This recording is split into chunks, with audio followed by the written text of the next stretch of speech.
This is Mystic Justice, a supernatural crime thriller, The Other Detective Series Book 2, written by Heather G. Harris, narrated by Elise Gibbs. If you'd like to hear about Heather's latest gossip, new releases and bargains, please sign up to her VIP newsletter at heathergharris.com/subscribe. Prologue. Moss Hollings didn't truly start to panic until a slap of cold water struck her. Until that point, she'd been quietly optimistic that she would escape somehow, or be rescued in a spectacular fashion. In the moments when hunger gnawed at her insides, she'd fantasized about a white knight rescuing her, or maybe a sexy ogre, or even a griffin. Someone ripped, someone strong, someone who could tear her captor apart with their bare hands. She was bound by rope, but that bitch had been smart and used some sort of man-made synthetic fibre. If only she'd used hemp or jute or cotton, Moss would already have been free and darting into the nearest tree. Even though she was blindfolded, the trees would have called to her dryad nature, and she could have escaped and freed herself from this fresh hell she'd found herself in. It would have been a grand moment. She could almost hear the orchestral score, the triumphant swell of brass fanfares, rolling timpani, and soaring strings as she burst free. In her head, the moment was so vivid that, for a second, she could believe it was happening. But then the bindings bit into her flesh as she was dragged forward. She couldn't see anything because the mask completely obscured her vision, but she knew up from down. She dug her heels into the earth and threw herself backwards.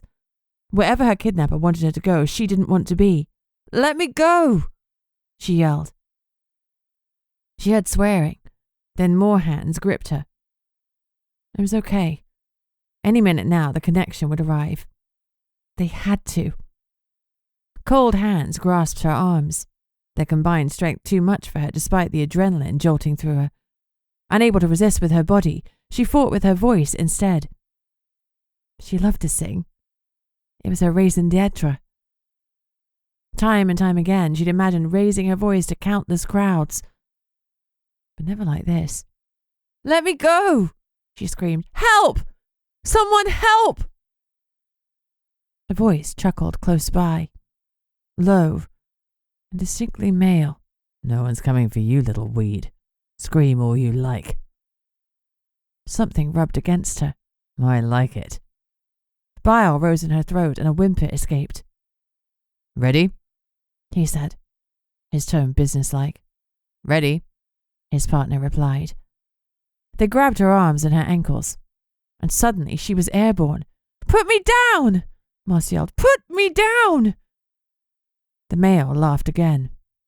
"As you wish," he mocked. They released her, and for a split second, she thought she had a chance. A moment to run to safety into the nearest tree. She'd laugh about this one day when the nightmare stopped. For a moment, unable to see and with fear hampering her remaining senses, it was hard to tell what was happening. Then she realized she was falling. And after that, she hit the ice-cold surface of the water. Terror tore through her. She hated water, had always hated water. She couldn't swim a damned stroke. Even in July, it was breathtakingly cold. Moss gasped involuntarily, then panicked even more as water filled her nose and mouth. She threw her head back with all her might out of the water towards precious oxygen, coughing and spluttering as she sucked in welcome air. "For fuck's sake," the female voice said, clearly annoyed. "Hold her under." No, not like this. She didn't want to drown. Anything but that. She struggled with renewed force against the ropes, but the damn things didn't shift an inch. She reached out with her magic, desperately calling to anything herbaceous. If only there was a tree nearby or some plant life that she could tangle around her captor's legs. She felt something around her respond and approach her. Hope, that bitch, flared in her. He reached her then, and the barest touch of his icy hand on her leg had her kicking her feet with all her might, trying to do anything to move away. But the bindings enclosed her whole body. and all she managed were a few feeble twitches from her ankles. Knowing he was near, she took one last desperate breath of oxygen before he plunged her into the water. Moss was shivering with the cold, but she hardly registered it as his hands landed on her neck and her back and pushed. He grunted with the effort, and she sank back down until she was fully submerged. She didn't stop thrashing, didn't stop fighting. Not like this! Not like this! She called and called to the plant life around her, willing it to help her. Her heart was racing, her lungs burning with the effort of holding that last sacred breath. Her body was screaming at her to breathe, and she knew, she just knew, that underwater or not, she'd have to do it. Her muscles were tiring, her movements growing sluggish. She inhaled. Dirty water rushed into her lungs, and fire licked her insides until it felt like her chest was packed full of burning coals. She coughed to get the water out, but with the next breath even more rushed in. The world around her muted. Terror left her, replaced by calm. She wasn't going to survive this. No one was coming to rescue her. Chapter 1. In my time as a police officer, I'd seen more than 1,000 corpses. 300 of those were suicides, and 250 of those were men. The body in front of me was female, and though she drowned, there was no suggestion it had been a suicide. From what I could see, she was trussed up like a pig at a country fair. Her arms and legs were tightly bound. Only her neck and her ankles would have been free to move, and that hadn't helped her a damn. Other than that, her dark green skin told me our victim was a dryad, and that was about all I could see through the leaves. My partner, Detective Channing, approached the scene dressed in the uniform of the connection. Black suit, white shirt. His collar was so stiff it looked like he'd starched it, and his black shoes had a military shine. "Whoa," he said as he joined me. Whoa was right. Our victim had been found by some hobbyist fishermen at the edge of Grosvenor Lake. What made the scene unusual was that a weeping willow tree had moved a few feet into the lake and was now cradling the body in its long branches. Weeping willows were often found by the water, but not actually in it. Their long tendrils usually fluttered and floated on the breeze, but this one was wrapped up tight, its branches making a solid cocoon in which it held the deceased. So far, no amount of asking nicely had persuaded it to let us in. Loki was perched in some of the higher boughs of the willow, observing the scene. He was unusually quiet. Maybe my Caladrius was being reverent. Stranger things had happened. I could see some of the corpse through gaps in the willow's branches. Despite the dense foliage, I glimpsed lurid pink hair, but I hadn't been able to get near enough to verify death or search the body. I could have used the IR to blast my way in, but doing that would risk the integrity of the scene and could damage evidence. "I've contacted the Dryad Grove and asked them to send someone over," I told Channing. "They'll be able to get the tree to relinquish its hold on her. In the meantime, summon a sub-wizard in case we need to wipe the witnesses' memories. Their common realm are mops." A mop isn't just a cleaning device. Mops are members of the public, and the fact that they were common realmers told my partner that they were wholly human. They didn't know about the existence of magic, and we needed to keep it that way. That was one of the core duties of the connection, to keep us hidden by any means necessary. Channing nodded. "On it." He pulled out his phone. A few days earlier, the brass had decided that the connection needed to be dragged, kicking and screaming, into the 21st century. All of our work phones now had an app that some joker had named SPEL, which stood for Supernatural Police Evidence and Log, and it had officially replaced our police notebooks, our PMBs. Truth was, I hadn't quite relinquished my PMB. Maybe there was something comforting about paper and pen, or maybe I was a bit of a dinosaur. But my notebook was still sitting in my breast pocket. Channing, though, had gone full app and he knew where everything was after doing a deep dive into it during his downtime. He used the app to summon a local subterfuge wizard who was skilled in mind wiping.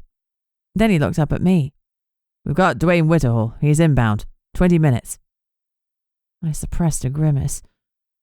I wasn't one of Whitterhall's fans. Something about the man made my skin crawl, though I'd never once seen him put a foot wrong. All the same, I was watching him, waiting, because instinct told me he wasn't on the side of justice, no matter the badge he currently carried as a police consultant. When I arrived, I put police tape around the scene as best I could, given that half of it was a lake, and summoned the medical examiner, ME, and the scene of crime officers, SOCO. "Thanks," I muttered to Channing, vaguely embarrassed that I hadn't mastered the app. "Let's speak to the witnesses." The wits were wholly human, but luckily the PC who'd attended the scene was one of ours. As I approached, she straightened to attention. "Inspector Ways, Detective Channing." She greeted us in a soft Scottish brogue. "PC Frost," Channing replied with a warm smile. "Good to see you." I spotted the interest in his eyes, and no doubt Frost saw it too. "This isn't a social engagement, Detective," I reminded him sharply. The last thing I needed was Channing getting flirty in front of the wits. "Right." He blinked and toned down the smile, but couldn't quite vanquish it. Channing had a crush, and I didn't really blame him. Frost was beautiful with her blonde hair, blue eyes, and perfect features. All the same, this wasn't the time or place for flirting. I pointedly turned to the human witnesses and quirked an eyebrow, tacitly asking for information. I pulled out my PMB, pen poised, and Channing readied the app to type in information as we received it. Frost began. "This is Mr. Fred Cornell and his grandson, Kai Cornell. They were here for an early morning spot of fishing. When they arrived at the lake, they found the body weirdly tangled in the tree." She frowned and gestured to the bizarre cocoon. "Like some sort of sick topiary," said the granddad. Though he spoke gruffly, his skin was pale, and he kept fiddling with the white tuft of hair on his chin. He must have been in his late 70s. His back was bowed, and when he shuffled forward a few steps to speak to us, his knees and ankles obviously protested. Sitting with his grandson by the lakeside should have been the perfect day for the old man, but murder had ruined it. Murder ruined a lot of things, not to mention the life of the dryad cradled tenderly by the willow tree. "What time did you arrive?" I probed. The grandson answered.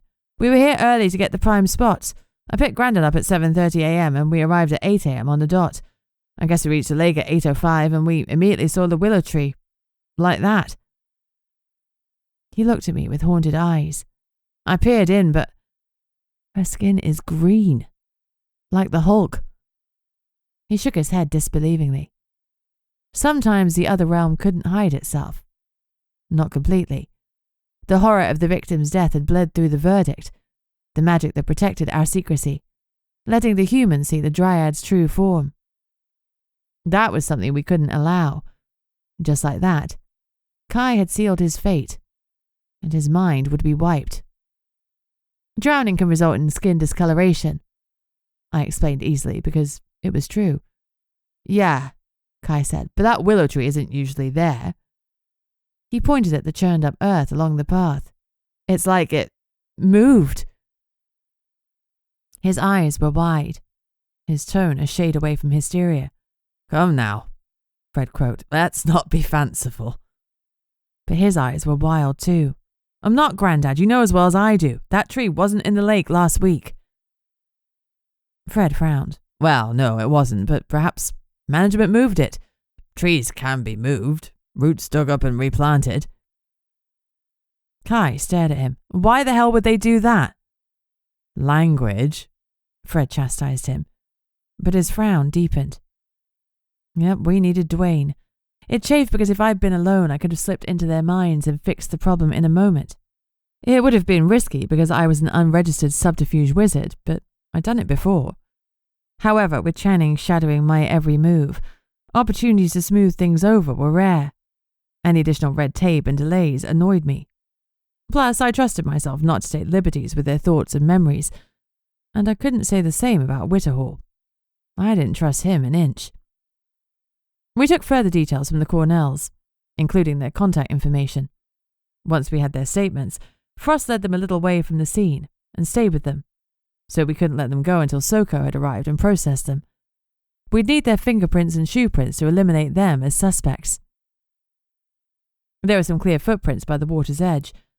One set small and narrow, probably a woman's, and the other set larger and deeper, like those of a heavy-set male. There were also some tracks that suggested the victim had dug in her heels as she'd been dragged forwards. I pushed down a twinge of sympathy. Emotion only served to muddy my clarity of thought. I studied the marks dispassionately. It felt rather like a pub joke, only no one was laughing. How many people does it take to drown a dryad? Just 2. 1 to tie her down.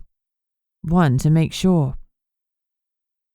Dryads were buoyant, so it had taken some strength to force the deceased under the water and hold her there. They were part human, part plant, and therefore 100% creature. In the other realm divide, they fell on the same side as Krieg. Hard to imagine that huge, hulking ogre as ever being a victim, though. He was all predator. Irritated with myself, I pushed Krieg out of my mind. He had no place here, any more than my empathy did. I knew all too well what it felt like to be tied down, restrained against your will. I could picture the victim's struggles and her fear. In the depths of my mind, I silently vowed to bring her killers to justice. One way or another. Chapter 2. While I was determinedly not thinking about Robert Krieg, the High King of the Ogres, the same could not be said of him. My phone blared and lit up with his name. Krieg calling. I bit my lip. Until the sub-wizard was here to wipe the wits' minds and the Soko and ME arrived, I had time to take the call. I moved a few steps away from the others, then a few more for good measure, and swiped up to answer. Wise, I said briskly, in case the others could still hear me. Krieg, he responded, tongue-in-cheek humour laced through his tone. It made my lips twitch despite myself. How are you doing? I asked, turning my back so no one would see the smile that somehow appeared on my face at the sound of his voice. You work even harder than I do, he said. When can we go on our date? Only 2 weeks earlier, we'd shut down an elitist circle of murderers, people so rich they didn't think the rules applied to them. Since then, our schedules just hadn't aligned. We'd spoken on the phone surprisingly frequently, but I hadn't seen him in the flesh since the day he'd bowed low and kissed the back of my hand. I still tingled in interesting places at the thought, which was absurd. 682 days celibate, and, ruefully, counting. I just caught a case, I admitted reluctantly. It's going to be hectic over the next few days. Sorry. He let out a rumbling sigh. Between both our schedules, it's like trying to get the stars to align.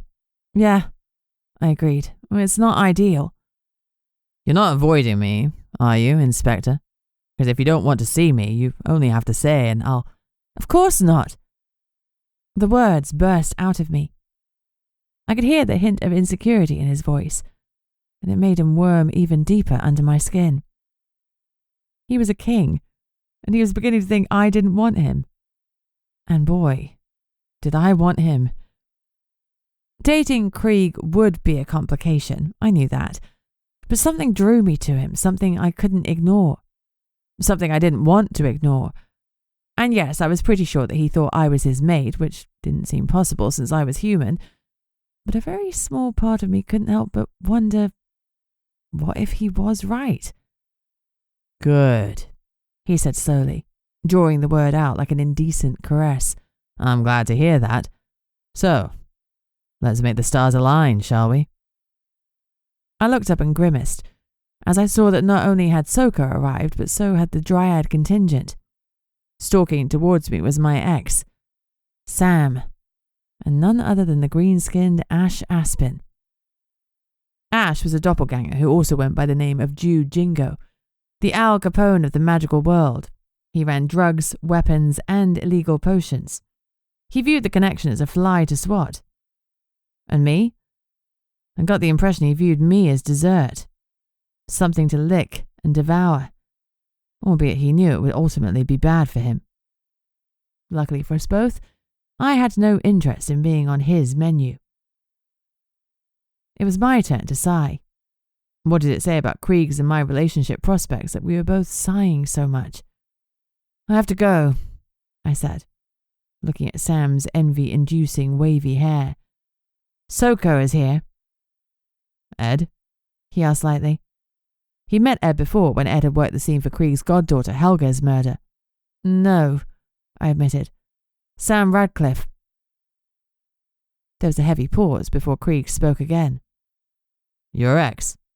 Yeah, no big deal. We weren't even that big a thing. I lied. I had liked Sam, toyed with the idea that I might even be in love with him. He'd been comfortable. He knew my world intimately, and I knew his. He was a safe choice, and yet something in me had held back, and we'd never taken that step to be fully intimate. But when he dumped me, well, that had stung. I'd never been dumped before. I'd always been the dumper, not the dumpee. My ego had taken a battering, and for a long time, I had thought it had been my heart. But now I wasn't so sure. I'd never smiled at the sound of Sam's voice. You took him home to meet your mum. Krieg's voice was flat. I snorted. I took you home to meet my mum. Exactly. He hung up, and I had the feeling I'd misstepped somehow. I was at a crime scene. I didn't have time for this right now. I grimaced. I shouldn't have taken the call because Krieg distracted me and I had to be fully focused. The dryad bound up in the tree deserved that much. I pocketed the phone and went to meet the incoming team. Samuel Radcliffe was an excellent crime scene manager, and he also happened to be a weak witch. As far as I knew, he'd never practiced much magic, if any, and our power disparity had always been an issue for him. Stepping out with an officer of the connection had made him feel uncomfortable, and we mostly dated in human pubs or stayed in. He thought my profession painted a target on my back, and consequently, his. With a little time and distance, I could admit that he'd probably not been wrong.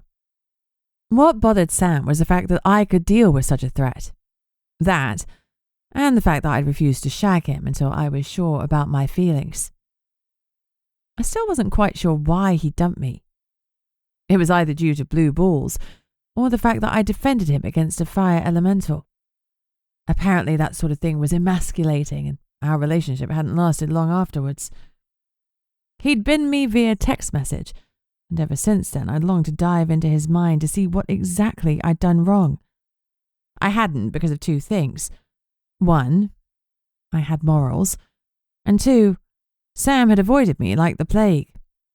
Besides, Dad had taught me that the phrase "curiosity killed the cat" wasn't just an idiom, but a way of life. If I peeked into other people's minds, one day it would kill me. My father had warned me of that with complete certainty, and I had believed him. I still did.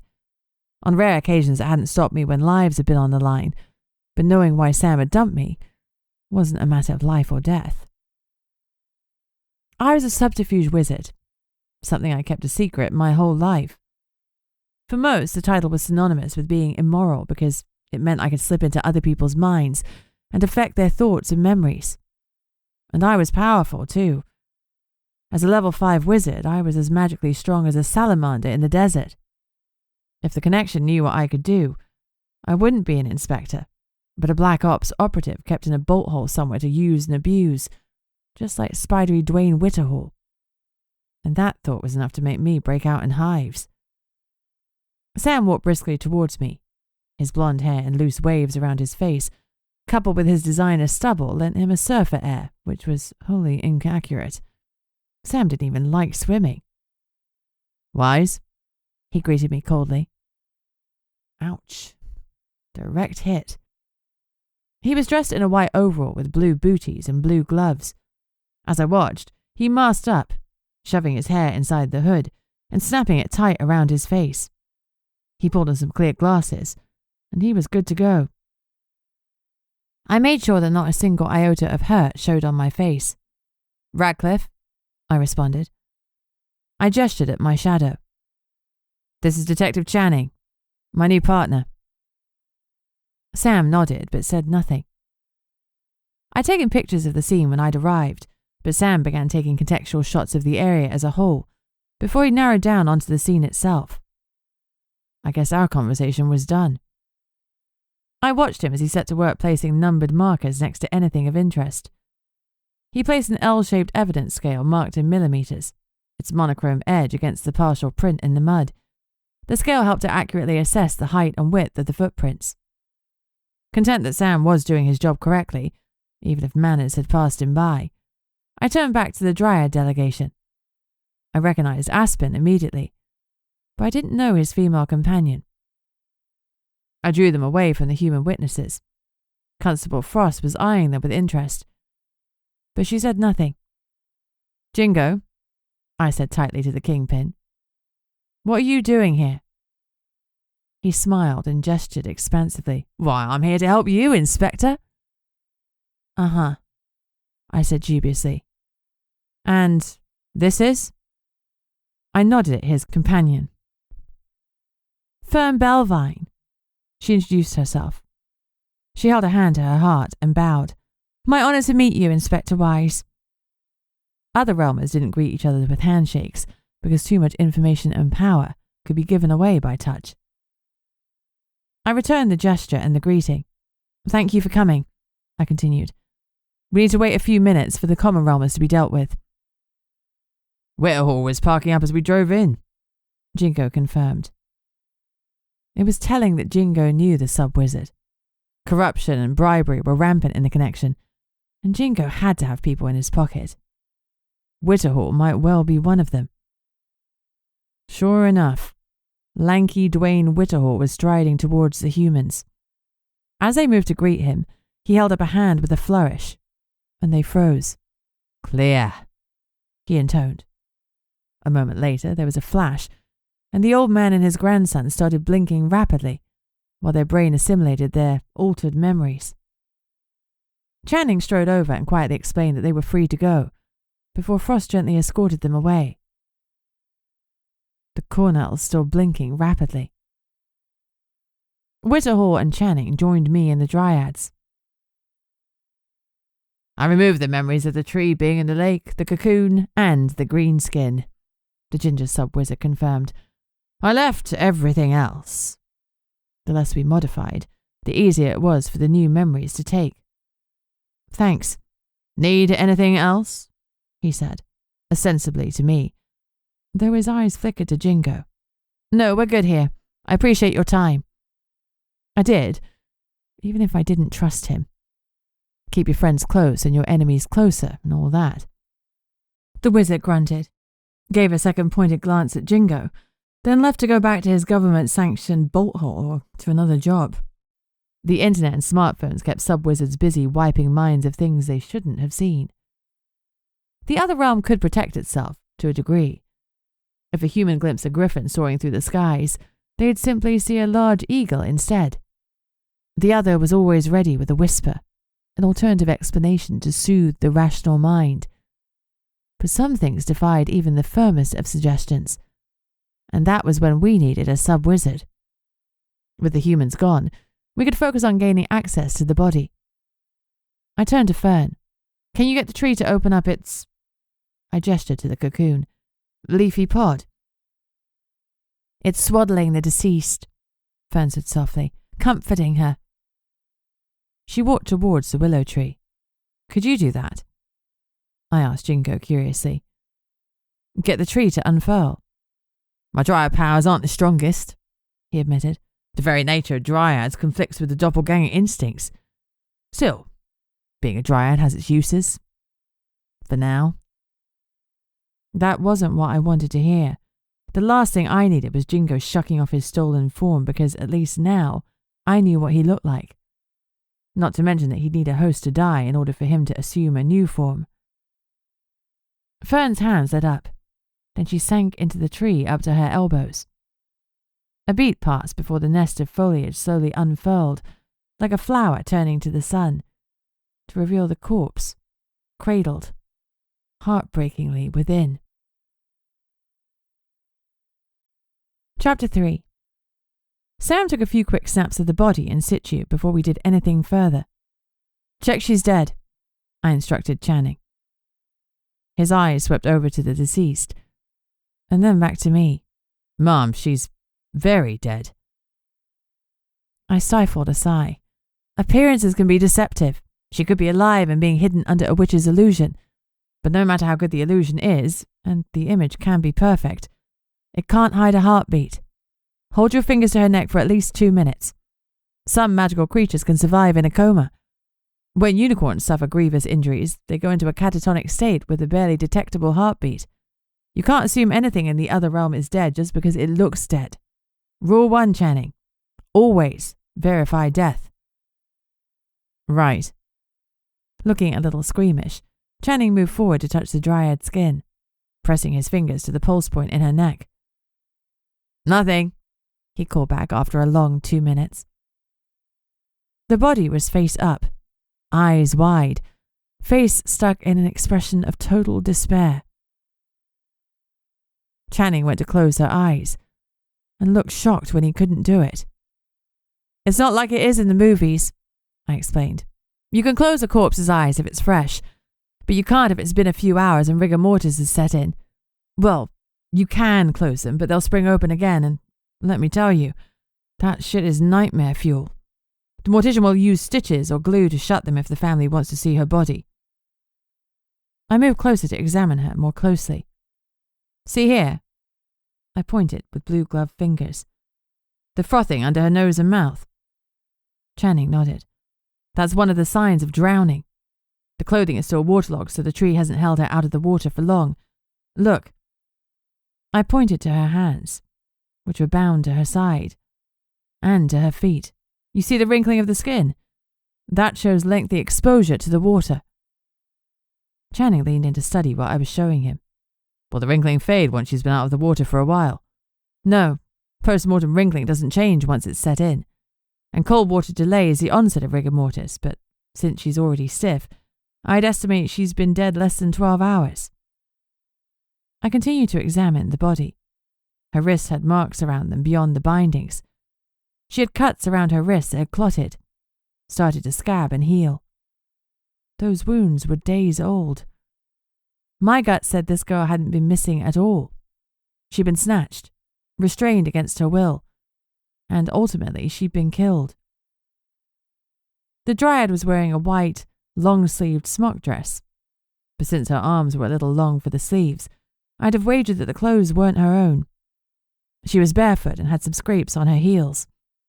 Any mud had long since been washed away in the lake, but I was sure she'd fought her killers, digging her feet in as best she could. Her bright pink hair was bound in a French braid. Some strands were loose, as if it had been done days ago and they'd strayed from their once neat binding. Algae clung to it in dull green patches, and bits of plant life were tangled in it. The weave echoed the tree's cocoon, and it hurt my heart a little. Her panic must have been so great that even the weeds had tried to help her, to comfort her. I straightened and turned to the dryads. "Do you know her?" Fern shook her head, as did Jingo. She was visibly distressed. Her eyes had filled with tears, and her bottom lip was wobbling. Not everyone was cut out to see corpses day after day. Some days I wondered if I was. "Do you know everyone local?" Channing asked Fern. It was a good question. Not everyone local, but certainly everyone in my grove. She is not local to Chester, but she does look familiar. I think I've met her, but I can't place where or when. Oh, I'm sorry, I can't be more specific." "That's okay, we'll identify her," I reassured her. The pink hair was distinctive, and I doubted it would take long to find her name and her family. "Can you ask the tree what it saw?" I asked. I didn't mind that it made me sound nuts, because I'd learned to take advantage of anything and everything around me, no matter how bizarre. Fern nodded, and her eyes slid closed as she lay her hands against the tree again. After a few moments, she stroked it and opened her eyes again. She called for help, she said mournfully. The tree answered. It is distressed. She stroked it again. Can you get it to move back to where it should be?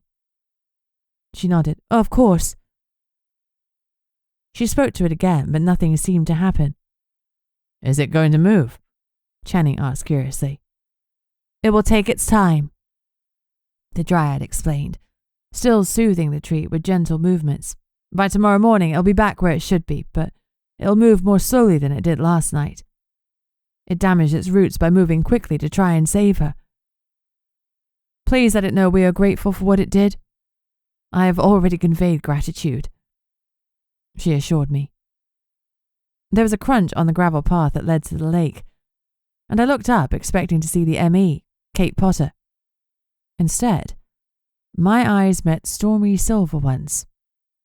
Krieg's. Despite myself, something warm rolled over me at the sight of him. He was a complication, all right, but I was damned if I wasn't pleased to see him. I watched him approach, unable to tear my eyes from his imposing frame.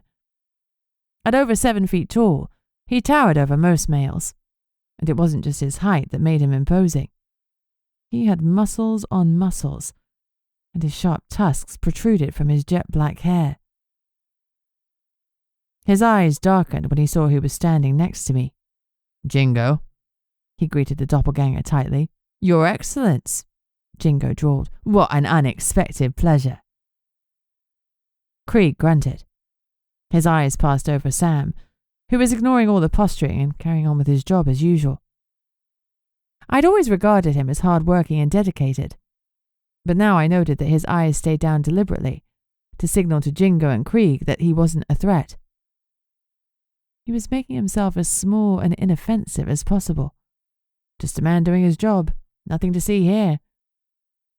Made me feel sad for him. He'd never stick his head above the parapet and actually live, risk something, anything. Sam really wasn't the man I thought he was. My eyes lingered on Krieg's broad frame. Maybe it wasn't a man I was after. Maybe it was an ogre. Hello, I said. Inspector Wise. He greeted me and a small smile tipped his lips. What are you doing here?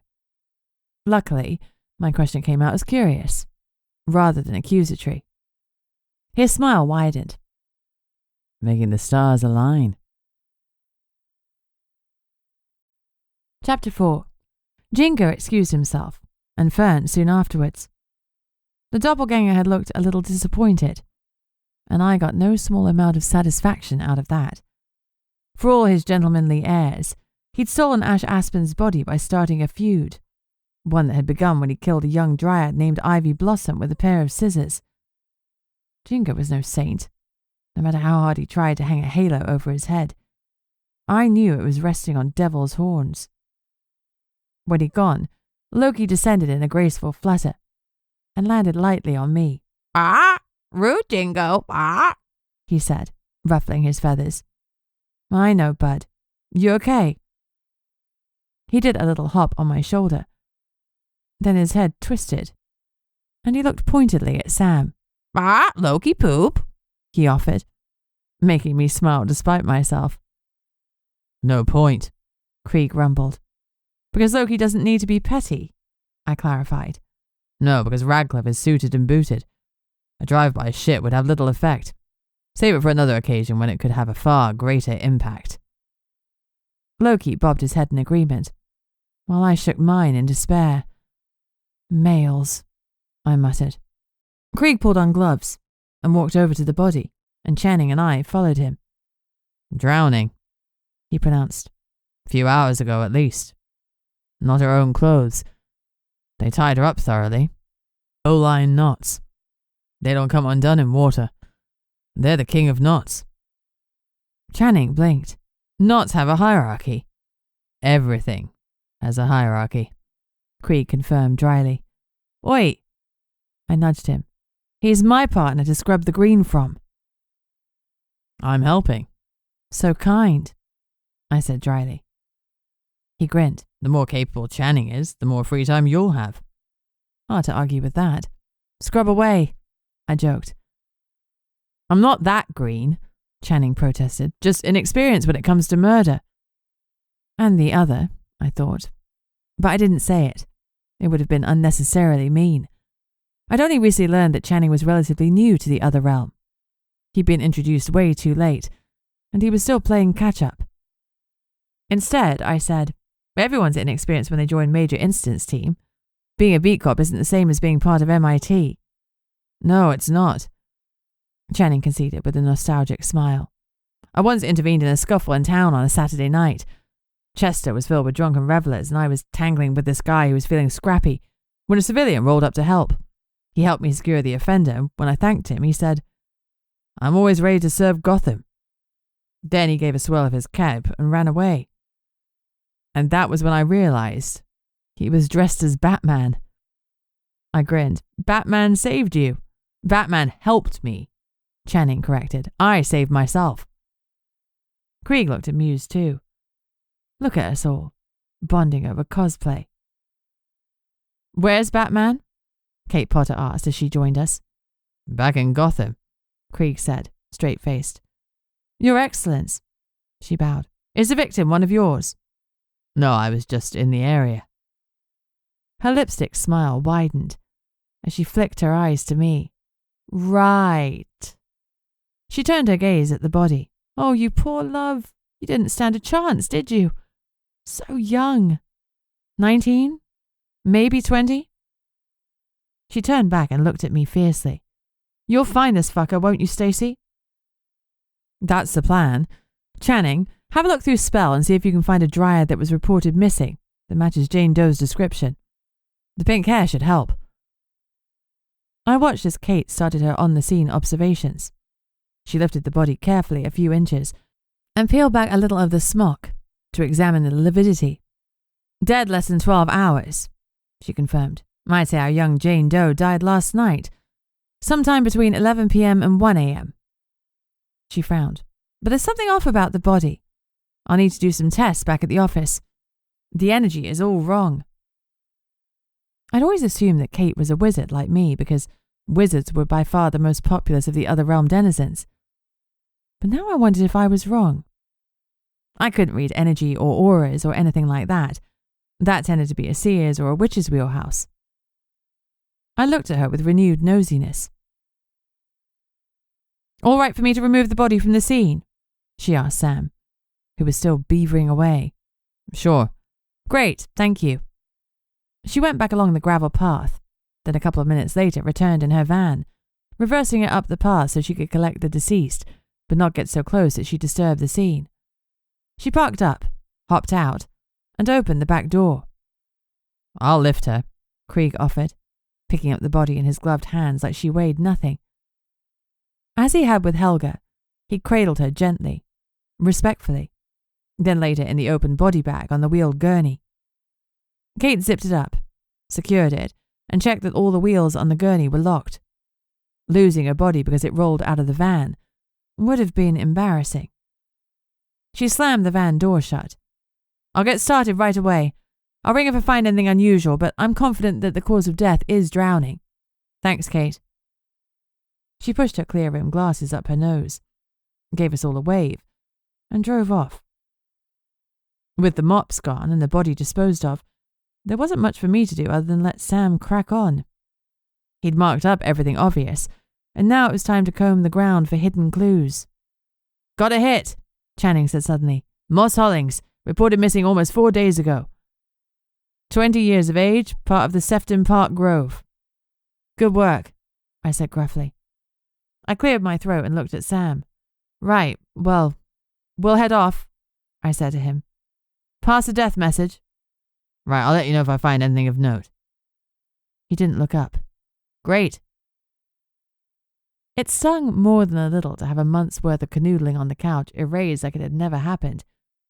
Sam might not have had a chokehold on my heart, but that didn't mean his complete and utter lack of interest didn't hurt a little. We've been friends before we dated, at least I thought we were. Maybe he'd been shocking me the whole time. I walked away. Ah, asshole, Loki said in my ear, making me grin. The bird was smart. Sam was an asshole. When I reached Channing's black Ford Fiesta, I looked at Krieg. Lovely to see you, I said awkwardly, but I have to go and tell some nice people that their daughter is dead, so catch you later? He frowned. Inspector, I said I was making the stars align, not just watching a shooting star. I've cleared my diary for 3 days so I can ride shotgun, and I've cleared it with Thackeray. I'll drive you, and Channing can drive his car and meet us at the Parents' Grove. You cleared it with Thackeray, that... What? That my kind of boyfriend was going to hang out with me at work. That seemed more than a little insane. It wasn't take your boyfriend to work day. I've offered my services as a consultant to the MIT on condition that I assist. Only you. Despite myself, I was amused. And you assisted me at the scene, did you? Did you know what sort of knot that was? No, I admitted. Then I helped. Come on. Climb in. He opened the passenger door of the Range Rover. I can't just abandon Channing. No, that's absolutely fine, Channing said hastily. You two catch up and I'll meet you there. I'll text you the address. He messaged it immediately. If I'd known how to navigate spell, I could have found it myself, but this was quicker all round. Thanks, I muttered, a shade sheepishly. Sure thing, boss. Channing climbed into his car and drove off, gravel flying in his haste to not get involved in an argument between Krieg and me. He already knew me well enough to recognize that there would be one. Once there were no witnesses, I narrowed my eyes and put my hands on my hips. You can't just speak to my boss and commandeer me for the day. I agree, Krieg said levelly. You do important work and I would never dream of commandeering you. But I can act as your chauffeur for a couple of days without getting in the way. I want to get to know you properly, Inspector. Phone calls can only do so much. I want to spend time with you. His eyes softened. Please. Oh, hell. The High King of the Ogres was asking me nicely. My outrage melted away. Only an idiot would have refused his offer, and I prided myself on my lack of idiocy. Besides, Krieg had resources and connections that I didn't, so maybe he could be an asset. I climbed into the damned car, and he had the grace not to smirk in triumph. I pressed my lips together before I said firmly, I want to be clear. The second you're a hindrance, you're out. He held up his hands. I'm just here for the ride. You call the shots. I wasn't sure that I did, but I appreciated the words all the same. Chapter 5. So, he started. What are you thinking? About us. He smiled. Nice to know there is an us, but no. About the case. My cheeks warmed. I'm thinking someone kidnapped and murdered a dryad, I said sarcastically. Kate said the magic was off. If she's right, I wonder if she'll find runes on Moss Hollings. Dark magic practitioners drew on their victims' magic by using their pain or life force to bolster their own. If Moss's magic was hinky, someone or something had interfered with it. To my mind, that meant only one thing. Witches. You're thinking black witches? Krieg asked. Evil witches, Loki chimed in from a headrest in the back, his favourite spot in Krieg's car. Definitely evil, I agreed. Murder by the light of the full moon? That tends to be an evil witch's MO. They love a ritual. Technically, we were a couple of nights from the full moon, but we were certainly in the waxing gibbous phase, and there was plenty of light to murder by. I frowned. But witches usually like a little more pain. The more pain their victim suffers, the greater the witch's magical reward. There's often a lot of blood spilt at a dark magic killing, and there wasn't any here.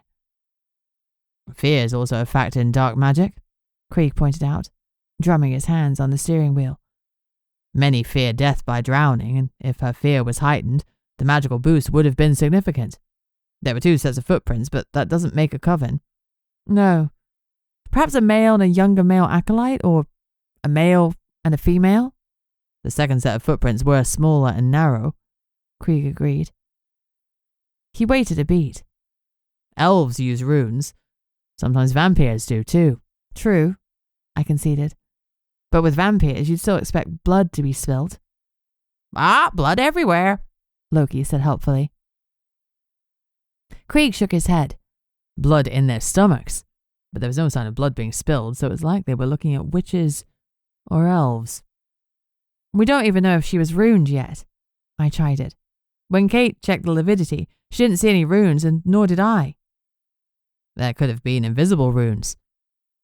Invisible runes were incredibly expensive compared to their visible counterparts, because the potions required to paint them were far more expensive. Unfortunately, almost any witch in any coven would have access to invisible rune potions.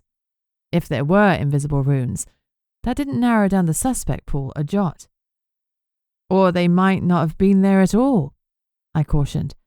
You can't become fixated on a single theory. All we know is that someone drowned Moss Hollings. Why? I grinned at him suddenly. Now you're thinking like a cop. There's no need to be insulting, Krieg said mildly, making me snicker. Loki burst into squawks of laughter. Krieg ignored us both and rubbed his bottom lip thoughtfully. Both hands on the wheel, I warned. A mischievous glint appeared in his eyes. Or what? You'll cuff me? The thought of the hugely powerful man in cuffs before me temporarily short-circuited my brain. I coughed and hoped he'd mistake my fake choking fit for the reason my cheeks had turned bright red. He didn't buy it. As his eyes hovered at the neckline of my shirt, he murmured, I wonder how far down that blush goes. I shot him a disapproving look. We're working, not flirting. I maintain we can do both. We're nothing if not experts in efficiency. If we were experts in efficiency, we'd have managed to see each other during the last 2 weeks, I pointed out. I had some fallout to deal with. His tone was immediately serious. All hints of flirtation gone. After Einar's death? Exactly. He was running a faction, getting ready to challenge me and lead a coup. I expect he planned to use the money from Helga's death to grease his palms. Instead, Einar's death has disrupted the revolution, and his pals don't know who to back next. It's led to some chaos and a few challenges, though. I think I'm starting to get through to them. I sat up straighter. They've been challenging you. He snorted. They do that frequently, but rarely to the death. These challenges have been to the death. I gaped. But you're their High King. They respect you. I've seen it. Most do, he agreed, but the ones that don't are quite vocal. He shrugged. There are fewer of them now, he said with some satisfaction. And Einar's coup? Stomped on, for now, but they're undoubtedly just biding their time until they agree on a new leader. His tone suggested it was no big deal, and I guess he faced such challenges fairly often. To him, they were no big deal, just a fact of life. I didn't know much about ogre culture, something I'd have to rectify if we grew serious. But I knew that the High King's crown was passed on only by a death. Like many titles in the Other, it was a lifelong commitment, and sometimes that commitment shortened your lifespan. To my surprise, that thought made my stomach churn a little. I searched Krieg for visible wounds. Are you okay? Ogres were notoriously difficult to kill, but while that was true of him, it was equally true of his opponents. I relaxed a little when I saw no sign of injury. I reassured myself that I'd have noticed earlier if he'd been holding himself stiffly. Fine. He smiled at me. I like that you care already. This bodes well for us. I cleared my throat and waded into dangerous territory. All the challenges, are they because you don't have a mate? He froze. Just for a moment, a beat, but I saw it. He forced himself to relax. Well, that's part of it. And my heritage is another. You're only half ogre, I murmured. Right. What do they think your other half is? He grinned. My father misled the others into thinking that his mate was human. Better that than tell them the truth. Plus it makes them underestimate me all the more. By all accounts, my mother found the den an uncomfortable place, and she avoided it. When she died in childbirth, a number of my father's compatriots didn't hesitate to say they'd told him so. I winced in sympathy. So a matching humanoid mate for you would be... A grenade in the den. He locked eyes with me for a moment, before turning back to the road. And yet you want to make me your mate? Date me? With all my heart, he answered honestly. Then, perhaps feeling too vulnerable, he added, and other parts of me too. I rolled my eyes at the innuendo, which made him laugh. See? He said, this is fun. We're about to go and tell a couple their daughter is dead. The smile slipped from his face. Yeah, that part won't be pleasant. Perhaps you should stay in the car while I pass the death message. Will you crack the windows for me in case I get too hot? He asked sarcastically. I don't think you're a dog. Good, because I won't stay like one. He paused. I'm not very well trained either. That he would admit that made me laugh with surprise. No shit. I hope you're toilet trained at least. I put the lid back down and everything, he promised. I was still snickering, appreciating the levity that he brought to an otherwise dark day, when we pulled up to Sefton Park. It was just after midday, but Channing's notes from Spell told us that the older dryad couple were retired and would more than likely be home. When we arrived, Channing's police vehicle was parked by the main entrance, so we pulled up behind him. I called ahead, he said as we joined him. My mouth dropped open. You never call ahead. When people know the police have bad news to deliver, they can take drastic action. Before I could rip him a new one, Channing held up a hand. I pretended to be a telemarketer. I just verified they were in, that's all. You pretended to be a telemarketer? I asked incredulously. He shrugged. I get enough spam calls to know how to make one. They hung up on me, none the wiser. I sighed. Well, don't do that again. Impersonating someone never ends well. Come on. The grove is this way. I ushered him and Krieg through the greenery. The summer sun meant that the park was packed. Families were out in force with bikes, ball games, and picnics. The atmosphere at weekends was always fun and festive when the weather was good. We skirted around the farmhouse. Inspector, a low voice called sharply. I turned to see Peter Glenn marching towards me, hands clenched into fists. He was a local dragon who hoarded all things plant, and I immediately registered that he was extremely pissed off. Peter grew all manner of rare potion ingredients at the farmhouse. Cass would have given her left arm for free access to his hoard, but I certainly wouldn't ask any favours when he was so visibly steaming. The trees are in mourning, he said as he drew closer. What's happened? A dryad has been killed, I confirmed. His mouth tightened. Horrible business. More and more the creatures are being targeted. He wagged a finger at me. I hope you're looking into the anti-Krieg. That mess with the Chester Grove was awful. That mess had been Jude Jingo taking over. He killed a number of elders and usurped their power because they'd had the temerity to tell him no. It was, however, nothing to do with the anti-Krieg. I'd been surprised when I'd learned that doppelgangers were also technically creatures.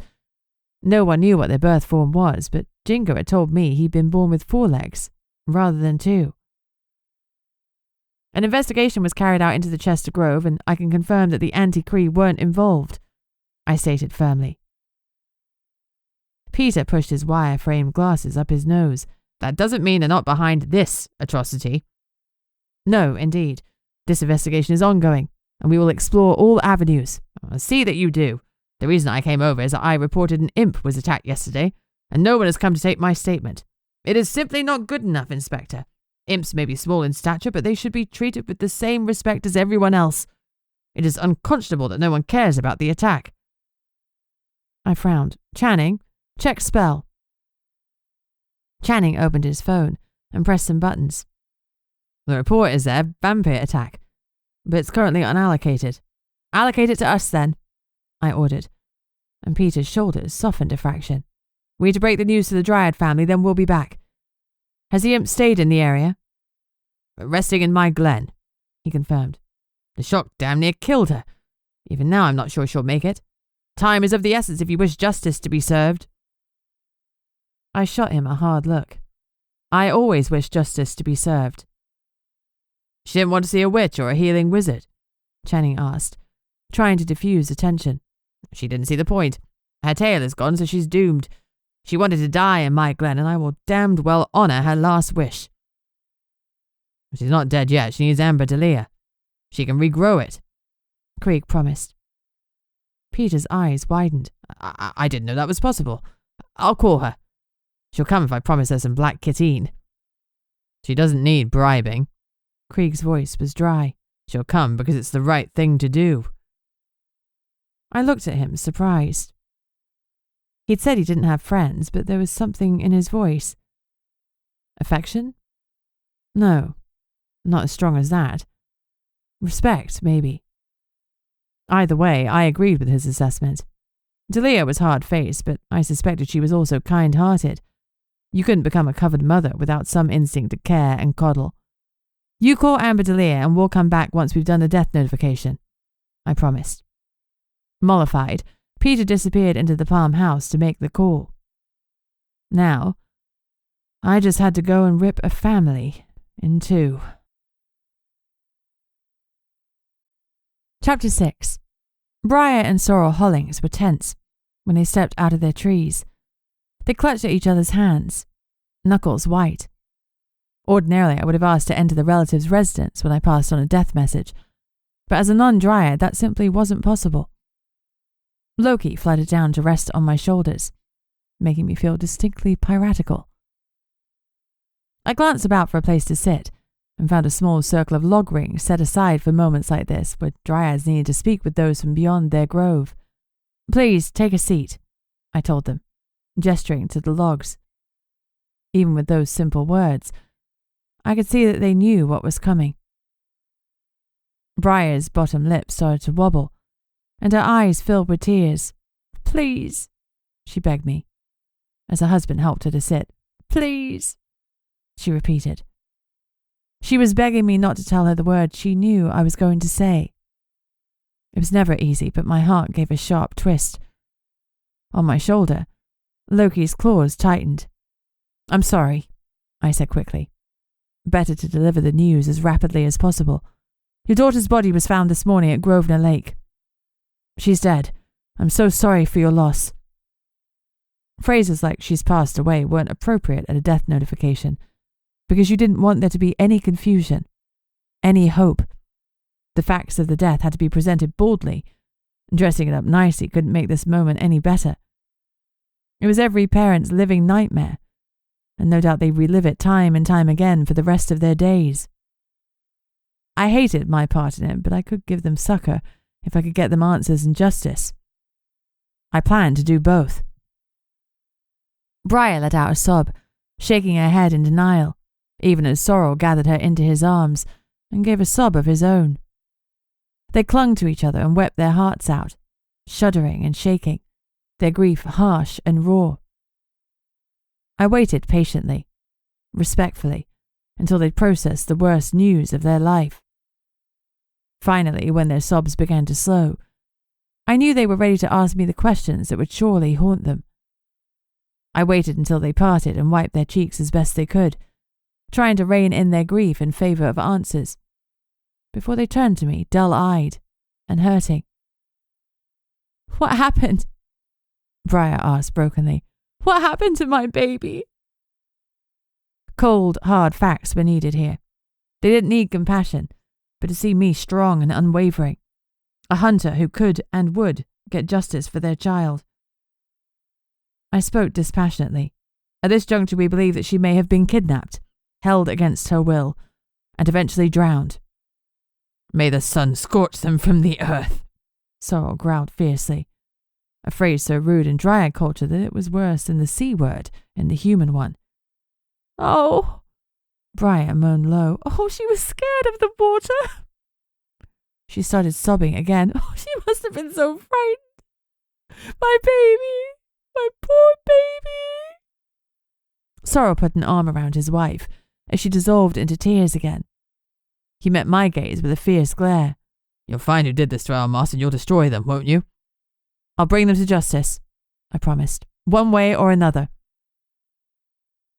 Loki shifted on my shoulder, but thankfully held his tongue. Moss's parents didn't need his quips right now. I want the kind of justice that comes with a grave, Sorrel snapped. How justice is carried out will ultimately be my decision, I said firmly.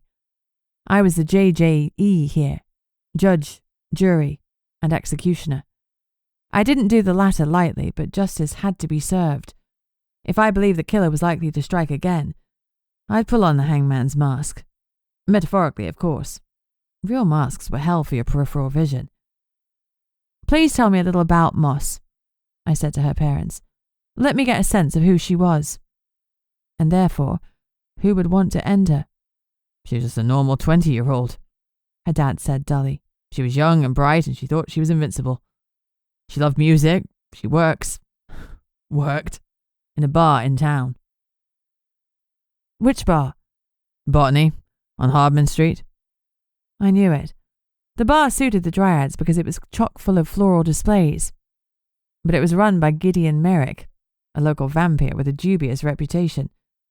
Rumour had it that he prowled his bar looking for flirtatious young women who'd be impressed that he was rich enough to own the place, then ply them with drink and drink from them in turn. Such practices were strictly forbidden, of course, but no charges had ever stuck. Did she enjoy working there? I asked. She loved it, said it was a laugh. Her mum whispered. Loved the team, all the staff are from the other, and she enjoyed the tips. Did she have a friend there, anyone in particular she mentioned? They both shook their heads. Any regulars who upset her or anything like that? No, nothing like that. She always came home beaming, her dad said. Sorrel always waits up for her no matter the time she comes in, Briar choked out. But he's always been a warrior. Rightly so, it seems, Sorrel said tightly, his eyes filling with tears. Oh, this is hard, Inspector. Do you have many more questions for us? No, I said softly. Not too many now. Besides music, what else did she like to do? Well, that was it, really, Briar replied. She lived and breathed music. She was always singing to herself. She was gifted. She had a voice like an angel.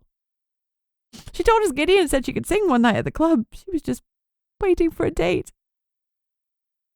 Her eyes slid closed. Now she won't ever have that. She was always moving to a beat. Sorrel's voice was thick with grief, swaying, patting things like they were a drum. Drove us wild when she was a child until we learned to embrace it and gave her music to move to. Did she play an instrument? Channing asked. The guitar sometimes, but mostly just her voice. That was her favourite instrument. Channing stood a look at me and I nodded. With my permission, he continued the questioning. Did your daughter have any relationships we should be aware of? Boyfriends? Girlfriends? No, she didn't really date. She's only ever had one boyfriend and he ended things more than 6 months ago. He was another dryad in the grove. It wasn't awkward. They were friends and better suited to staying that way. Sorrel said gruffly. And his name? Rowan Dewlin. Everyone calls him Dewey. He paused. He'll be at work now. Where does he work? Channing pressed. At the Palm House. He works under the dragon there. And Peter. Well, now, looked like we'd be going back to the Palm House even without the imp situation. More women were killed by current or former partners than by strangers, and the most likely suspects in a female victim's murder investigation were those closest to them emotionally. I would take and test the parents' alibis, but we'd be taking a close look at Rowan Dewlin, too. Where were you both between 10 p.m. and 1 a.m. last night? I asked softly. I have to ask, just for our records. We were asleep, Briar responded. I've been taking a potion to help me sleep since Moss went missing. I took it around 9 p.m. and I'd been out by 9:15. The potion hits hard. Sorrel cleared his throat. I wasn't asleep. I went to bed when Briar did, but at 11 p.m. I grew restless. I got up and left her tree, got into my car and just drove around, looking for Moss. He added tightly. Her father didn't have an alibi. I kept my face carefully blank. Despite the emotional devastation I was witnessing, I'd have been remiss if I didn't take a long, hard look at Sorrel Hollings. Killers came in all shapes and sizes. Some of them even wept, convincingly. Chapter 7. The team investigating Moss's disappearance had collected her laptop. The Criminal Investigations Department had previously one crossover officer, Detective Sonia McCaffrey. I go through her work later to see if she'd missed anything, but for now, I tagged her and let her know her missing person wasn't missing anymore. That was rough, Channing said, as we walked back to the Palm House. Awful, Loki chimed in. Hard, sad. I wondered whose heart he was referring to, his or Moss's parents. Notifying someone of a loved one's death shouldn't be easy, Krieg pointed out. If it is, you're in the wrong business. You're right. Channing paused. The dad doesn't have an alibi. No, he doesn't. I agreed. What does your gut say? My gut. He frowned. Instinct, Loki squawked, dive-bombing Channing and making him duck instinctively. He frowned in irritation at my Caladrius companion's antics. The bird's not wrong, I said. You're picking up on things all around you all the time. Things your conscious mind hasn't noted but some other part of your brain has. That's all gut instinct is. Your mind telling you something you know, but you don't know you know. Channing shrugged. Well, then my gut thinks he hasn't got anything to do with it. If he was the killer, he'd have made sure he had an alibi. You're giving the majority of criminals more credit than they're due. The average murder is the result of fury or passion, not cold calculation. Most of those killers don't have alibis because they didn't plan that far ahead. They didn't plan at all. I chewed my lip, hesitating to share my thoughts aloud. But Channing wouldn't learn if I didn't teach him. He needed to think like a cop, to follow the threads and look at the whole picture they wove. I continued. I believe that contrasts with our killers in this case. Moss was missing for days before her freshly killed corpse was found. None of her friends had seen or heard from her while she was missing. She wasn't having a lark or winding up her parents. There was zero phone or banking activity, and that was highly unusual for Hollings, who was regularly on social media. Add to that the fact that no CCTV was found of her after she arrived for her shift. Makes me think that she wasn't missing at all but had been kidnapped, captured by our killers in a CCTV blind spot and bundled away. That's why we had no sightings of her, no pings on her phone or her financials. If she was kidnapped, and it is an if, that shows forethought and planning. One of those killers would have thought about an alibi and they'd have locked it down. So the dad doesn't jibe with me, but we'll run him down all the same. Get Ji-Ho onto it. Give him Sorrel's car reg and see if he can track his movements through CCTV. Got it. I'll do a request now on spell, Channing replied. Okay. Even I had to admit that the damned app was a whole lot quicker than waiting until we were in the office to send across the request. As we returned to the Palm House, Krieg moved alongside me. His pinky finger brushed against mine. The barest of touches, yet somehow it sent a hot jolt through my bones. I gave him a warning look, which made him smile. I didn't even ask to hold hands, he whispered innocently, low enough for Channing not to hear. Good, because the answer would be no, I hissed back. We are not canoodling at a crime scene. His smile widened. Inspector, we're neither at a crime scene nor are we anywhere near canoodling. I look forward to teaching you the difference. Why did that whispered promise get me so hot under the collar? Because he was sexy, that was why. Ridiculously, mouth-wateringly sexy. And I had to keep my brain focused on work, even though it was unhappy at the idea. I told my hormones to sit down and shut up, but I didn't tell Krieg off when his hand brushed mine a second time. He was taking liberties, and God help me, I loved it. 682 days and counting. At that stage of my celibacy, I'd have moaned even if a mosquito sucked on my neck. The Palm House was busy. Common realm of visitors were walking in the glass house, admiring the fauna and flora, with no idea as to truly how exotic and dangerous some of them were. Psst, a female pixie whispered. Over here! Despite the shimmering butterfly wings extending from her back, the foot-tall pixie remained flat on the ground because of all the humans around her. If the common realmers saw her, the other realm would protect itself, and instead of a real pixie, they'd see a statue of one. Or maybe a cute painted gnome. The other realm had an odd sense of humour at times. Obviously, it was harder to come up with an alternative explanation for something a foot tall and flying. A drone, maybe? Modern technology had its uses. The pixie opened a side door by pressing a discreet door release button at her height and ushered us in. Loki swooped in before it closed with a clang. She didn't take us to the general area, but deep into the building, into Peter's den itself. I'd never been in a dragon's hoard, and wasn't keen to enter one now, but nevertheless I pressed on. The job came first. Dragons were fiercely protective of their hoards, whatever form they came in, and I was conscious that doing or saying the wrong thing could lead to me being cooked, flambe style. Since I was keen on living, I stepped very carefully, making sure to avoid the tendrils of the plants that reached out to touch me. We made it to the heart of the building, where a small female imp was whimpering on a metal potting table that had been thoroughly cleaned. Amber Delia was bent over her, painstakingly painting teeny tiny runes on the imp's red skin. Even from this distance, I could see the bloody ruined stump of her tail, and I winced in sympathy. Amber's ever-present protector, the griffin Bastion, whirled around as we entered the room. Some of the tension eased from his shoulders when he saw our connection uniform, but it returned when he saw Krieg.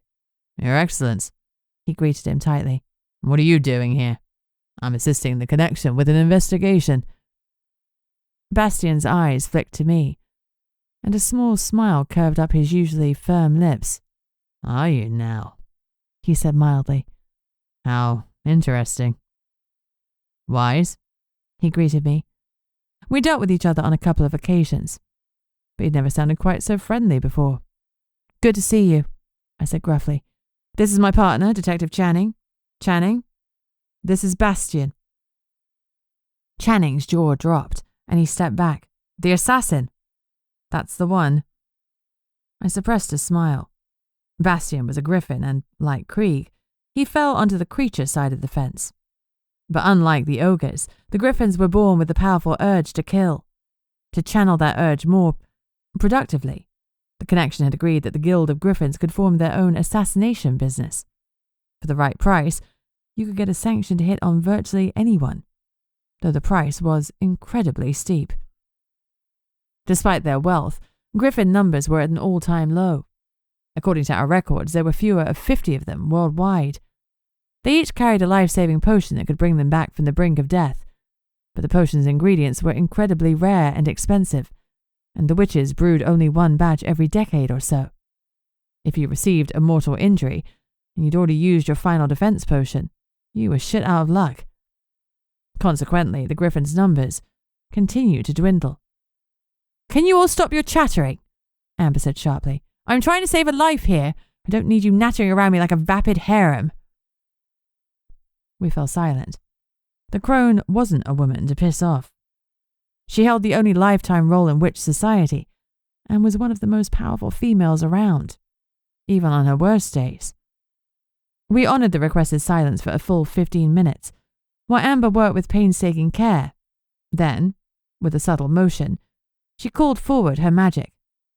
The little imp lit up like a Christmas tree, golden light surging through the runes as each one sparked to life. She gave a blood-curdling scream, and promptly passed out. "Is she okay?" I asked. "Yes." Tension slid out of Amber's shoulders as she watched the imp with an analytical eye. Finally, she gave a satisfied nod, set down her paintbrush, tightened the lid on the potion she'd been using, and removed her purple gloves. She was supposed to do that. Amazed, we watched as the imp's tail started to grow. "Excellent," Amber murmured. A moment later, she put her hands on her hips. "Why the hell do we have another imp with its tail sliced off?" she asked Bastion. "We sent the details of the vampire responsible for the other attacks to Wokeshire, didn't we?" "Yes," he said the vampire had been identified but not apprehended. Amber fixed me with a look. "Apprehend him!" "I'll certainly do my best, crone. Can you give me a description of their appearance? I can do better than that.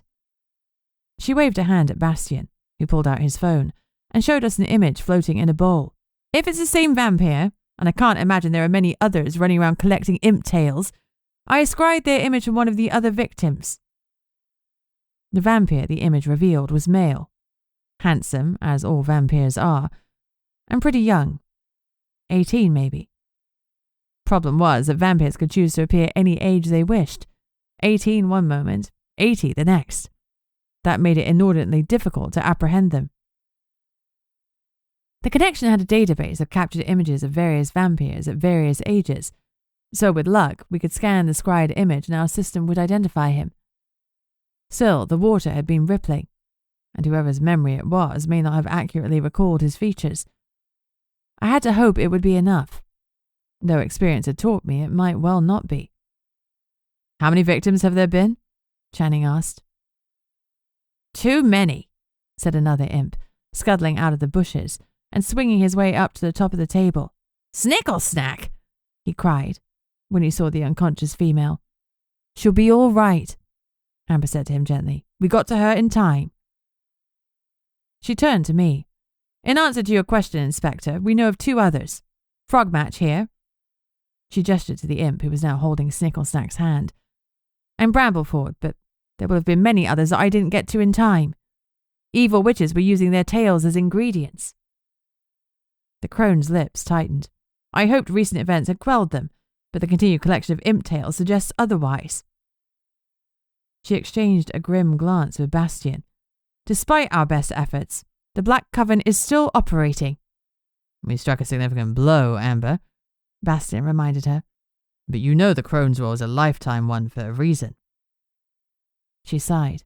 Indeed, evil keeps on growing no matter how much we press it back. There are always bad people, Bastian said softly. But there are good people too. The bad ones only win when we stop fighting. When we give up. We're not giving up, are we, Bambi? Never, she swore fiercely.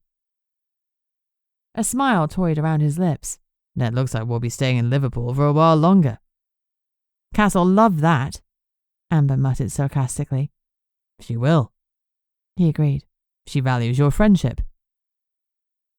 A slight look of bafflement slid across Amber's features. On the table, the imp stirred. Snicklesnack, Frogmatch cried. Are you okay? She started to sit up, froze abruptly, and turned to stare at her fully formed tail. She whipped it back and forth, then promptly burst into tears. Frogmatch drew her into his arms and comforted her until she stopped sobbing. Can we show you a picture of the vampire we think might be responsible? I asked Snicklesnack. She braced visibly, but nodded. When Bastian showed her the image on her phone, she recoiled. That's him, she breathed. Her crimson skin faded to a sickly pink. Thank you, I said. Can you tell me what happened? It was last night. I was walking in Sefton Park alone. I'd had a busy day playing with the park goers. Playing, for an imp, meant she'd been playing practical jokes on them. Imps were mischief makers who loved a practical joke, but they frequently strayed from humour into criminality. I didn't delve further into her activities in case I'd need to arrest her. Imps were frequently hauled in on charges of criminal damage, but they were usually released after a night. Like the Griffins, they couldn't be expected to fight their nature. And regardless of Snicklesnack's actions the previous day, she'd already been through enough. And then what happened? I pressed. She quivered and pressed closer to Frogmatch. I was grabbing some chips from Jack's van when a vampire came out of the shadows and enchanted me in an instant. Oh, I couldn't move, she whimpered, eyes wide as she remembered her fear. The wound in her tail had been ragged, and I suspected her tail had been gnawed off. But I waited for her to confirm it. He bit me, chewed my tail off like a fucking animal. Bastard, Frogmatch swore. I'm sorry, I said gently. That must have been horrible for you. Did he say anything? She blinked. He said, sorry. Huh. That was weird. And what happened after he bit you? He phased into the shadows, clutching my tail with his teeth. She reached out and clutched her newly grown tail to her shaking body. Okay, I said. Thank you for speaking with us. Can you give my colleague your contact details? Channing stepped up, phone out, ready to input her details into Spell. And I turned to the Griffin assassin. Can you send me that image? He nodded. He didn't ask for my number, but seconds later my phone vibrated with an incoming message. Thanks. As Loki flew around the tropical plants, Amber's gaze fixed on him. A Caladrius, she breathed. I've never seen one in the flesh. Loki, having no doubt heard the name of his species, banked back before landing elegantly on my suit jacket. You've been blessed, Wise, Amber murmured. We're not bonded, he just stays with me. Stay with Pig Dog, Loki agreed, making Amber smile. Much ham. Light on. Indeed, she murmured. I turned to Peter, who'd been hovering quietly nearby. I need to speak to Rowan Julin. He blinked. Dewey? Why? He blanched. He knows the dryad who was killed. He breathed. I believe so. I need to question him. Of course, I'll take you to him. If you think he's got anything to do with this, though, you're wrong. That kid literally can't kill a spider. He thrust his hands into his pockets, and I followed him deeper into his den. Dewey would either help us, or he'd become a suspect. I hope for his sake that he had an alibi. But I hope for mine that he did not. Chapter 8. Rowan Julin was a blonde dryad, covered in mud up to his elbows. When he looked up and saw Peter, he threw him a joyous smile. I got the ureta to grow. I got an air elemental to help create a bubble of special high-altitude air around it. He pointed excitedly to a bright green, moss-like plant that was contained in its own glass box. Peter's answering smile was reserved. Great work, my boy. Great work. He cleared his throat. The connection are here to speak to you about a delicate matter. The infectious delight in Rowan's young eyes faded. Oh, is everything okay? He asked, standing up. He absent-mindedly rubbed the mud off his palms onto his trousers. I'm Inspector Wise. This is Detective Channing, and this is Robbie, I said carefully.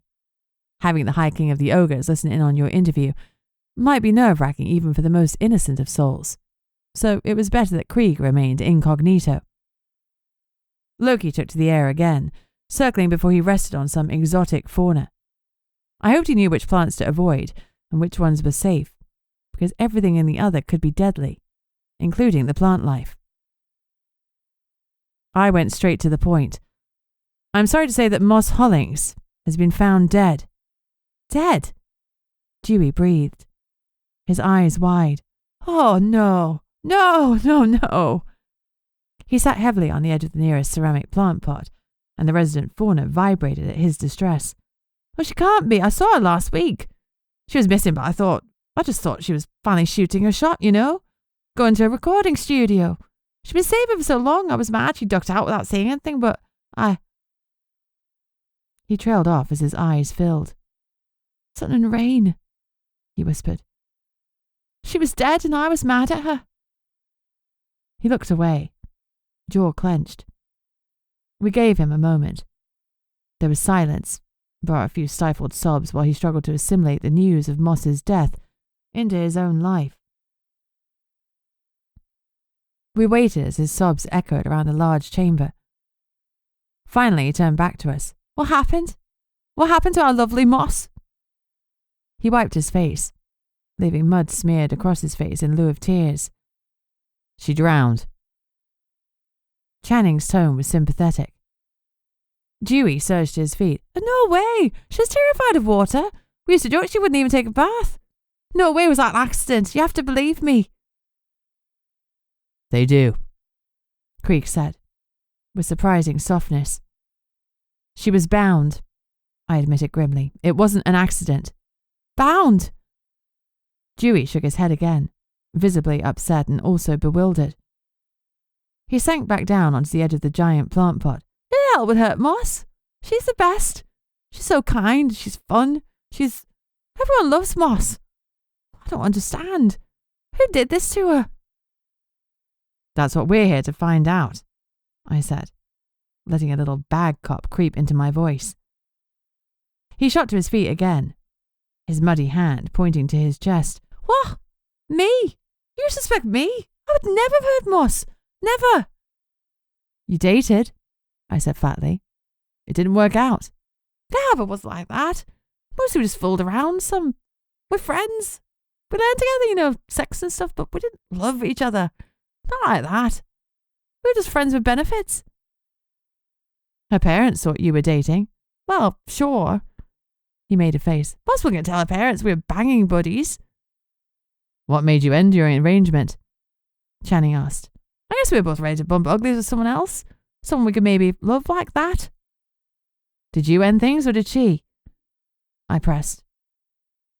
He shook his head. Honestly, can't say. He paused and frowned. Me, I think. There's a girl here I had my eye on. He shrugged. Anyway, it all fizzled out. And where were you last night from 9 p.m. until 1 a.m.? Dewey's green skin was tinged with grey. I would never hurt her. Never. His tone was insistent, but I wondered if he was giving himself thinking time because he didn't have an alibi. Just answer the question, Channing demanded. We worked until 2 a.m. this morning. He looked at Peter. You saw me leave, right? Peter nodded. Yes. He turned to me. We do a lot of work in the farmhouse through the night because it saves us bothering the common realm folk in the day. Last night, Dewey worked until just gone 2 a.m. We chatted a little after his shift, and the CCTV camera footage will show him leaving probably close to 2:15, well after your window. And what time did his shift start? I asked. 8 o'clock after the farmhouse closed, Peter confirmed, before Dewey could answer. Dewey nodded emphatically. You see me coming in on the cameras? I didn't leave the farmhouse till my shift was over. You'll see it wasn't me. I'd never have hurt Moss. We would follow up with the cameras, but for now, I believed him, which meant we were back to square one. My least favourite square. According to a quick scan of social media, the bar where Moss had worked didn't open until 5 p.m. due to some refurbishment work. There wasn't much we could do until then, so we left the farmhouse and returned to our cars. Annoyingly, it was still too early to press Kate for any results from the autopsy. Head back to the office, I said to Channing. Mindful of the time and my growling stomach, I added, take an hour, grab some refs. Refs? Krieg asked. Eyebrows raised. Refreshments, Channing answered. Means a lunch break. Ignoring their byplay, I continued. Once you've had a break, type up a report for Thackeray. Later on this evening, I'll go to Botany. Channing cleared his throat. With respect, Mom, I would like to attend the questioning too. It's after your shift has ended, I pointed out. The job doesn't stop because the pencil pushers say so. He lifted his cleft chin. I was pleased to see a little more backbone from him. Fine, we'll meet outside at 5 p.m. Full uniform still on. Got it. And, Mom? Yes? Thanks. Channing, I called at his back as he walked to his car. He turned. You did really well today. Looking incredibly youthful, he grinned at me and climbed into his car. What about me? Krieg breathed into my ear. Did I do really well? I half laughed, half huffed. Mostly you distracted me.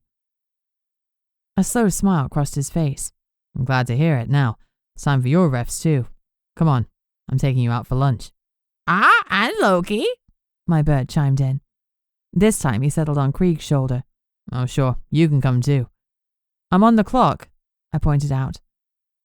So is Channing, you gave him an hour. We're taking one too, he said firmly. For once, I didn't argue. I needed to refuel, so why not do it with Krieg? He'd taken a few days' holiday to spend time with me. The very least I could do was give him my lunch hour. Chapter 9. When I'd agreed to lunch with Krieg, I'd envisaged grabbing a bowl of pasta at the Olive Garden or a quick pizza at Rudy's. I hadn't envisaged afternoon tea at the Panoramic 34. The panoramic 34 was set in the West Tower at the edge of the Liverpool docks. 300 feet above sea level, it was one of the UK's highest restaurants. It didn't just feel high, it felt almost celestial. Maybe, though, that was the company I was keeping.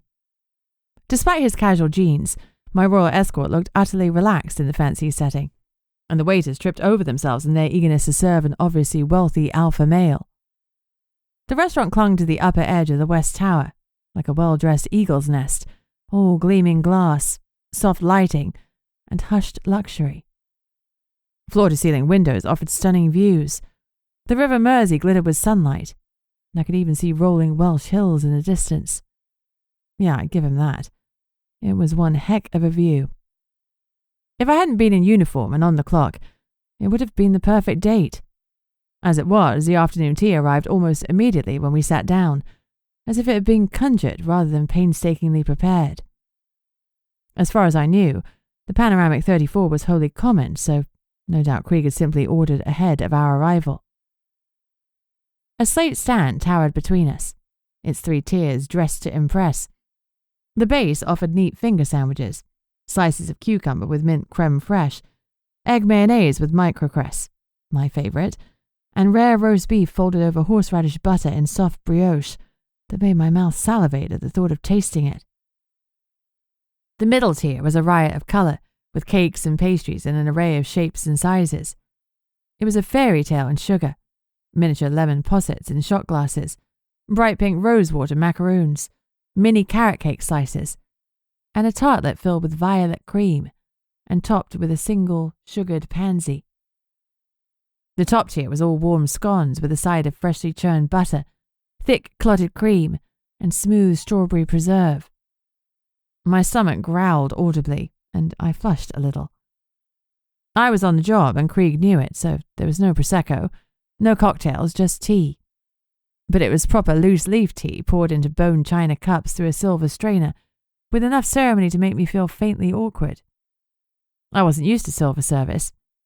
To be honest, it all felt a bit much. But with the food looking so divine, I was willing to put up with a side order of imposter syndrome. Besides, the company was certainly compelling.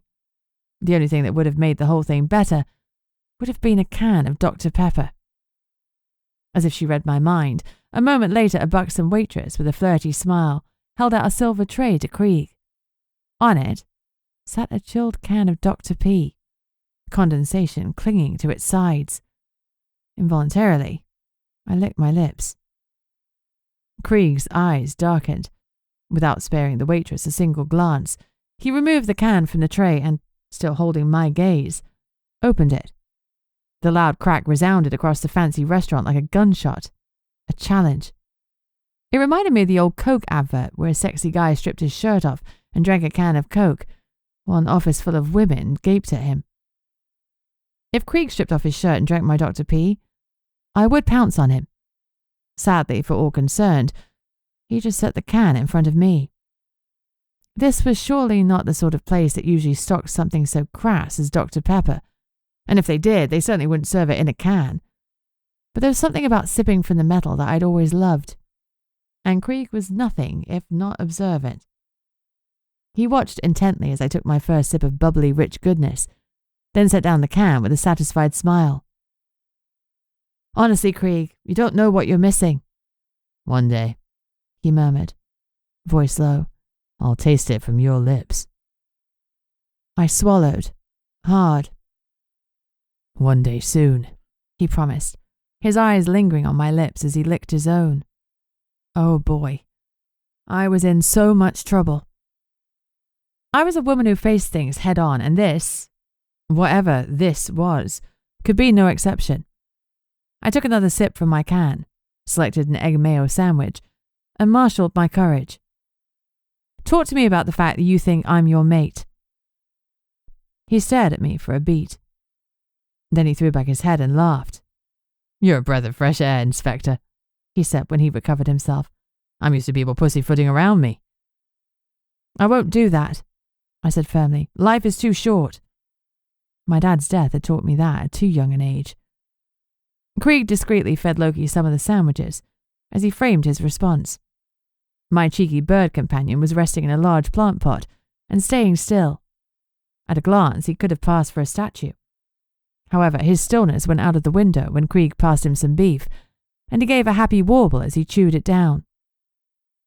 With Loki taken care of, Krieg selected his own beef sandwich with his left hand, and took my left hand in his right. He interlaced our fingers, and his thumb stroked my skin almost absently. He took a bite of his sandwich whilst my insides grew hotter and hotter at every casual swipe of his skin.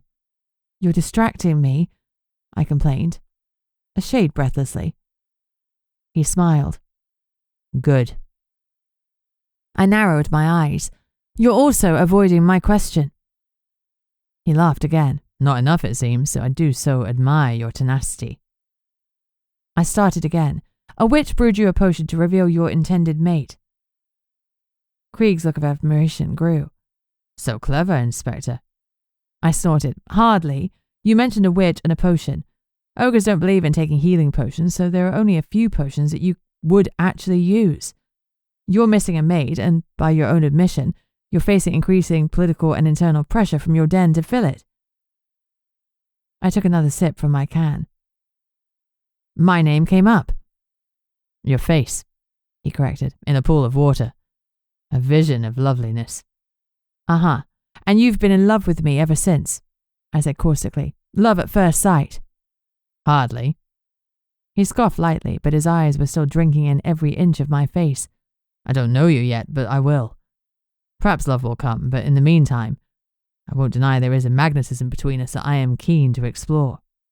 "Potions can be wrong. Witches make mistakes." He studied me. "Amber Delia brewed it for me in exchange for me cancelling a contract on her." My mouth dropped open.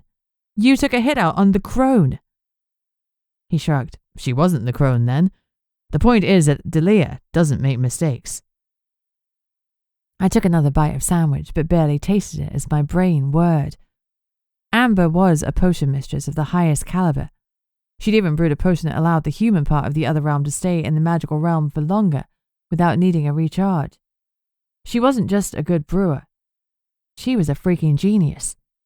The likelihood that she would mess up an important potion was slim at the best of times, but virtually non-existent when you considered that her life had been on the line. "Ah, mates," Loki trilled quietly. "What does it mean?" I said abruptly. "Being mates. What does that mean to the ogres?"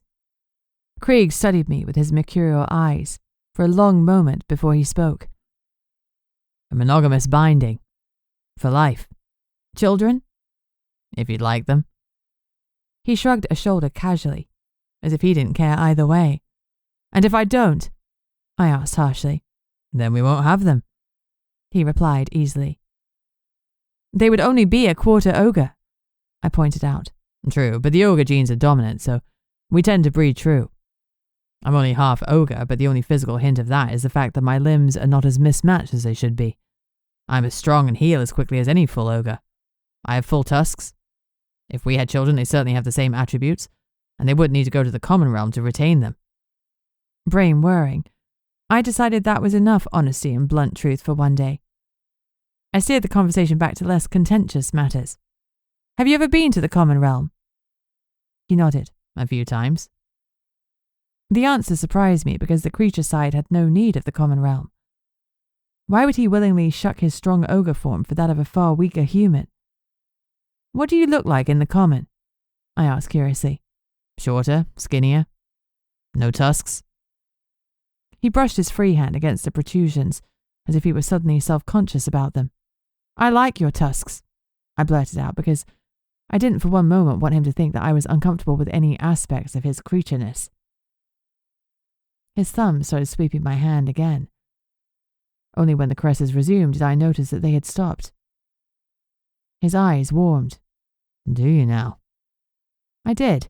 They gave him a faintly devilish air that appealed to the teenage side of me that still fancied a bad boy. I brushed my hands against my suit trousers to clean them, then slowly reached one of them towards his tusks. I gave him plenty of time to pull back, but he didn't move. I had to sit on one of my legs to raise me high enough to reach them.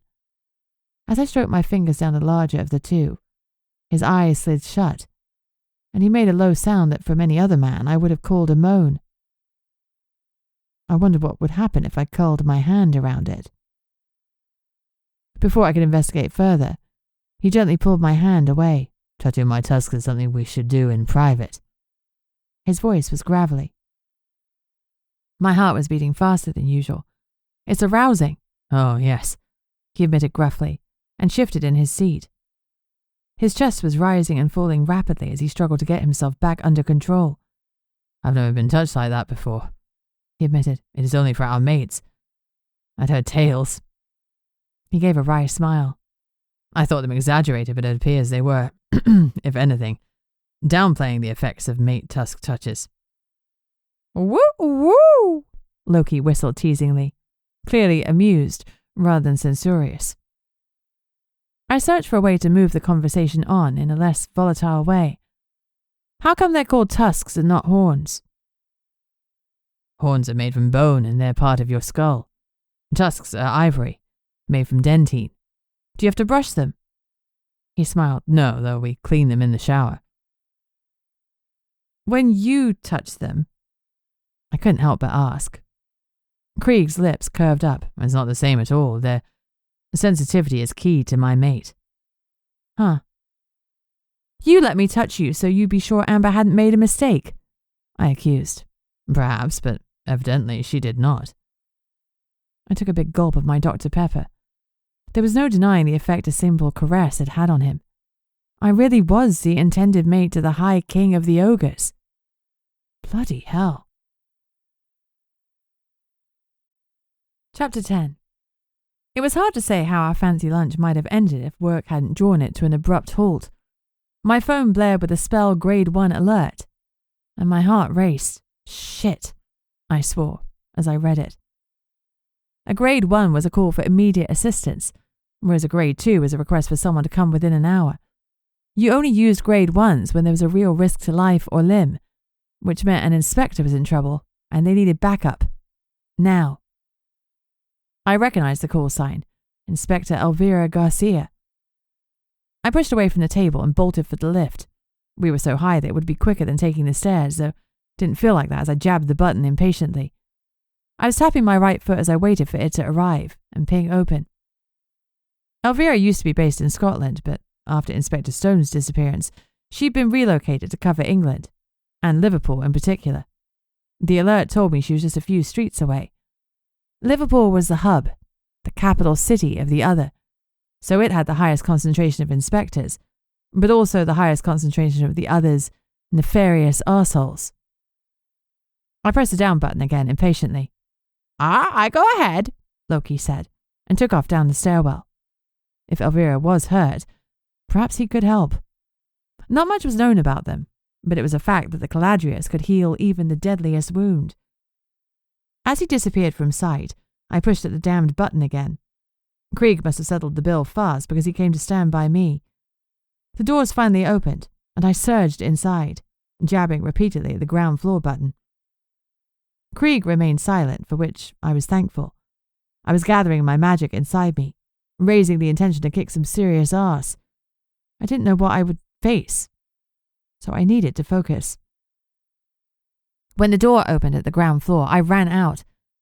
I knew these streets well, a product of my misspent youth, and I was only a minute or two from Elvira's position.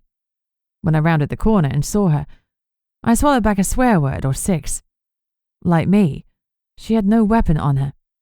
Stupid. I should have at least had a retractable baton. She was using her magic, the IR, to blast columns of air at her attackers, but there were 5 of them and only 1 of her. Ungentlemanly odds. As they phased in and out of the shadows to reappear in different places, it was clear that they were vampires. Black eyes! Loki yelled to me in a warning as he flew overhead, keeping well away from them. Smart bird. Black eyes meant the vampires were under a necromancer's control and not acting of their own free will, so there was no way to save them. They were being controlled like puppets by an evil witch, and they'd attack until their objective, or true death, was achieved. No injury would give them pause. It was their death or ours. Even so, I was touched by regret at the thought of killing them. I cast around for a weapon and was surprised when Krieg handed me a large dagger. "Thanks," I muttered, then plunged into the fray. I gathered my intention and drew up my need for a strong light. "Watch your eyes," I called to Elvira, before releasing my magic with a circular motion. Light blasted out so that the dark alleyway was totally bathed in it, banishing the shadows that the vampires were moving in and out of. They flinched and hissed with rage, as one of their advantages was taken away from them. A vampire could cope with daylight, but using the shadows was one of their main ways of moving unseen and striking from different angles without warning. Eradicating their darkness was a trick from Inspector 101, but it had a sizable drawback, which is why Elvira hadn't done it when she was alone. As I maintained the bright light, my magic was tied up in the casting. I might have got rid of one of their advantages, but I'd also removed one of mine. I had no magic with which to defend myself. Still, Elvira would have my back, and I had Krieg's dagger. The light had made the vampires pause, and Elvira didn't waste time. She stepped in with lethal grace, her long limbs whipping into motion as she summoned a column of compressed air and hurled it at the nearest one. He flew backwards, crashing into a brick wall hard enough to make a hole in it. Before he could slide down, she spun and blasted another vampire with a low-pressure burst that folded him at the waist and sent him careening into his brother. 2 for 1, she grinned, sweat gleaming on her brow, her dark curls wild around her tanned face. It was my turn. I surged forward, Krieg's dagger gripped tight in my hand. Time! Loki squawked urgently at me. Luckily, I knew exactly what he meant, though I had no idea how he knew about it. The next vampire came at me in a blur, too fast for a human eye. But I had another ace up my sleeve. I had time. All inspectors had access to the third realm, the realm that let you do fun things like go back in time or slow it down. And I didn't need my magic to use it. I simply depressed a small button on Dad's old enchanted pocket watch, and the third realm grabbed hold of me. The vampires' fast movements became languidly slow, like they were swimming through molasses. I would only get a blast of the third for a few moments, so it was essential to make the best use of it. I ducked low, rolled, and came up behind my attacker, raised my dagger, and sliced his throat. Black blood sprayed, but it wasn't a fatal wound. To kill a vampire, you needed to cut off their head or stab them in the heart. But my action would hurt the necromancer that was controlling him, and that was my aim. I met the vampire's black eyes. "Fuck you," I said to his puppet master, and thrust the dagger into his heart. His black eyes leached to brown for a moment, and then he exploded into dust. Time snapped back into place. Damn it, I'd hoped for longer. "Another one incoming," Krieg called helpfully. He was leaning against the wall, arms folded, dodging fangs and some truly criminal breath. I whirled around and kicked my attacker in the knee with enough force to shatter bone. He dropped, and I let go of my light casting long enough to use my magic to grow the dagger I was holding into a sword. Lifting it up, I cut off the vampire's head. Another dust cloud exploded. Bites dust!" Loki crowed triumphantly. 3 down over here," Elvira shouted. "How many have you got?" 2. "I'm winning." "It's not over yet," I grunted, as a 6th vampire phased in now that I'd let the shadows reappear. That was just annoying. Sword in hand, I drew forth my intention and let the light blaze again. 6 vampires were quite enough for one day. Elvira vaulted over a discarded crate, wind magic coiling around her fists like invisible gloves. As she slammed both palms into the ground, a shockwave rippled through the alley, and the remaining vampire was lifted off her feet. She slammed against the wall with bone-crunching force, then fell awkwardly, femur jutting through her thigh. She was twitching, but still moving. A broken limb wouldn't stop her. Raising the sword like I was King Arthur, I charged and sliced off her head, and just like that, she was nothing more than ash. I whirled around. We were alone in the brightly lit alley, apart from Krieg. "That one was totally mine," Elvira muttered. 4 to me. I snorted. "No way, I cut off her head. It's 3-3. I broke her leg," Elvira argued. "That's not a kill shot, and you know it." "Fine," she huffed. "It's a draw. But I was spectacular." "I like the shockwave thing," I admitted. She grinned. Thanks, it's one of my favourites. I turned to Krieg. Where the hell were you? He grinned. You ladies had it covered. You didn't even break sweat. I did, Elvira muttered, wiping her brow. It was squeaky bum time until you rolled up. She turned to me and said seriously, Thanks, Stace. No worries. As far as I was aware, Elvira woke up looking like pure Mediterranean perfection every single day. Her tan skin was always flawless, her dark eyes always lined, and her lips always rouged. Despite the impracticality of long hair, she often wore it down in luxurious waves that made the brass shout at her if they caught sight of it. Even a little sweat just made her skin look dewy. It was so unfair. Despite her perfection, I liked and admired her. She was fierce and strong. Out of nearly 100 full inspectors in the connection, she was one of only 10 women. The glass ceiling was alive and well, though I strived to crack it every day.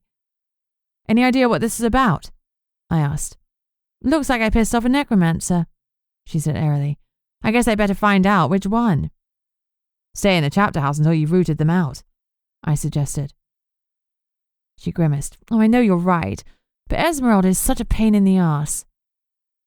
I grinned. Esmeralda, Esme to her conquests, was a siren who ran the chapter house.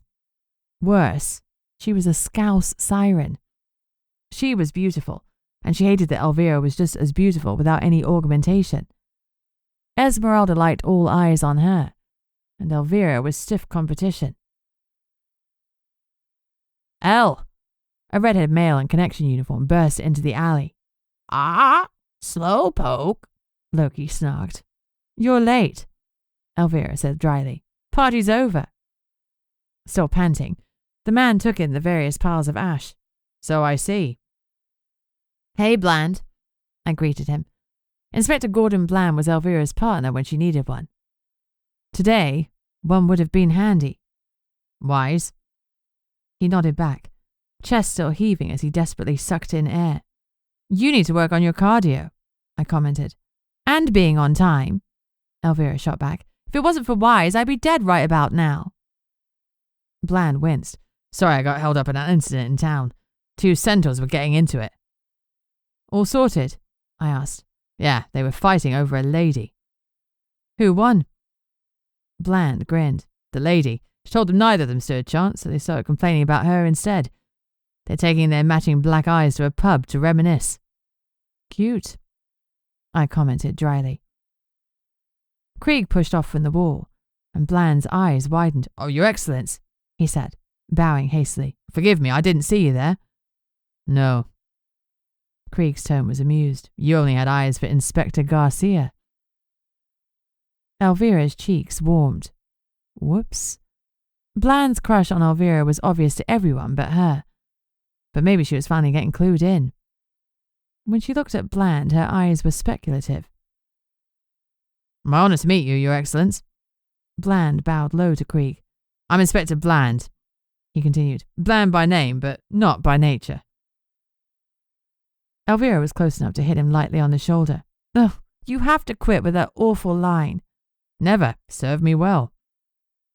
Krieg cut through their bickering with a minuscule bow of his own. My honour to meet you, Inspector Bland, he rumbled. What are you doing here? Elvira asked Krieg. Your Excellence, she tacked on hastily.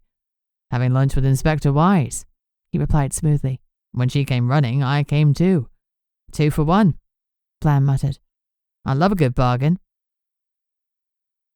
Elvira's eyes were narrowed, and she folded her arms. What's your business with Stace? Well, that's our business, isn't it, Inspector Garcia? Krieg's tone was mildly reproachful, but Elvira didn't falter. Man, she was one ballsy bitch. Even I'd hesitate to square off to Krieg when I'd first met him. If you mess with Stacy, you mess with the full might of the connection. Krieg looked amused. I have no intention of harming her. So, what are your intentions? She pressed. He ignored her and looked at me instead. I take it back. You do have friends. With friends like Elvira, who needs enemies? I groused, but I smiled a little at my fierce friend, to take any sting out of the words. She grinned back. We both know you love me. Her smile faded. She gestured towards the High King of the Ogres and dropped her voice for me alone. I really hope you know what you're doing, Stacy. She wasn't the only one. Chapter 11.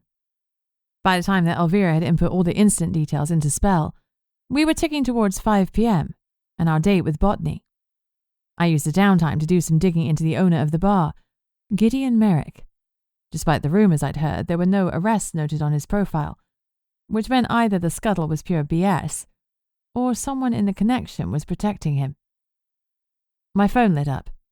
Dr. Potter calling, and I swiped up to take the call. Kate, have you got the results of the autopsy? Hey, I'm still waiting on some toxicology tests, but I have some initial impressions. I'd like to show you a few things. Can you come in? I'm in the field. It'll probably be a couple of hours before I can get to you. That's fine. Her normally upbeat voice was somber. I'll stay in the morgue until you get here. Beth will take the dogs out for me. Her sister Beth lived with her, and their small pack of dogs. I appreciate you staying late. It's not a problem. I'll catch up on paperwork. See you soon. She hung up. I frowned. What's up? Krieg asked. Kate normally updates me on the phone, but she wants to see me in person, which means she's found something unique, something she hasn't seen before. I trusted Kate. If she said I needed to see it, then I needed to see it. I slipped my phone into the pocket of my black suit jacket as we reached our destination. Harbinger Street was a busy district of pubs, bars and restaurants, with a mixture of Victorian and Georgian buildings. Because of the presence nearby of the Liverpool Institute for Performing Arts, known as LIPA, the footfall was generally a younger demographic that contrasted with the austere grandeur of the buildings. Nearby was a Philharmonic pub, a Grade 2 listed building. Amusingly, the gents' toilets inside were incredibly fancy and were Grade 1 listed. Women wandering in to goggle at the men's loos was a common occurrence. In contrast, the women's toilets were beyond basic.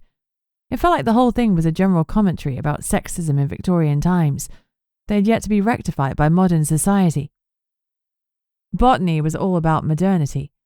It was located in the old school for the blind, a classic Victorian structure that still spoke of elegance. I could see through the windows that the inside had received a full makeover. The walls were light-coloured and there were flowers everywhere. No wonder Moss Hollings had wanted to work here. It was a dryad's dream job, especially for one that liked music. I could already hear low thudding bass lines pumping out. Elliot Channing was waiting outside and, like me, he was still wearing his suit, though it was looking a little less starched now. He scanned me anxiously as I approached.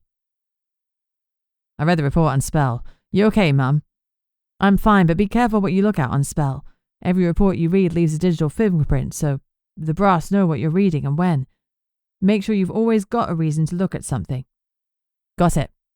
Okay, we're here to talk to the staff about Moss and to talk to the owner, Gideon Merrick, if he's around.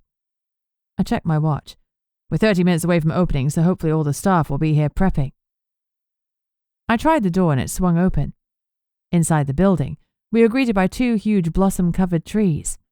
No doubt the common folk would think they were fake, but I could sense the dryad magic humming in them and keeping them alive. Effort had been made to ensure they still received plenty of natural light. Skylights had been carved into the ceiling to bathe the entranceway in sunshine. We took the short flight of stairs up to the bar. Oh! A fire elemental waitress said, taken aback at our unexpected arrival. The fire that danced on her head in place of her hair flared. She paced on a customer-facing smile. Oh, sorry, we're not open yet. Come back in 30 minutes. I fished out my connection badge. We're not here for drinks. More's a pity, Krieg murmured by my side. Eyes wide and fixed on the badge. The woman nodded too many times. Right, sure, fine. The connection. Okay. Did you know Moss Hollings? She blinked rapidly. Did I know Moss? Past tense. I'm sorry to confirm that she died yesterday. Her eyes rolled back into her head, and she fainted dead away. Krieg caught her with no visible sign of effort, swung her into his arms, and moved forward into the bar. What was it with him and women fainting into his arms? I definitely wasn't jealous. No way. The bar was full of chatter and laughter when we walked in, but it halted abruptly as the occupants took in the unconscious woman in Krieg's arms. "Jane!" someone shouted, alarmed. Jane's eyes fluttered, and she moaned as she came round. Krieg set her down in a chair, and the rest of the staff fluttered around her. She sat up. "Moss is dead," she announced loudly to the whole room. My lips pressed together, and I made an effort to suppress a frown. I'd wanted to be the one to tell people that, to watch their reactions. Instead, my gaze now had to dart here, there, and everywhere, as I tried to get a handle on what they were feeling. Without exception, they were shocked and upset, and the jovial mood that had been there a moment earlier faded away. Death had a way of killing the mood. "Listen up," I said loudly. "We'll be interviewing all of you, but I want to start with anyone who worked closely with Moss, or saw her on her last shift on Tuesday." A tall man frowned, then spoke. "We've spoken to the connection already when Moss went missing."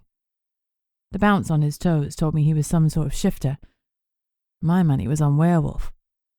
Werewolves shared a body with their wolf counterpart, allowing them to shift into man or wolf as needed. But even when human, they retained an added edge of stealth and strength. Until recently, the wolves had struggled to communicate with their human side. But according to a recent briefing, Lucy Barrett, the current leader of the werewolves, had resolved the issue. Now they could speak freely once more. Intel on how she'd done it was sketchy, but werewolf violence had gone down by 50% in the last few months, so I didn't really care how she'd achieved it. I was just pleased that she had. "Shut it, Reuben!" Jane snapped. "This is for Moss. The least we can do is help the police." He grimaced and didn't argue. But now I was looking more closely at Reuben. Channing and I divided the employees between us and started work. It was no coincidence that all of the witches were on my list. Krieg had been right. Moss had been afraid of drowning, which made me all the more certain that her fear had been harvested through dark magic to give a power-hungry witch a significant power bump. Sandra Jackson, the bar's manager, cried a lot, but it felt false. Like most of the tears were for show. I bet that she'd soon be taking some paid leave because of emotional stress. There had been a little flash of something in her eyes before the tears started. She toyed with her blonde curls as we spoke. Was that a tick? Or a tell? She was wearing the same uniform as the others. Black trousers, white shirt. But hers were of a notably superior quality. "How well did you know Moss?" I asked her. "How well did we know anyone?" She sniffed delicately. "She was a nice girl, warm, kind, great singing voice." "And how was her work?" "She was always on time," Sandra said firmly, pulling down a curl and letting it bounce back up. "And?" She hesitated. "Well, she wasn't our hardest worker," she admitted quietly, one finger twirling into another curl. "Always drumming on tables or humming or moving to the music. You had to remind her to do her job because she sometimes got lost in the music. But despite that, she was a really popular waitress. She had a big smile and an even bigger heart.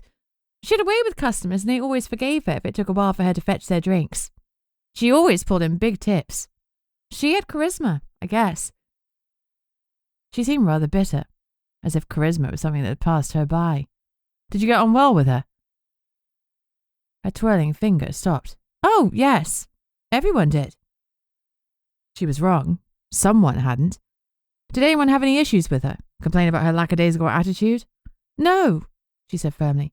"Everyone adored Moss." "Where were you last night, between the hours of 9 p.m. and 1 a.m.? Without having a firmer term of death from Kate, I left the window deliberately vague. She paled, swallowed hard, then pushed the curl behind her ear. Was that an outward hint of inward turmoil? "Me? Last night, I was here, working until closing time." "What time was that?" "Close?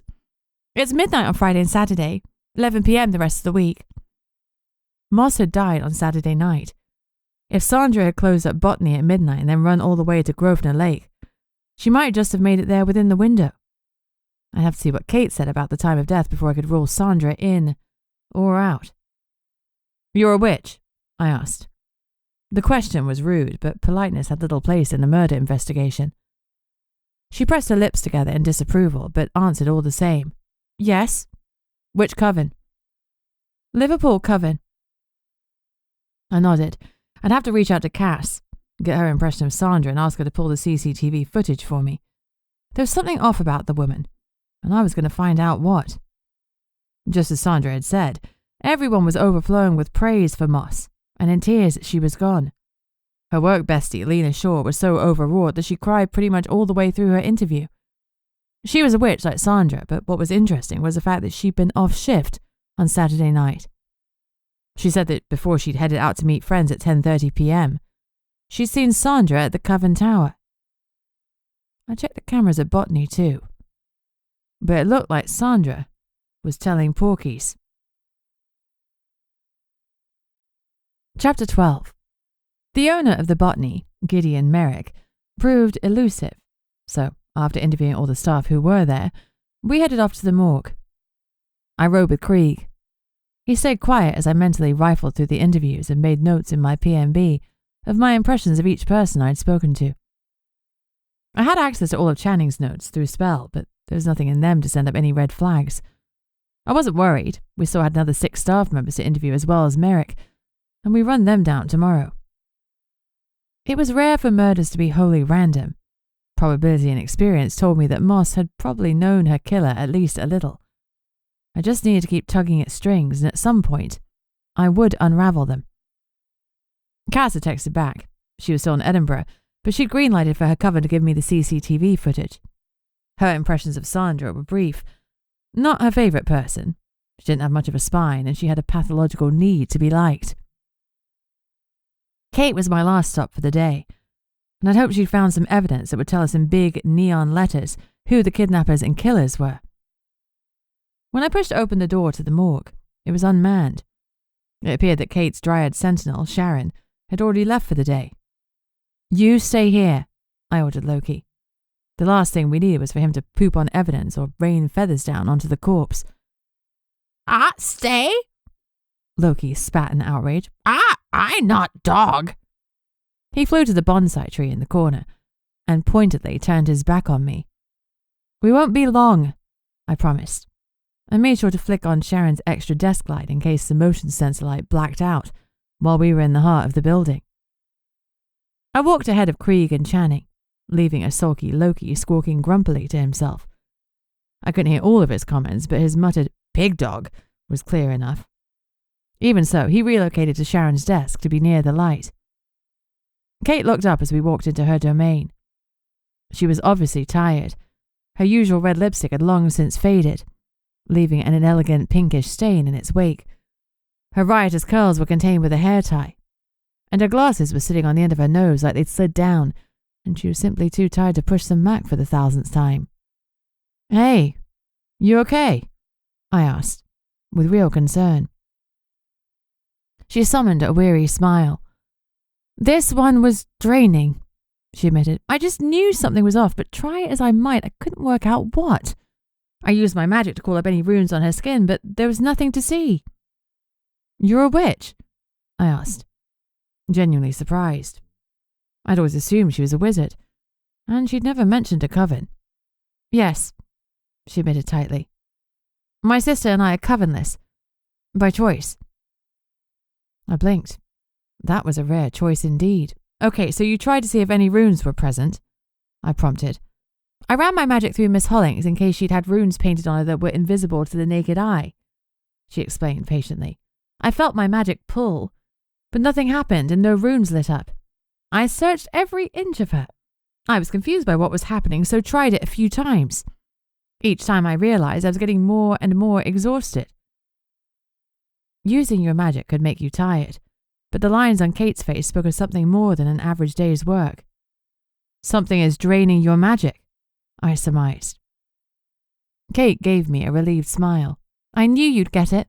Absolutely. Something was draining me and I couldn't see what. I left that alone after a few failed attempts and started with the post-mortem. I found something you need to see." The body on the gurney was covered with a sheet. Kate carefully peeled it back to reveal Moss's youthful face, framed by bright pink hair, and a chest cavity that had been opened wide, and the internal organs removed. I leaned closer to see what Kate wanted to show me, and gaped. Inside the cavity, the ribs were covered in runes. They were black and looked like they'd been scorched on somehow. Next to me, Channing paled and took a step back, looking like he was about to throw up. Before I could tell him to get out if he was going to hurl, Krieg pushed his head between his legs, and Channing took some steadying breaths. I ignored the men and turned back to the corpse that was demanding justice. "I've never seen anything like this," I murmured, looking intently at the ribs. "How is it possible that the runes are internal?" "I don't know," Kate said hopelessly. "I've never seen it before either. What I can tell you is that the time of death was between 1 a.m. and 1:30 a.m. I reached a hand into my pocket, feeling the smooth weight of my dad's pocket watch in my fingers. I turned the watch round and round as I thought. If that was the time of death, Sandra could have done it. She lied about staying until the shift had ended. Yes, I definitely needed to take a look at Sandra Jackson. Kate continued. "Moss's last meal appears to have been plain porridge, but I also detected a potion in her system. I haven't been able to identify it yet, so I've sent off her blood to Dave for a full toxicology report. He'll get back to us when he can, but he's off today. His daughter's wedding." "Fair enough. When is he back in?" "Tuesday." My tension eased. That wasn't too long a wait. "Okay, thanks. Anything else I need to know?" "Her liver is showing surprising degradation for someone her age, but there are no other signs of alcohol or drug abuse, which is unusual. She had good muscle tone. I'd say she was a runner. The marks around her wrist, as you noted in your report, were made from rope, and there was some form of man-made fibre in the lacerations that had started to heal. I'd say she was bound and struggled against the restraints." I'd known that, been certain of it. Once upon a time I'd had similar marks. I let none of that show on my face. Kate went on. "I'd agree with your suggestion that she was kidnapped and held prior to her death. Besides that, lovely Moss looked after herself. Hair freshly dyed, nails manicured, toes pedicured. She enjoyed taking care of herself," I murmured. "She wanted to be a singer, a star." Kate sighed. "It's a crying shame because she was so full of promise. I care about everyone who comes into my domain, but the young ones always hit me hardest.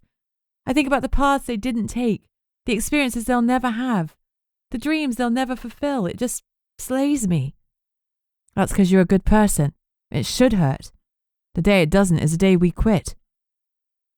She nodded solemnly. "I'll type up my findings and make sure Dave prioritizes the toxicology when he's back in. I hope you find some answers for Moss's family. I certainly intend to."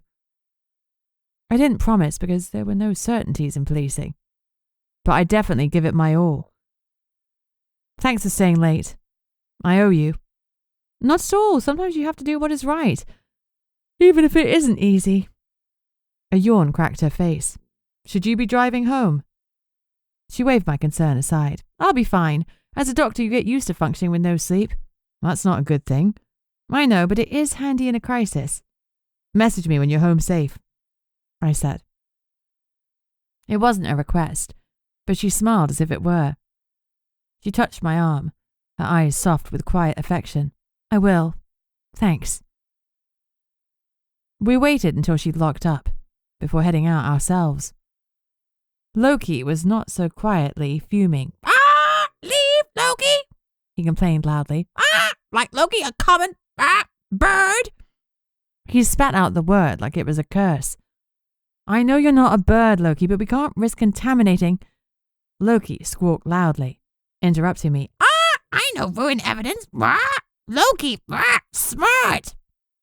"Of course you are," I started to say, to placate my cranky Caladrius. He turned his back on me, lifted his tail up, and pooped. The white splat hit the floor, and I stared at it for a moment. The mess was definitely a Sharon problem. If anyone deserved bird poop at the start of their day, it was the cranky dryad. Besides, exhaustion was clawing at me after yet another long day, and I didn't have the bandwidth, or the cleaning products, to deal with more shit. Home was calling me, and I would have gone straight there but for my mum's name flaring on my phone screen. Damn it. I was late for dinner. Again. Chapter 13. Oh, you didn't need to drive me, I mumbled for the third time.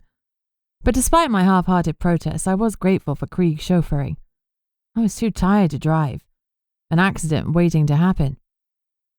I thought of Kate, who'd driven off alone. She'd already messaged to say she was home and already tucked up in bed. No doubt she'd crash out instantly. Whatever those runes did, it wasn't anything good. Her exhaustion had been palpable. "And miss your mother's cooking?" Krieg replied lightly. He parked the car. Before I could complain, he was outside holding my door open for me like a real gentleman. I stared at the High King of the Ogres, the deadliest man in most rooms, in total bafflement. Who are you? His lips curled a little. "Well, you'll have to find out." Damned if I didn't want to. Loki flew to my shoulder, and just when I thought he was finally making friends with me again, he lifted his tail and pooped on my shoulder. I gaped at him. More poo? Do you have digestive issues? I demanded. "Rage issues, more like," Krieg commented, fixing the bird with a warning glare. Loki looked smug. Point made, he flew into the air and went over to my mum when she opened the door. "Ah! Polly!" he shrieked. "Ah! Poor starved Loki! Ah!" I saw the smile in my mother's eyes before she put on a suitably serious expression. "Is that daughter of mine not feeding you enough? That's unacceptable. Come on in, Loki," she crooned. He flapped inside and she looked out at Krieg and me, eyes still laughing. "I love that bird." She bowed to Krieg. "A pleasure to see you again, Your Excellence." He winced, took her hand, and in all seriousness said, "Robbie, please." What was surprising was the level of entreaty in his voice. He really did want to be Robbie here. I wondered suddenly if anyone else called him Robbie. He told me once that Hanlon and Mactel weren't his friends. If that were true, did he have anyone? His mother had died in childbirth and his father had died when he was young. He'd said I didn't have friends, but maybe he was projecting. Maybe he was the one who was friendless. I suspected that Krieg was very much alone in this world, and the thought gave my heart a hard twist. Alone was a shitty place to be. I knew it well. Mum's eyes swept over me disapprovingly. "Uniform, Stacy? Really?" She sighed loudly. She hated all reminders of the connection, hated that I'd followed in my father's footsteps and become an inspector for the organization that she blamed for Dad's death. He died in the line of duty and she constantly feared the same for me. I didn't like making her worry, but you could only live your life for you. Besides, if I was going to solve Dad's cold case one day, I'd need the connection's resources and know-how. "I have spare clothes for her," Krieg started. "No," I interrupted firmly. "I'm here. I'm hungry. You can cope with my wardrobe choices, Mum, or I can go home." Mum grimaced, but let me in, uniform and all. We were late, so the table was full when we strolled in. Grant and Jules were on one side, and Rupert and Ava were on the other. We all looked at the one remaining seat. "I'll get a chair for Robbie," Mum said hastily. "Not at all," Krieg said smoothly. "I'll carry it in. Just direct me to the correct location." At times, he sounded so stiff and formal, like he'd swallowed a dictionary. He wasn't one to shy away from sesquipedalianism either, and I admired that about him. I suspected it had evolved because people expected ogres to grunt monosyllabically, and he loved nothing more than defying their expectations, though he leaned into their stereotypes when it suited him. He was a man who wore many hats. I wondered if I'd even begun to scratch his surface. Somehow I didn't think so. I moved my plate and cutlery to make space for Krieg to sit next to me at the head of the table, opposite Mum. Moments later, he carried in a kitchen stool and perched next to me. Mum flapped in after him, carrying a plate and knives and forks for him, then served us both from the dishes on the table: caprese salad, lamb kebabs, couscous, and a Greek salad. Perfect summer weather food. I dug in without hesitation. Our afternoon tea felt like it had been a century ago. Krieg and I were so close that our arms touched as we ate, making my skin hum with his proximity. I'd been suppressing my attraction to him all day in favor of focusing on my job, but now I was off the clock. I could let myself look at him, let my eyes linger on those big hands. I had a thing about guys' hands, and I hated when they were skinny and manicured. Give me a labourer's hands over a pianist any day of the week. And Krieg had labourer's hands, skin that was rough and used, that would scrape over my skin in the very best way. Still haven't shagged, Julian noted it into the quiet. I glared at my brother and kicked him under the table. Ow! Grant protested. That was me, Stacy. Sorry. I grimaced and looked under the table. Grant had slipped his feet out of his shoes and was playing footsie with Jules under the table. If you keep your feet to yourself, you wouldn't have got involved, I defended myself. Who plays footsie at the table? Grant snorted. Please, you and Krieg are playing handsy. That's worse. Ours is secret. He paused. Well, it was until you announced it to the whole table. No, it wasn't, Ava chimed in, grinning. I think it's sweet that you still can't keep your hands off each other, your feet, after being together for 5 years. 6, actually, Jules corrected, with a smug look at his husband. 6, Grant agreed, lacing his fingers through Julian's. We have an announcement, he blurted, looking nervously at Mum. They were already married, so there were certain expectations, and the pause was pregnant, in more ways than one. We're adopting, Grant blurted. That's lovely news. I beamed with delight, my weariness lifting in an instant. How far are you into the process? Couple of months. Julian was still scanning Mum for her reaction. She stood up and her eyes filled with tears. I'm going to be a nana, she whispered. Jules's eyes filled too. We hope so. His bottom lip was trembling. We aren't going to tell you all until we are further in. He shot a flat look at his unrepentant husband. But we couldn't wait to share it, Grant said happily. Besides, his smile faded. It's a pretty tough process and there's no guarantees. We'll need your support. And you need to know that you'll all be assessed. The other adoption agency will be digging into our family and any... He eyed Krieg. Associates. There was a hint of trepidation in his eyes. Just a hint. But it was enough to get my back up. Was he suggesting that I shouldn't date Krieg in case it affected their chances? I opened my mouth to say something curt and undiplomatic, but Mum interceded. Well, this calls for a celebration. Tea and cake. Grant, help me with the cake, won't you? She pulled him from the dining room. Jules winced. He didn't mean any disrespect, Your Excellence. Robbie, please, Krieg said evenly. I will not assume any disrespect within your family home. You should feel free to talk as you wish. There will be no reprisals. Rupert snorted. Now you've given Stace carte blanche. Krieg looked at me. She always has carte blanche. My cheeks warmed, and I was relieved when Mum and Grant bustled back in with a huge cake and some side plates. Cake was just what I needed. We stayed entirely too late, but it was fun to watch Krieg relax. He didn't speak often, but seemed to sit back and enjoy the atmosphere. I was just getting ready to suggest we leave, when my phone beeped with yet another Grade 1 alert. I hastily opened it to silence the shrill noise, and my skin went cold as I read it. I have to go, I said into the tense silence. There's been another murder. Chapter 14. I had seriously contemplated not rousing Channing, but tired as we all were, I knew he'd be pissed if he missed the chance to examine the crime scene while it was fresh.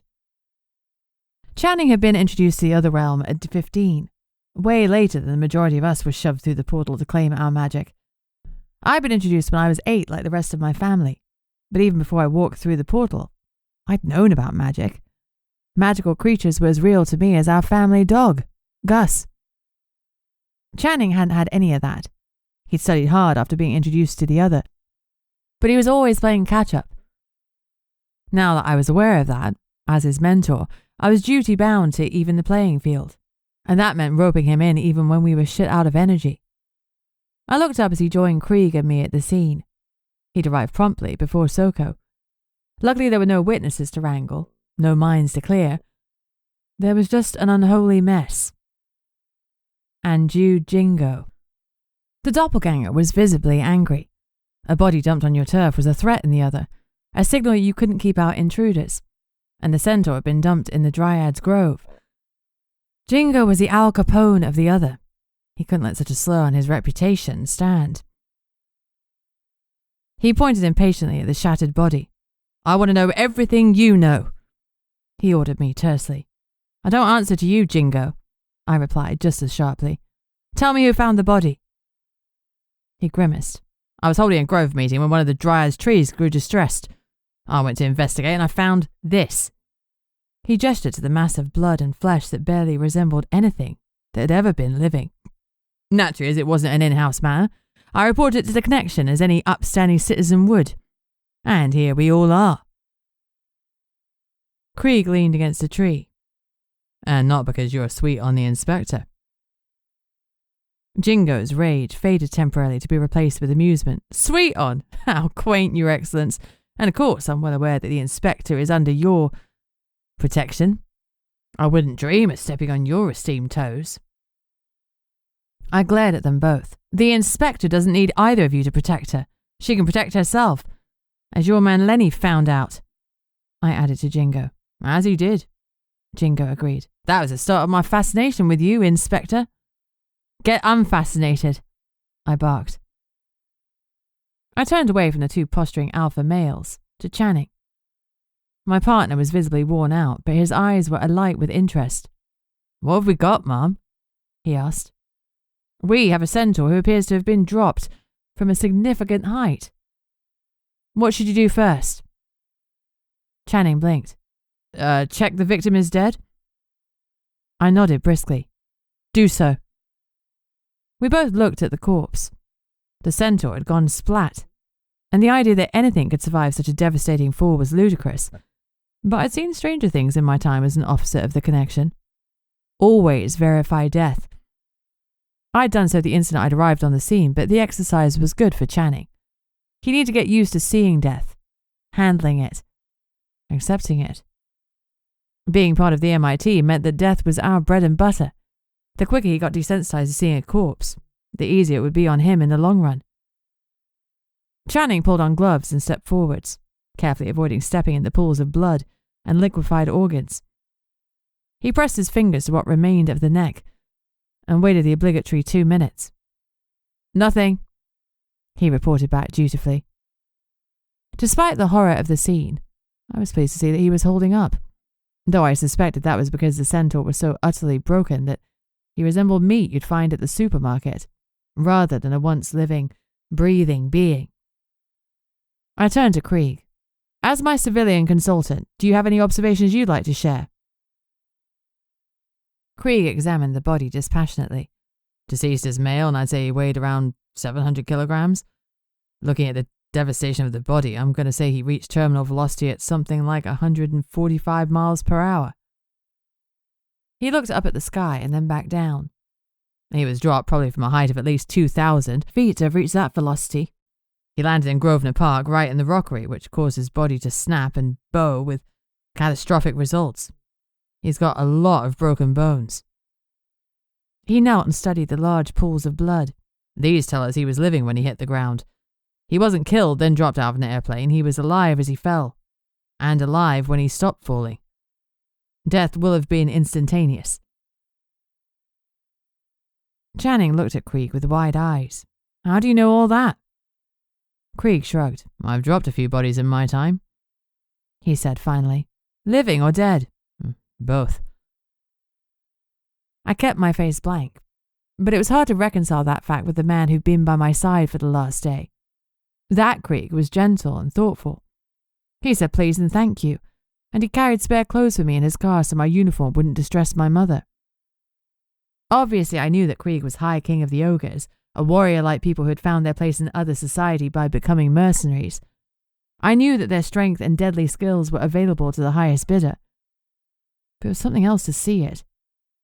To know that he had done something similar to other bodies. To be reminded that one day we might find ourselves on opposite sides of the law. I looked at the man who thought he was my mate, and ruefully conceded once again that getting involved with him was a monumentally bad idea. And yet... Kate interrupted my thoughts with her own weary arrival. Ed was with her, and I found that I was relieved it wasn't Sam. Hey, I greeted them both. Ed eyed the scene, then looked up and around. Not a jumper, he commented. Nowhere to jump from. No, Kate agreed. He was pushed. Or dropped. She squinted at the body and gave a low whistle. From a significant height. The velocity really was terminal for him, Ed quipped. Channing sent him a flat look that Ed blithely ignored as he took out his camera and started documenting the scene. Channing didn't understand yet that sometimes you needed humour to cope with what we dealt with, day in, day out. It wasn't irreverent, it was necessary. We all had our coping mechanisms. Mine was finding the fucker who did it and eliminating them from society one way or another. I'd had a good look around before the others arrived. There was no sign of a third party present, other than Jingo. Murderers often return to the scene of the crime, so I was delighted to have the chance to take another hard look at him. First we'd had a dead dryad, and now we had another corpse, this time in Jingo's own grove. His anger at the centaur's presence had struck me as genuine, but he was a doppelganger. He stole people's bodies and assumed their identities. I had no doubt he could lie expertly. Maybe the showy murders were unrelated, but then again, maybe not. And even if Jingo wasn't the killer, perhaps he or the Dryad Grove was being targeted in some way. You got enemies? I asked him abruptly. Someone who'd kill Hollings and then dump a centaur on your land? Jingo looked amused. Inspector, I have more enemies than I could list in one lifetime. I sighed. Have you ever thought about being nicer? I've been nice to you and so far hasn't done me any good, he pointed out. Loki was hiding in the trees, cloaked by darkness. As soon as he'd seen Jude Jingo, he'd taken to the sky so that the doppelganger wouldn't see him. Even now, I didn't know how long Jingo had kept the Caladrius in a cage. All Loki had said was long. I didn't like seeing the normally bolshy bird scared. For all his smiles and supposed civility, I couldn't let myself forget that what Jingo presented was a front. Beneath it seethed a being with no morals and no boundaries.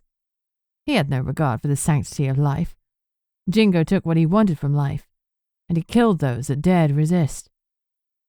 It wasn't a stretch to think that he might somehow be at the heart of this. I could have imagined it was an eye for an eye vendetta, except for the fact that a centaur was now involved, and Jingo had willingly called the connection.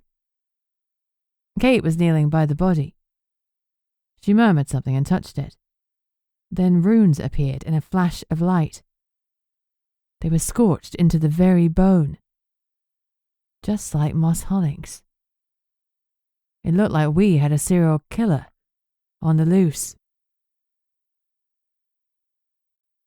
Chapter 15. It was late when Krieg pulled up outside my flat, but we were both too tired to even think about flirting. It had taken hours for Kate and Ed to scrape the body off the rockery and magically remove all traces of it before the park opened for another day. Destroying evidence wasn't ideal, but it was necessary to keep the other hidden. Besides, I had a feeling I wouldn't be bringing the culprits to trial. Serial killers had a tendency to go down swinging. These weren't impulsive killings, so I wouldn't feel remorse. The murders had to have a purpose. The runes spoke of ritual, and if I could just work out why they were happening, I was sure it would crack the whole case wide open. The problem was that we had a John Doe. There was no ID on the body, and the centaur appeared to have landed head and chest first, so there was no way we get a visual identification.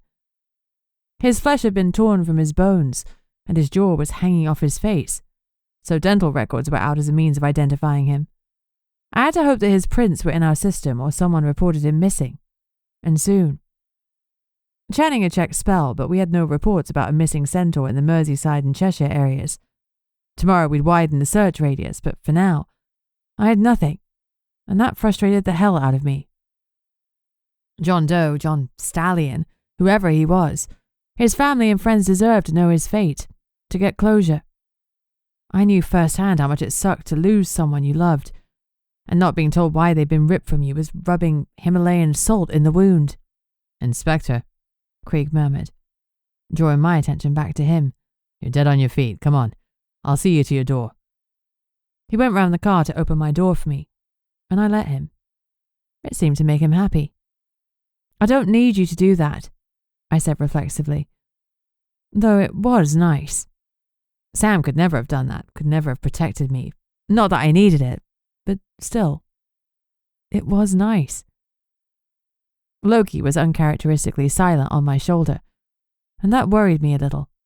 Usually when we were in Krieg's car, he flew to the back seat and snarked around, strutting back and forth on the headrest and threatening to poo on the leather.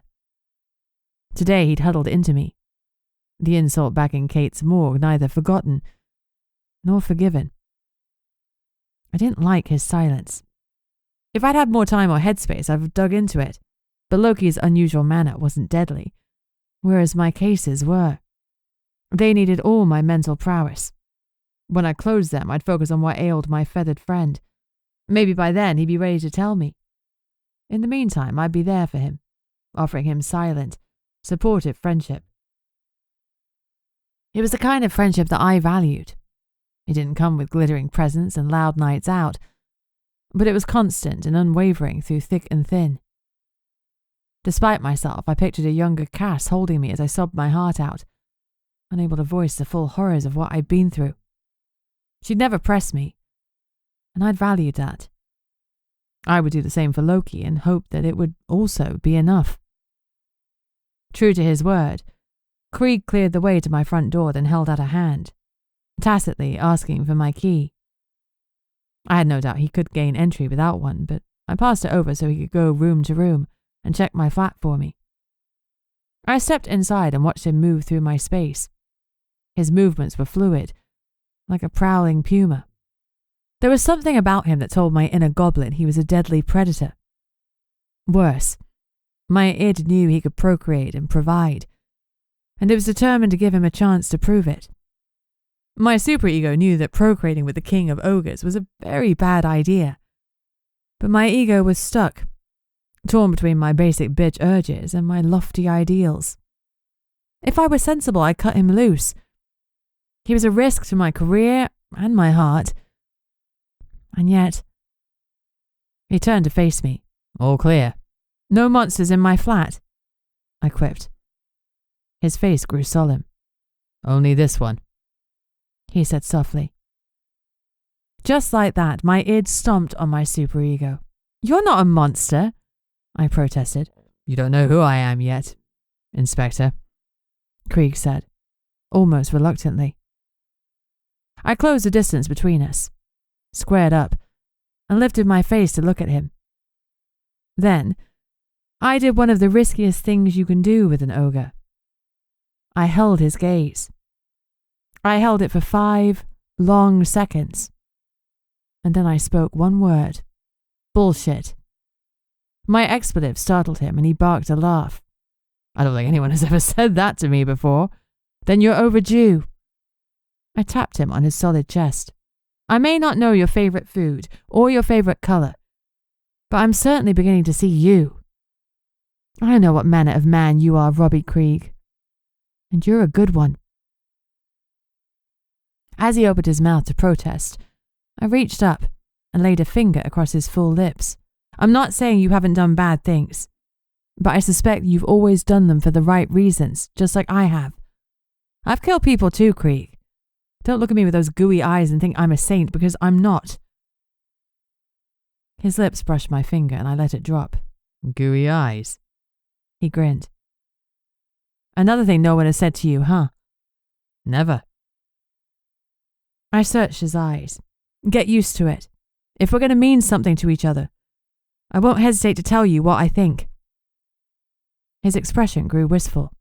Are we going to mean something to each other, Inspector? I sighed.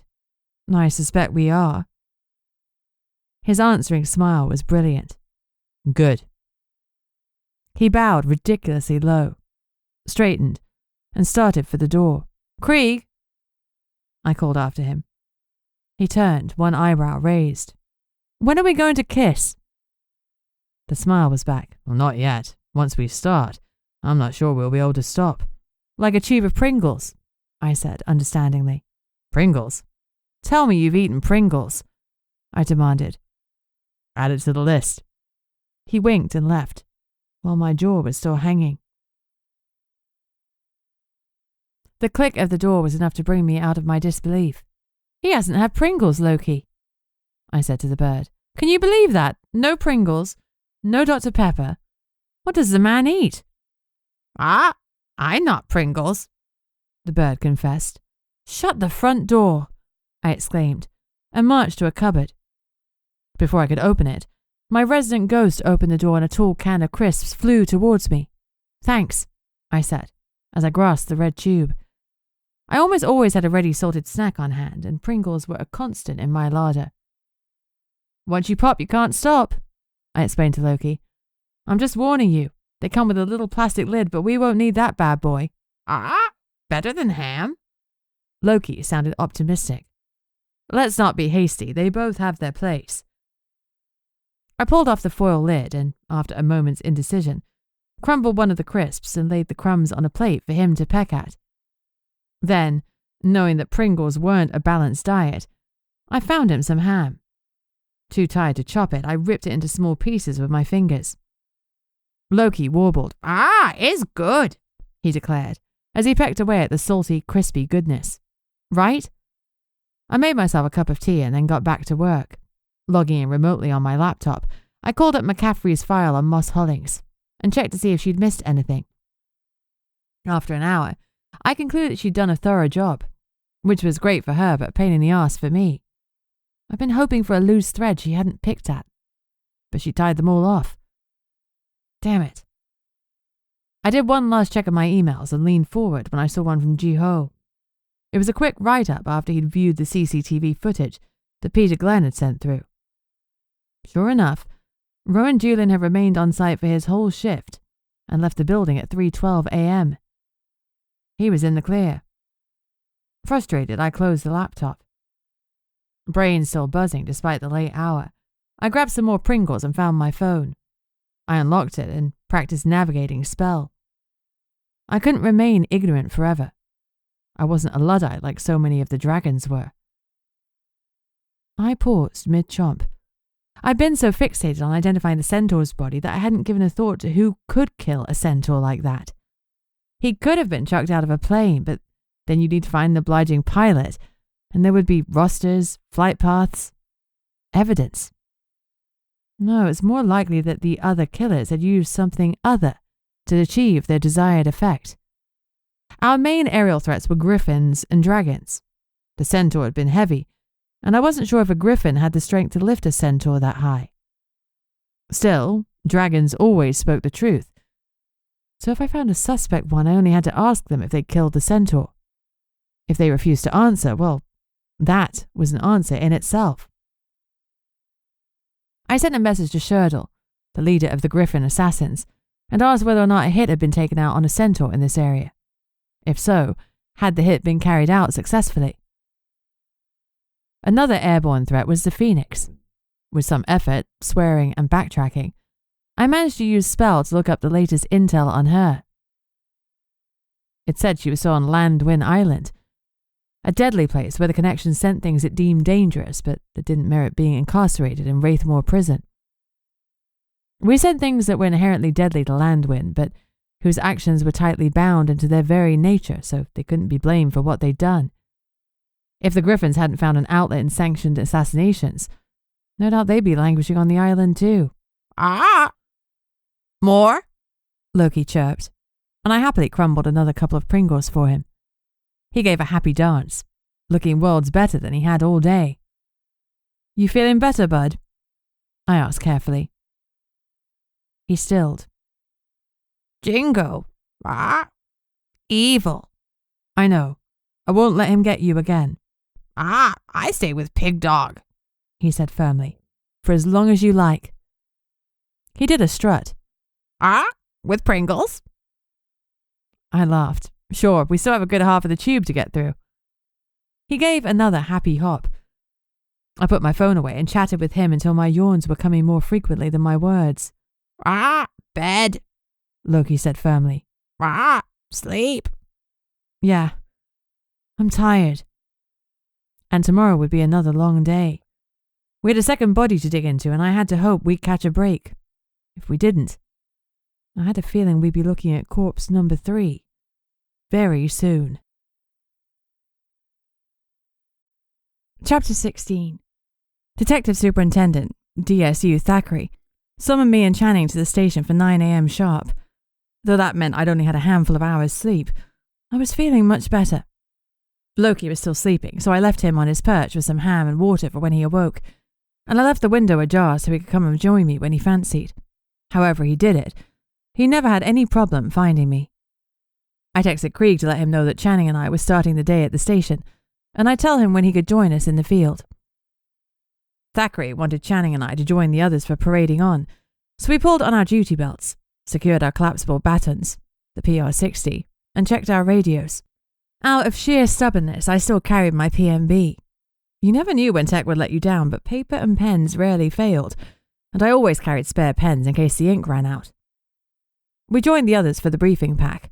It was being carried out by intelligence officers, and the current focus was an increase in knife crime. Operation Scepter, a national program designed to reduce weapons-related crime, was being pushed hard that week. Amnesty bins had been placed around Chester, as well as inside the police station. All locations were confirmed in the briefing, and they were all in areas with excellent CCTV coverage. For the next week, anyone could throw their weapons into the amnesty bins, no questions asked. An increased police presence on the streets would be required, in case any wiseacres decided to steal the bins, rather than give up their weapons, so extra shifts were doled out. No one complained. We were His Majesty's servants, and working hours regulations didn't apply to us. We worked the hours needed to keep the mops safe. That was the job we'd all signed up to do, even if my mops were centaurs, dryads, and witches. The briefing packs were always different. Sometimes they highlighted local issues, other times they focused on areas of national concern, like a terrorist incident or a threat that was being monitored. To my surprise, Channing and I weren't the only crossover staff there. Inspector Elvira Garcia and Inspector Gordon Bland had been summoned too. There were so few inspectors it was rare for us to work on the same patch at the same time, and, with the exception of Liverpool, 3 of us together in one place was virtually unheard of. After the briefing, Thackeray summoned us to his office. I took a moment to dart into the toilets to freshen up, and my admin assistant, Laura, walked out of a stall as I walked in. Today she was wearing a white blouse with a maroon choker that matched her maroon pencil skirt and nails. When she offered me a tremulous smile, I immediately noted her red eyes. "You okay?" I asked. Laura gestured to her mousy brown hair, loose around her face. Her bottom lip trembled. "I tried to do a French braid, but I can't get it right. I know it's a stupid thing to get upset about." She shrugged. "It's just, my mum never taught me how." "You want me to do it?" I offered. She closed her eyes. "Would you?" "Sure, crouch down a little." Laura was taller than me, so she scooted down and I set to work. "Did your mum teach you?"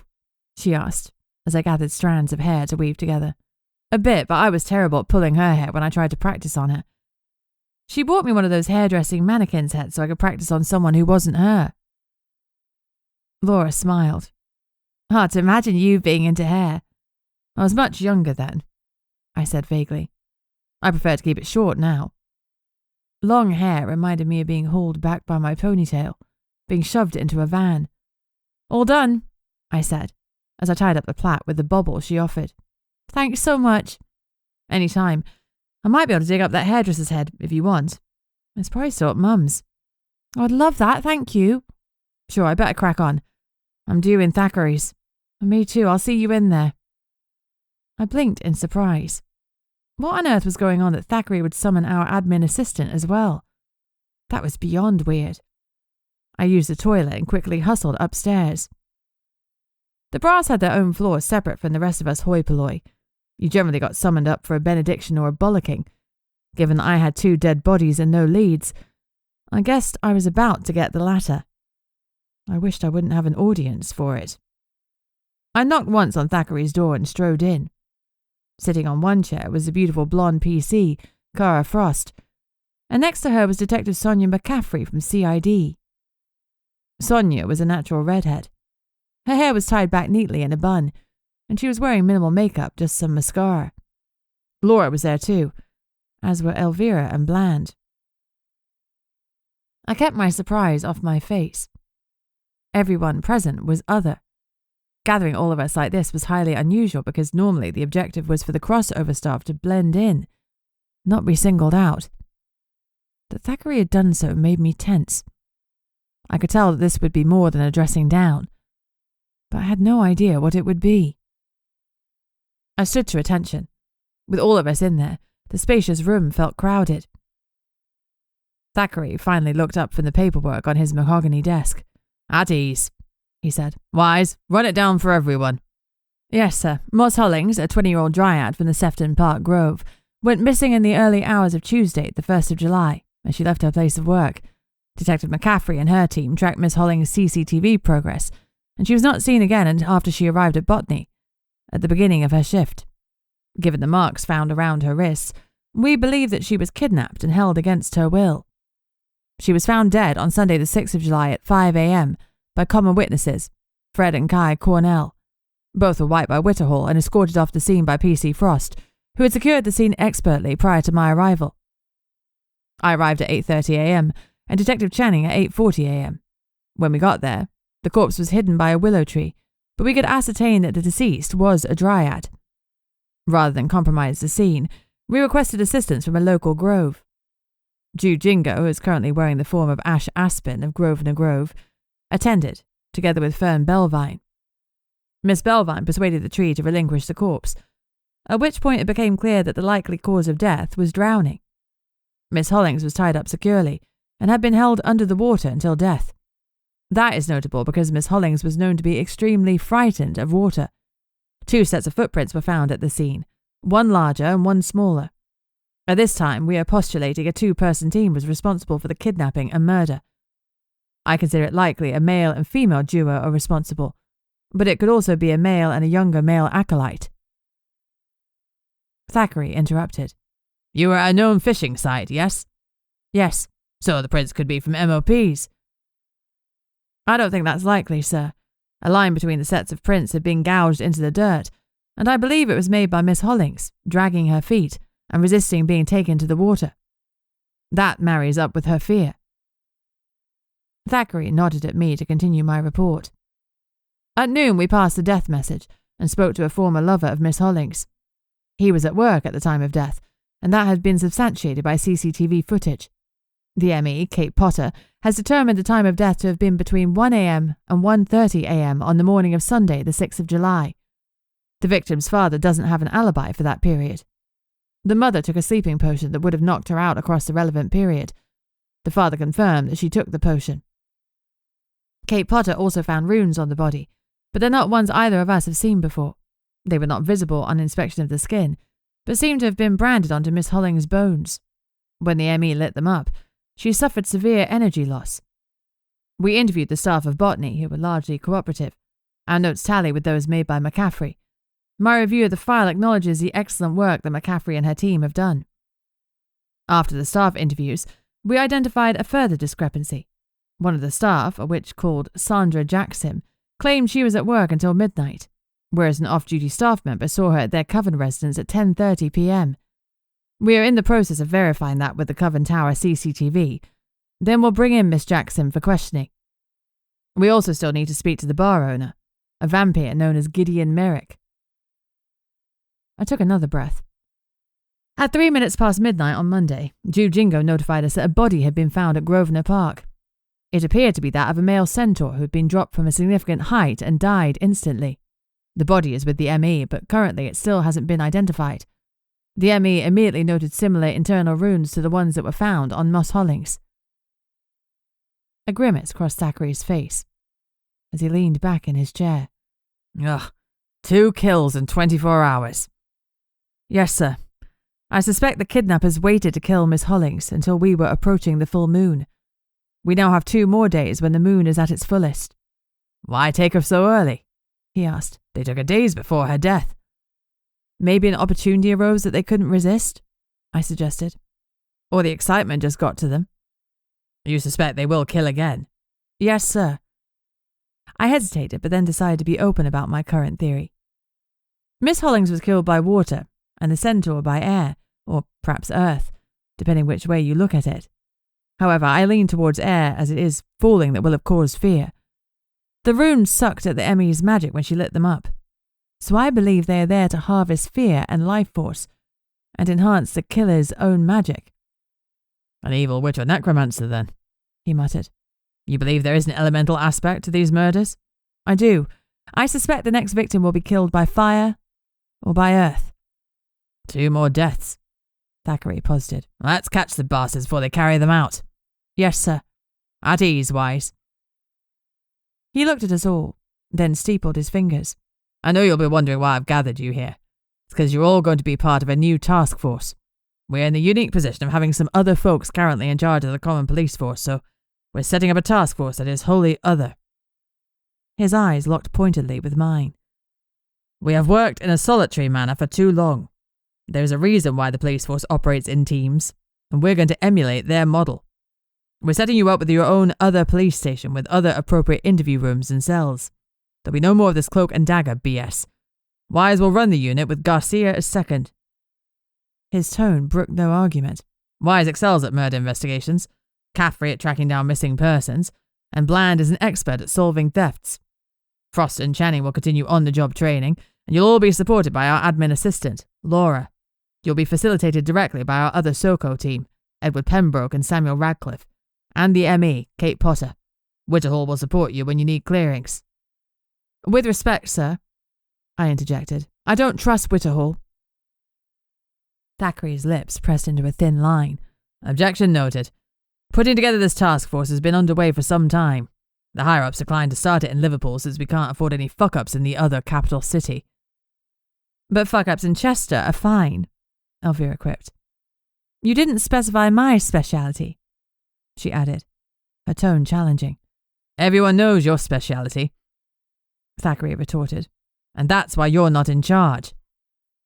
Especially of late, Elvira had gained a reputation for killing first and asking questions later. Consequently, Wise will be in charge of any kill orders, and she will answer directly to me for those calls. Lucky me. We're in negotiations with the owner of a vampire store on the Rose, and we hope to set you up in your own space soon. You'll be operating as Unit 13.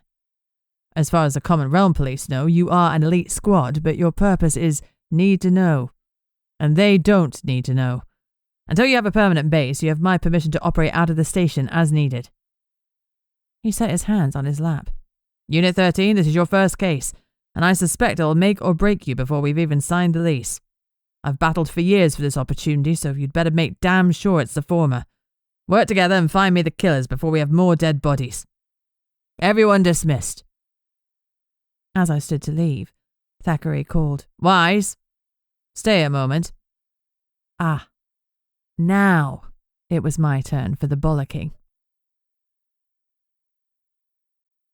Chapter 17.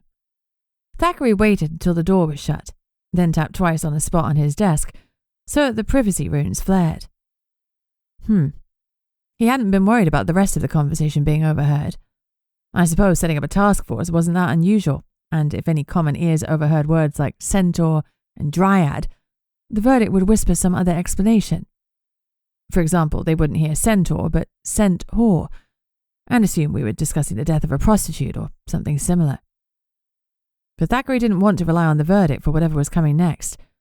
Either that or he wasn't worried about common ears, but other ones. I started before he could. I don't play well in a team, I began. I'm not asking you to play, he interrupted. I'm asking you to lead. You can do that, and do it well. His sharp blue eyes pinned me.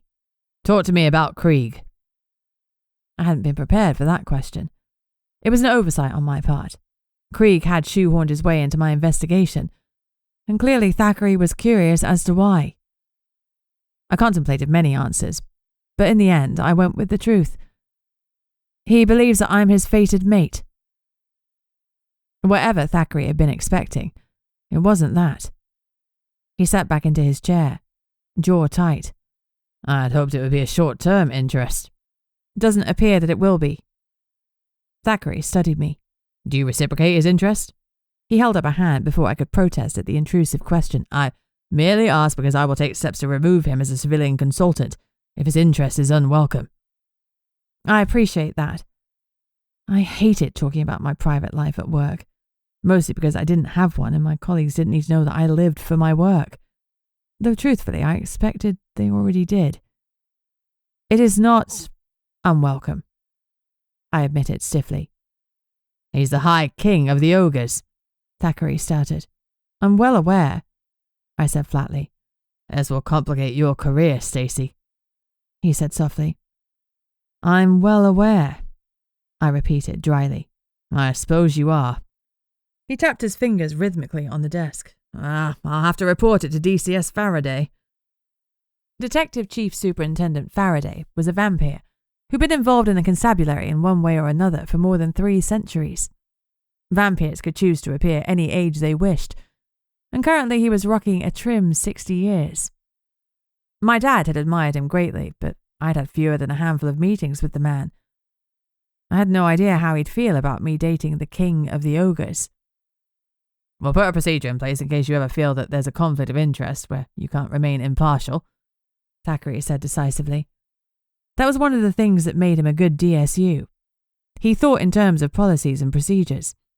He'd be chasing Faraday's tail feathers if the immortal ever decided to retire, or more likely die and start over from the bottom again as a fresh-faced 21-year-old like Channing. I will be able to remain impartial, I said stiffly. My job was my life, and I wouldn't jeopardize it. Not even for Krieg. And if one day the evidence leads to your bow? Then there will be a contract in place to absolve him, I said firmly. I'd only been dating Krieg, if that was what you called hanging out at murder scenes and occasionally making doe eyes at each other, for a matter of weeks. But years in the force meant that I was a good judge of character. Everything in me said Krieg was a good man, a clever one and a ruthless one, but one who acted in the best interests of his people at all times. I'd seen no signs of avarice, privilege, or greed. Yes, he had wealth, but he treated it like the thing it was, a tool to be used. I honestly believed that Krieg wouldn't accept an immoral contract just because it came with a big price tag, and that meant all of his contracts would be above board. The other was a murky, dangerous place, and our lives were feral. If you hired a mercenary or an assassin and they killed someone, it was the person who took out the contract who was legally responsible.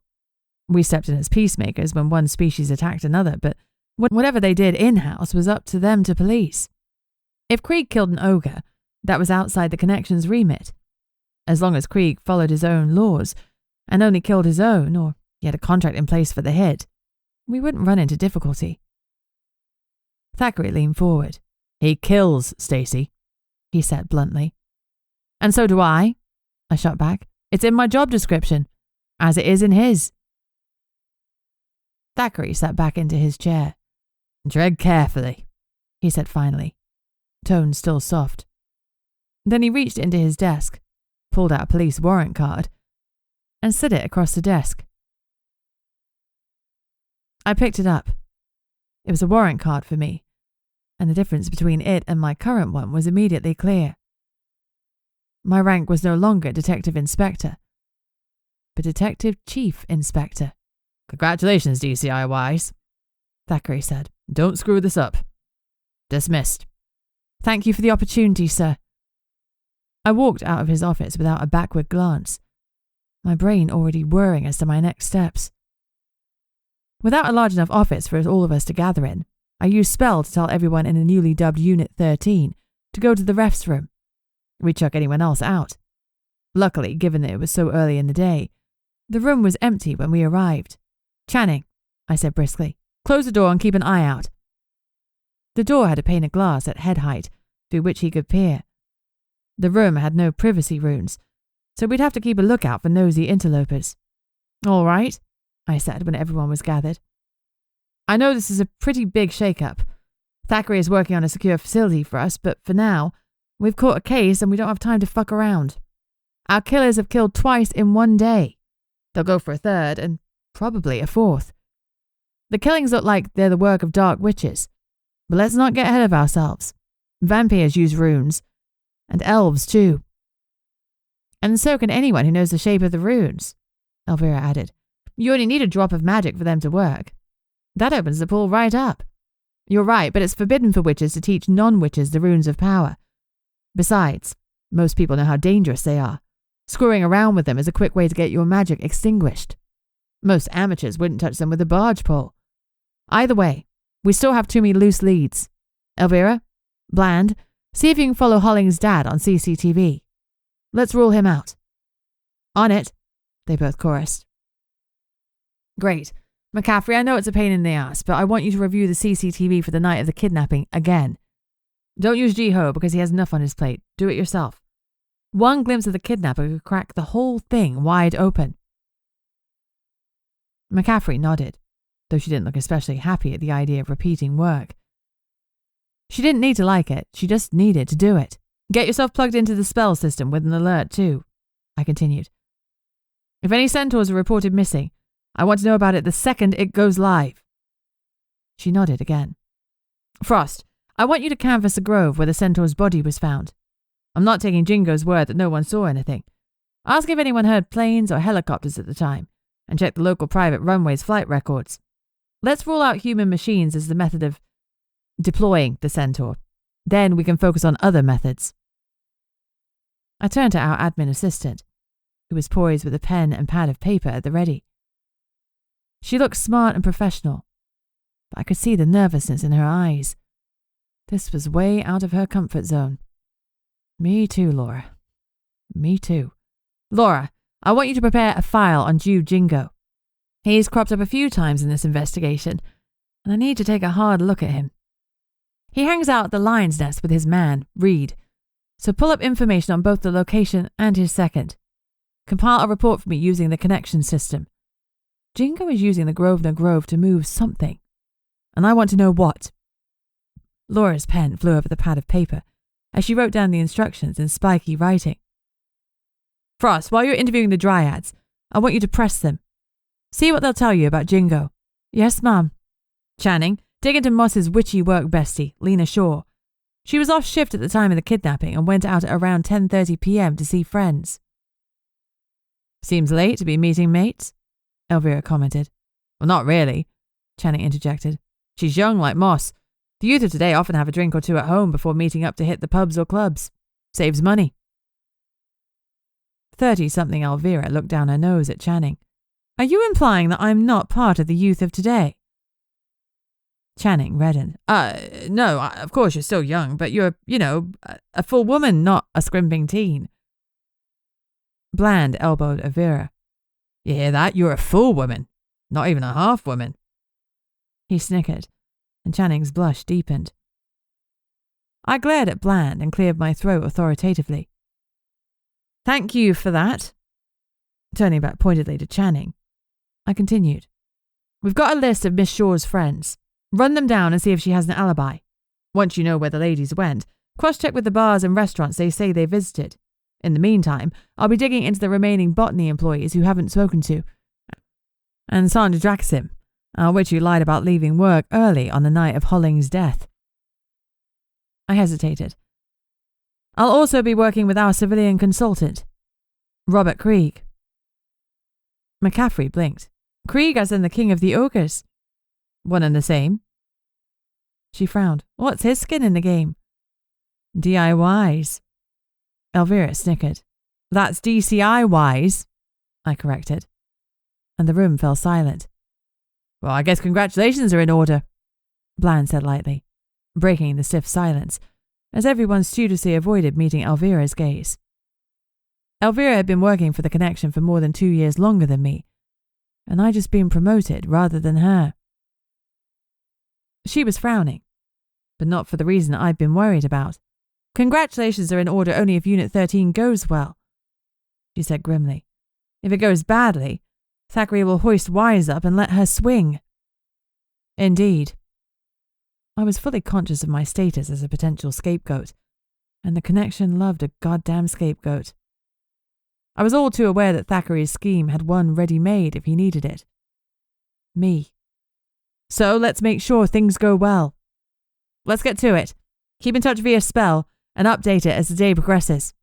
Unit 13 dismissed. Should we have a secret handshake? Bland asked Elvira as they stood up to leave. Try and do a secret handshake with me and I'll cut your hands off. And that's why Thackeray didn't need to tell anyone your speciality. McCaffrey murmured. There were snickers and smiles all round, and even a self-deprecating smirk from Elvira. What can I say? She quipped. Inspector Stone was my role model. Stone had been the connection's bogeyman who'd killed more suspects than the other 5 inspectors put together. Not because he'd been quick to kill, but because that had been his role. He'd been dispatched when asking nicely wasn't going to cut the mustard. In his absence, Elvira had stepped into his deadly role, looking at the relief in her eyes and the softness in her shoulders. Maybe it hadn't been one she coveted as much as she'd made out. My newly formed team walked out of the room, talking as they went. We'd really started something here. I hoped it wouldn't end with the demise of my career. Or me. Chapter 18. Before I headed out to the field, I went into my pokey office to check my emails. D.S. Roberts waylaid me outside the door. I hear congratulations are in order, he said. It's nothing sacred in this place. I only found out about my promotion 5 minutes ago. He grinned. That's how things go around here. Don't forget to work with a kid now that you're high and mighty. I won't, I grunted. He nodded. See it, you don't. Point made. He swaggered off. He and I had never seen eye to eye. I'd had to keep too much from him, and that had kept us as colleagues but never friends. Maybe the formation of Unit 13 would change that too. When I opened the door to my office, Krieg was sitting in the guest chair, looking relaxed. I assumed he was waiting for me. Good morning, I said. He smiled. It is now. He was dressed in black leather pants, a white shirt, and a custom-made black leather jacket. I narrowed my eyes at his outfit, then glanced down at my own black suit, white shirt ensemble. Had he dressed to match me? Ava told me matching dress meant something in ogre culture, though I didn't know what. If he was dressing to match me, the urge to wear a samba outfit next time we went on a date would be hard to resist. Next to my desk was a sleek black mini fridge. I sat in my chair, turned on my computer, then opened the fridge door. It was filled with Dr. Pepper. I couldn't have stopped the smile that crossed my face if I'd tried. You got me a fridge full of Dr. Pepper. I did. Do you like it? I laughed. I love it, though I wonder how long it'll be before the others notice it and steal all the cans. His lips twitched. Theft? In a police station? Outrageous. Food and drink are fair game. Krieg shook his head in mock disbelief. I'll add a lock, he murmured, mostly to himself. Although it was early for a fizzy drink, I couldn't resist pulling out a cold can, opening it and taking a big gulp of its 23 fruit flavors. Oh yeah, this was the good stuff. Some cops had problems with drugs or alcohol use, but I needed nothing more than this little can of caffeinated, sugary goodness. As vices went, it could have been worse. I gave a happy hum and checked my emails. There was only one important message waiting for me. It was from Kate, sent earlier that morning. She got the itchies, which meant her magic was running low, and she'd gone to the story house so she could portal into the convent to recharge her magical batteries. The huge building in Chester served as a cafe, social hub, and the hall of the portal. It enabled the human half of the other to hop into the common realm for a few hours to get a magical recharge. Kate was staying overnight in one of their secure flats, which meant she couldn't conduct the unidentified centaur's autopsy until later in the afternoon, after she returned to the other. If she tried to do the autopsy while she was in common, all she'd see would be a normal horse, and she certainly wouldn't see any runes. Waiting to start was a sensible move, but the waiting frustrated me. It meant a further delay on IDing our centaur, John Stallion. What's up? Krieg asked. Oh, Dr. Potter has to recharge. I sighed. She'll be out of commission for most of today. Can't be helped, he said diplomatically. No, but it's a pain. The first 24 hours on a case are the golden hours, when the case is as hot as it's going to get. We're already in that 24 hours for the centaur, and we're stuck without a name, a witness, or a motive. And I'm still waiting on toxicology on Moss Hollings. The kidnappers gave her some sort of healing potion. Some potions are rarer than others, and if we can pin down what type they used, it might give us something else to run down. He studied me. You're good at this. Police work, I said, amused. Well, it's my job. It's more than a job to you. He wasn't wrong, so I didn't deny it. The job I'd taken to help me find Dad's killer had morphed into my raison d'etre. Every criminal I locked up or eliminated was one less threat to the innocent. Some days it felt like whack-a-mole, but most days it felt good to make a difference to the world. One wrong-in at a time. However, the fact that I knew no more about Dad's death than when I joined was a constant source of irritation to me.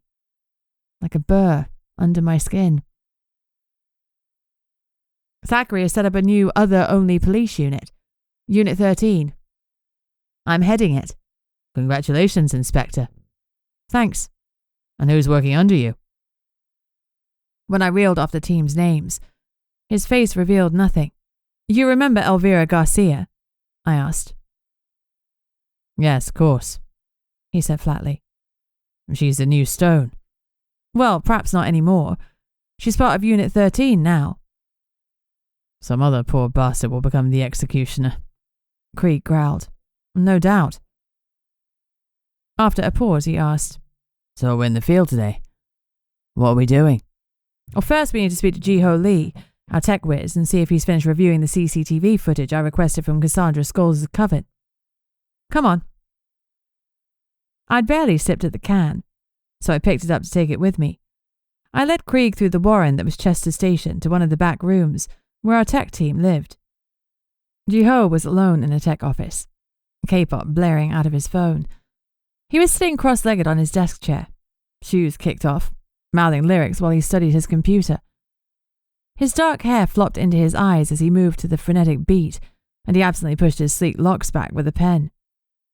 The air smelled of ground coffee, no doubt due to the monster coffee machine that he brought in, especially for the office. Apparently he had a matching machine at home. In his view, 8 hours was too long to spend with shit coffee. Hey, Ji-Ho. He swiveled on his chair and gave me a wide smile. Shirley Locke, you here to chase me? You wound me, I'm on it. His eyes passed curiously over Krieg. Who are you? He asked, without a hint of trepidation. To be fair, he was in the bowels of a police station, and this deep in you'd only expect to see the good guys. Krieg. My companion grunted shortly. Ji-Ho's eyes widened. As in the actual mother-effing King of the Ogres? In the face of his enthusiasm, some of Krieg's stiffness faded away, and he nodded. One and the same. Cool, Ji-Ho breathed. Royalty. He eyed me. Rumor says you've gone up in the world, but I didn't realize you were boning royalty. I folded my arms. We're not boning. Yet, Krieg added, unhelpfully. I glared at him, and he grinned back unrepentantly. Cool, Ji-Ho said. You're in the will you won't you bang zone. He sounded almost wistful. Good times. What zone are you in? Krieg inquired. Ji-Ho smiled. Oh, I'm in the full love adoration zone. I've been with May for a year now, and as soon as I can crack her family, I'm going to pop the big one. He pulled out his wallet and opened it to reveal a photograph of a woman I assumed was May. She had a calm, thoughtful expression and was wearing a traditional red chipao with gold embroidery, the kind usually reserved for celebrations. Her dark hair was swept into an elegant bun, and delicate pearl earrings framed her face. There was something timeless in the way she was looking at the camera, poised, self-assured, and quietly radiant. The love in her eyes shone through. Whoa, I commented. You're punching above your weight. Ji-Ho grinned. Don't I know it? As soon as I've learned Mandarin, her parents will have to approve of me. They don't like you? Krieg asked. They like me well enough, but they don't love my job. They want a lawyer or a doctor for their little girl, not a police tech. He shrugged. I'll win them over. No doubt, I said firmly. Ji-Ho had eager puppy dog energy. If May's parents could resist that, then, in my view, they weren't worth bending over backwards for. Though that was easy for me to say because Krieg had no living parents to impress. Okay.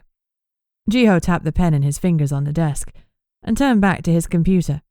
I just isolated the right CCTV footage this very second. You got great timing. What have you got for me? I asked eagerly. He clicked and used his 3 monitors to good effect. On the second screen, he pulled up Botany's CCTV and showed me a visual of Sandra Jackson hustling out of the bar on the night of Moss's murder. She'd said she worked until 11 p.m., but she left bang on at 9:30 p.m. Her head was down, she was clutching her purse, and she looked so furtive she might as well have had time up to something nefarious tattooed across her forehead. We watched until she walked out of frame. Then Ji-Ho clicked another button, and on his third screen we saw the CCTV that the Coven had given us after Cass had pulled strings for me. We watched Sandra enter the Coven Tower half an hour later, still in her smart work clothes, black trousers, white blouse. You got her coming back out again? Krieg asked. Ji-Ho nodded. I sure do. Check it. He clicked another few buttons and we watched Sandra leave the tower. The timestamp said 10:39 p.m.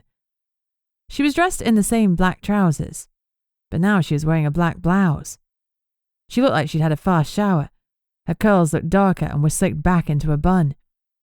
She shoved something into her bag, and then she marched away in sturdy kitten heels. Lena Shaw followed a beat later. In contrast, she was dressed to the nines in tottering heels and a little back dress that barely covered her crotch. It was an outfit that said she was about to hit the town, not kidnap a co-worker.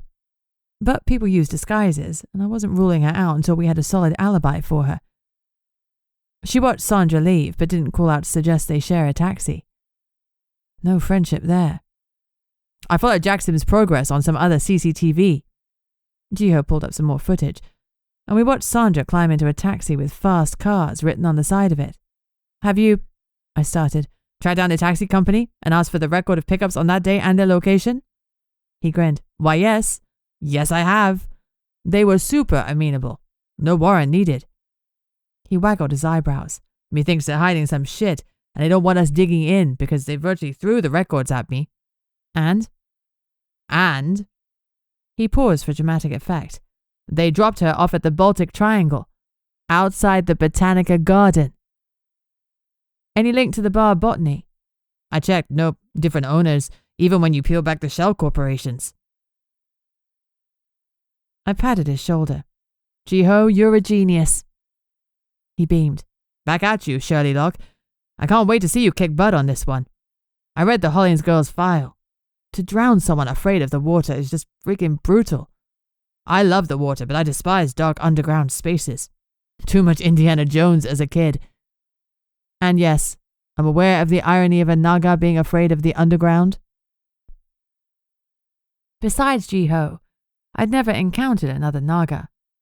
I'd never seen him in snake form, though I had seen his eyes transformed to slitted pupils on rare occasions when he was under pressure to assimilate vast quantities of data. He once told me that it was his snake-like brain that enabled him to process various data streams at the same time. Not all snakes like the underground, I murmured absently, as my own brain whirred. Some are tree snakes or water snakes. He nodded emphatically. I'm totally descended from water snakes. I'm never happier than when I'm floating. He grimaced. It's another reason why May's family don't like me. They're fire elementals. Opposites attract, Krieg asserted. I wondered what that meant for us. As far as I could see, we had a lot of similarities. Career-driven, focused, deadly. They haven't got the memo. Ji-Ho huffed. Before we go, can you zoom in on the CCTV as Sandra leaves the Coven Tower? I asked. I'd like to see what she put in her bag. Let me see what we can do, but it depends on the original quality of the footage. If the Coven scrimped on their security, no amount of zooming in will create pixels that aren't there. He tapped away at his laptop, and the second monitor showed Sandra's easy egress. He tapped again, and the footage zoomed in, sharpening enough for us to see the black feathered mask in her hand. A mask, and she's dressed all in black, Krieg commented. And she was dropped off in the warehouse district. We were both thinking the same thing. She went to a black tawny, I said grimly. The question was, had she killed Moss Hollings afterwards? a woman who watched men and women fight to death for fun, struck me as someone who might be equally capable of killing. Maybe the black tawny was the appetizer, and Moss Hollings was the main meal. Chapter 19. I left G-Hope with instructions to scour the area on the night in question, and to locate a warehouse building with a steady stream of people dressed in black going inside. The Black Tawnies were highly illegal, deadly fight clubs. All the participants were other, and, according to many reports, few of them fought voluntarily. The connection had raided many a Black Tawny, but someone high up somewhere was running interference and pocketing coin from the illegal betting that went on. Time and time again we raided, but we were always too late, and the organisers got away scot-free every single time. We knew that recently a griffin known as Ghost had been running the Black Tawnies, but she'd been shut down and the griffins had dealt with her infraction within the framework of their own laws. Although she, whoever she was, because we only knew she was female, was no longer running the Tawnies, it seemed that some other enterprising soul had taken up her mantle. That was the way of the world. When someone or something created a void, something else was sucked in to fill it. At times it made police work feel like bailing out a sinking ship with a teacup. Take one shit off the street and another stepped into their shoes. It was easy to think it didn't matter. But if you believed that, you'd never do the job. And the job did matter, even if some days it felt like screaming into the void. Every day I showed up, I chose to believe I was making a difference. Most days I was pretty sure that I did. Time to bring Sandra Jackson in for questioning, I told Krieg when we were back in my office.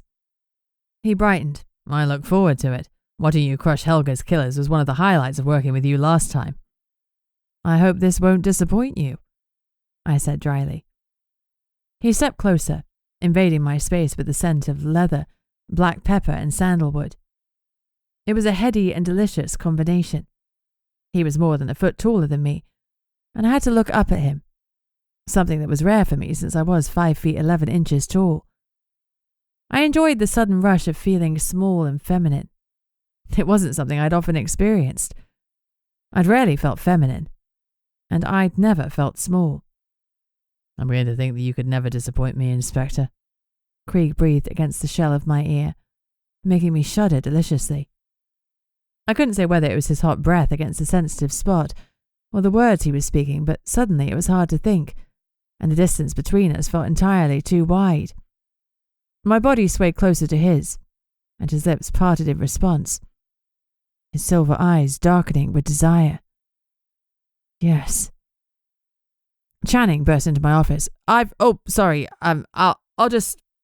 He started to back out of the room. I reached up and touched Krieg's chest. Just for a moment, I laid my hand over his heart and felt the warmth of his skin through his shirt. I let my hand linger there for a beat. A promise.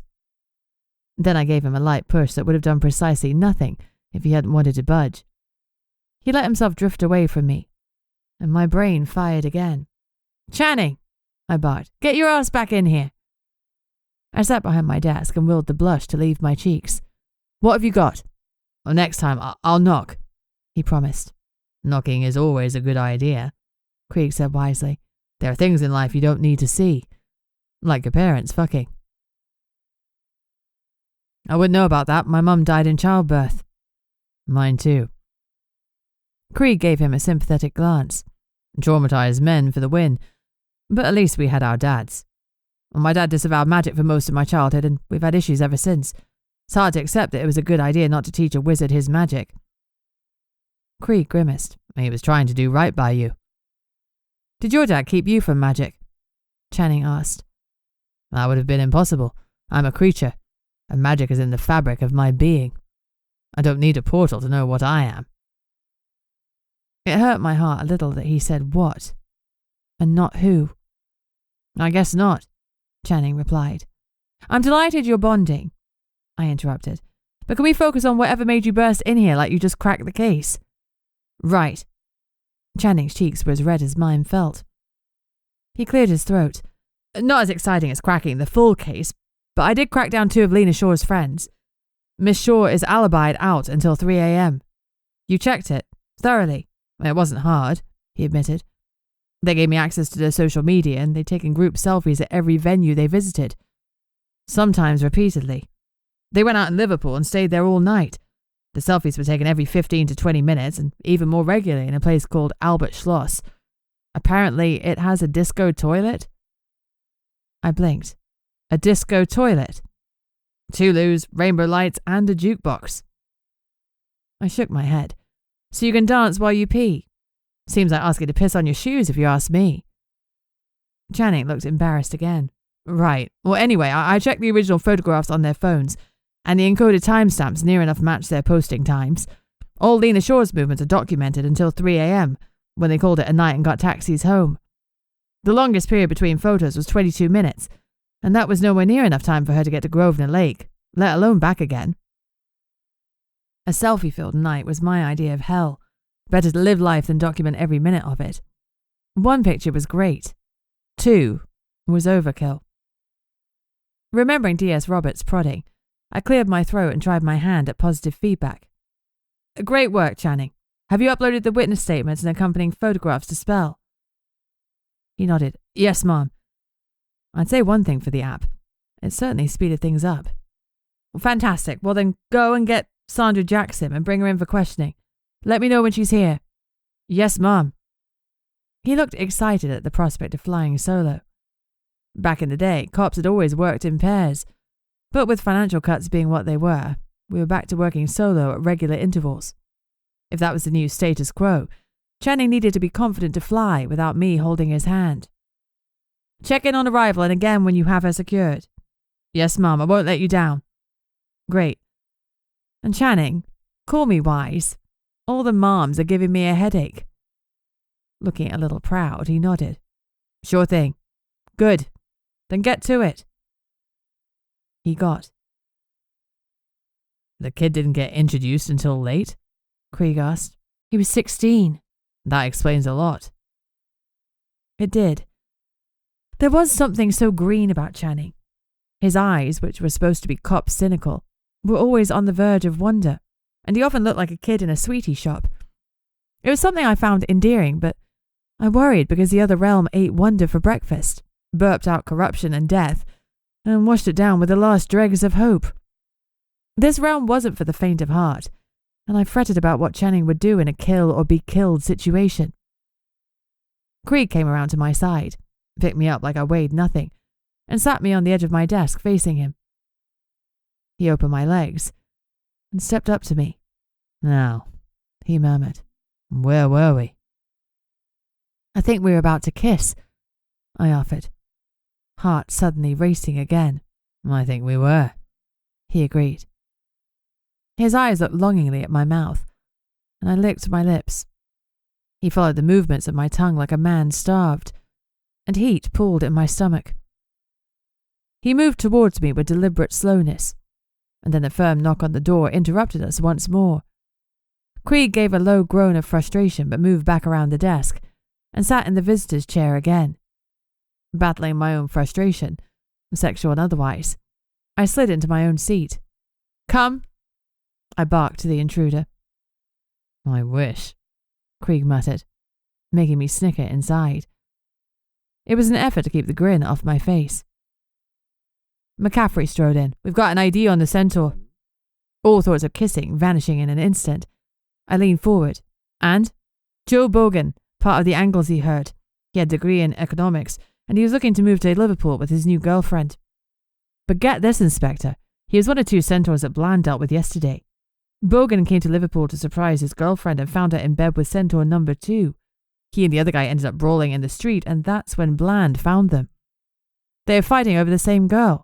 Right, I reached out to centaur number 2, who was recorded on Bland's report as a Jessie Dusty, and guess where he and Bogan ended up? I went cold. Botany? McCaffrey smirked triumphantly. Bingo. I smiled back. Bingo indeed. Now we had a thread to tug. Moss was employed at Botany, and Bogan had been drinking there. The club's involvement was no coincidence. In fact, it seemed to be the very epicenter of the case. Chapter 20. Sandra's hair was back to being down in tight blonde ringlets. I watched her for a moment through the two-way glass. She was visibly nervous, wiping her palms along her trousers, gnawing at her bottom lip. When questioned by the police in the station, most people showed some nerves. A flash of tongue to wet, dry lips, a shift in the seat. But her movements were more than that. She'd done something wrong. Something illegal. And I was going to find out what. Though she struck me as a little cold and calculating in our initial interview, she hadn't struck me as a killer, hadn't sent my spidey sense tingling. Gut instinct only counted for so much, however, and I was always happy to be proved wrong. Besides a handy confession, nothing was better than cold, hard evidence, and I was ready to gather some. Sandra had been invited to come in for a voluntary chat, and she'd been willing enough. She hadn't asked for a brief.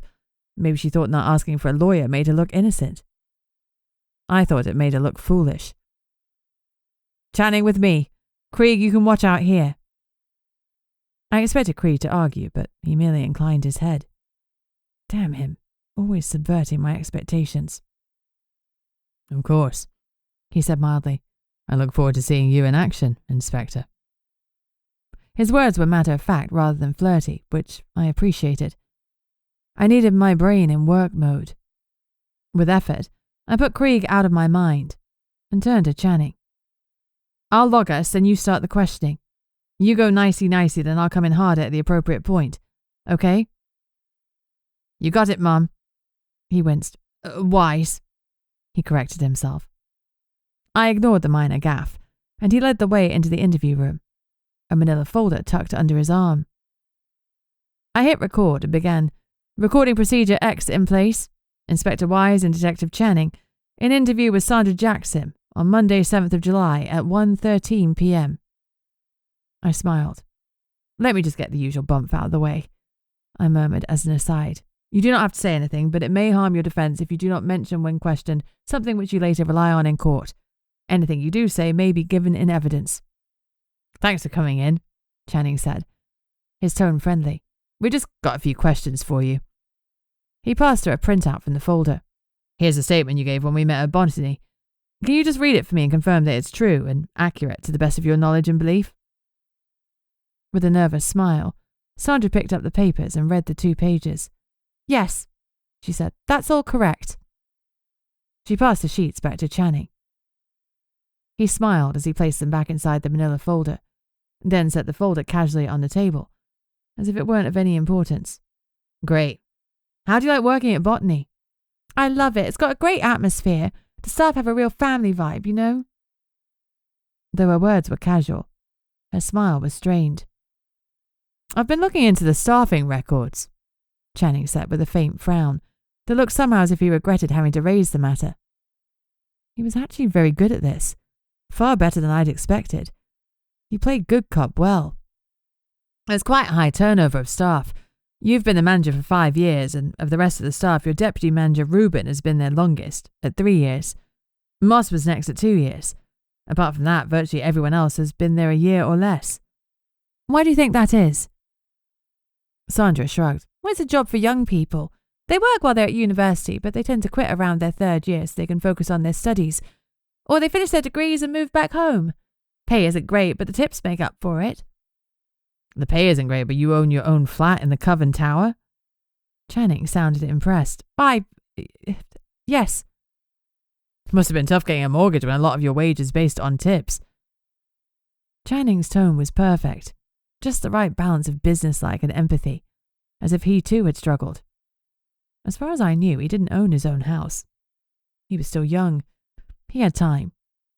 "The Coven Council has their own mortgage company to help witches and others get on the property ladder," Sandra explained. "They're flexible." "Oh." He looked relieved. "Oh, that's good, but it still must be hard. Most people in their 30s have steadier jobs." "I'm a manager of a successful bar in Liverpool," she snapped back, losing her nervousness for the first time. She shot him a superior look. "I'm doing just fine." "Right, I guess you are. So, talk to me about Moss. On the night she went missing, you worked until 11 p.m? "Right," she agreed. either subconsciously or deliberately mimicking his word choice. But you didn't see Moss leave. She licked her lips. Like I said, it was Reuben's turn to lock up and Moss was still inside when I left. And that was my cue. The only thing is, Sandra, I interjected, we have you leaving at 9:30 p.m. Talk to me about that. She paled and swallowed convulsively. I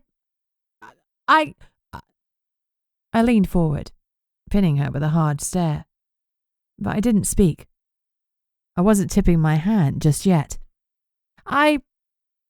She licked her lips. I guess I went home earlier, she stammered. Oh, it must have been the day I had a headache. And why didn't you mention that? I got the days mixed up. Mixed up? I repeated, letting that hang in the air for a moment, keeping my tone dubious. After you got home with your headache, what did you do? I pressed. I was being deliberately antagonistic, and she rose to the bait. Glaring at me, she snapped, I took a pain-relieving potion and went to bed. You know it's an offence to give a false statement, right? Lying to the police is perverting the course of justice. I paused to let that sink in. And it carries a potential life sentence. So, Sandra. I made my voice insultingly patronising, as if I were talking to a small child. Knowing I have access to CCTV footage. Let's try again. After you got in early from work, what did you do? Oh, fuck. She wrung her hands. I had nothing to do with Moss's death, nothing. I liked her. I finished my shift early, went home to shower and change, and then I went to a black tawny. A black tawny, I said, drawing out the word slowly. Sandra swallowed convulsively. Yes, I got a call sometimes. Always with a different number, burner phones, I guess, because they never work again. I get told where to go and when, and I get paid a huge cash-in-hand wage to supervise the staff there. We all wear masks, no names are exchanged. I just serve the champagne, that's all I do. Her eyes searched mine. You have to believe me. It's hard, Sandra, since you've already lied to me. Let's be clear. You didn't stay until the end of your shift at Botany. You left early at 9:30 p.m. You didn't have a headache. And you didn't stay at home. No, I was fine. I went to the Black Tawny. To work. I removed the traces of rebuke that had been in my voice. Where was it held? It moves around to avoid detection from the... Her voice faded, as she seemed to recall where she was. Connection, she mumbled, her voice barely audible. Speak up for the recording, I directed firmly. Connection, she repeated more loudly. Thank you. Where was the Black Tawny held on this occasion? In the Baltic Triangle in a warehouse called Tent and Flame? And what fights did you see? I didn't really see any, she said quickly. I wasn't there as a guest. I was just circulated with glasses of champagne and later on some canapes. I gave her a hard look. You're a manager, Sandra. You're observant. Reliable. You may not have watched the fights, but you knew which ones were on, so I'll ask again. What fights did you see? This time she answered. There was a werewolf on werewolf fight, a vampire versus ogre fight, and a siren versus vampire fight. The last one surprised me. It was rare for sirens to fight because they didn't need to. Get close enough to them and they could enchant and charm anyone to leave them alone if they let their magic rip. They didn't need to resort to violence. Who survived? I asked bluntly. The fights were often to the death. One of the werewolves, the ogre, and the siren. Not a good night for the vampires. No, I suppose not. I think they were newly turned. They didn't seem to know what to do and there was hardly any phasing. Not that I watched the fights, she added quickly. They're barbaric. I only go because it pays so well. Triple my botany wage and even more again on tips. I'd be mad to turn it down. Mad, but law-abiding, I said. She flushed and didn't reply. What do you do with all that extra cash? I asked. I invest it in me. I go to the gym. I get my hair, nails, and eyelashes done. I buy designer clothes. Plenty of rich guys come into Botany. And you want to snag one? She shrugged. Doesn't everyone? I shook my head before I could stop myself. Women who thought like her were beyond me. She had watched men and women die so she could afford to buy designer clothes. I just didn't get it. To me, clothes were something that covered you up so you didn't run around with your tits out. And as for enticing men with nothing more than your looks, I was better than that, and so was she.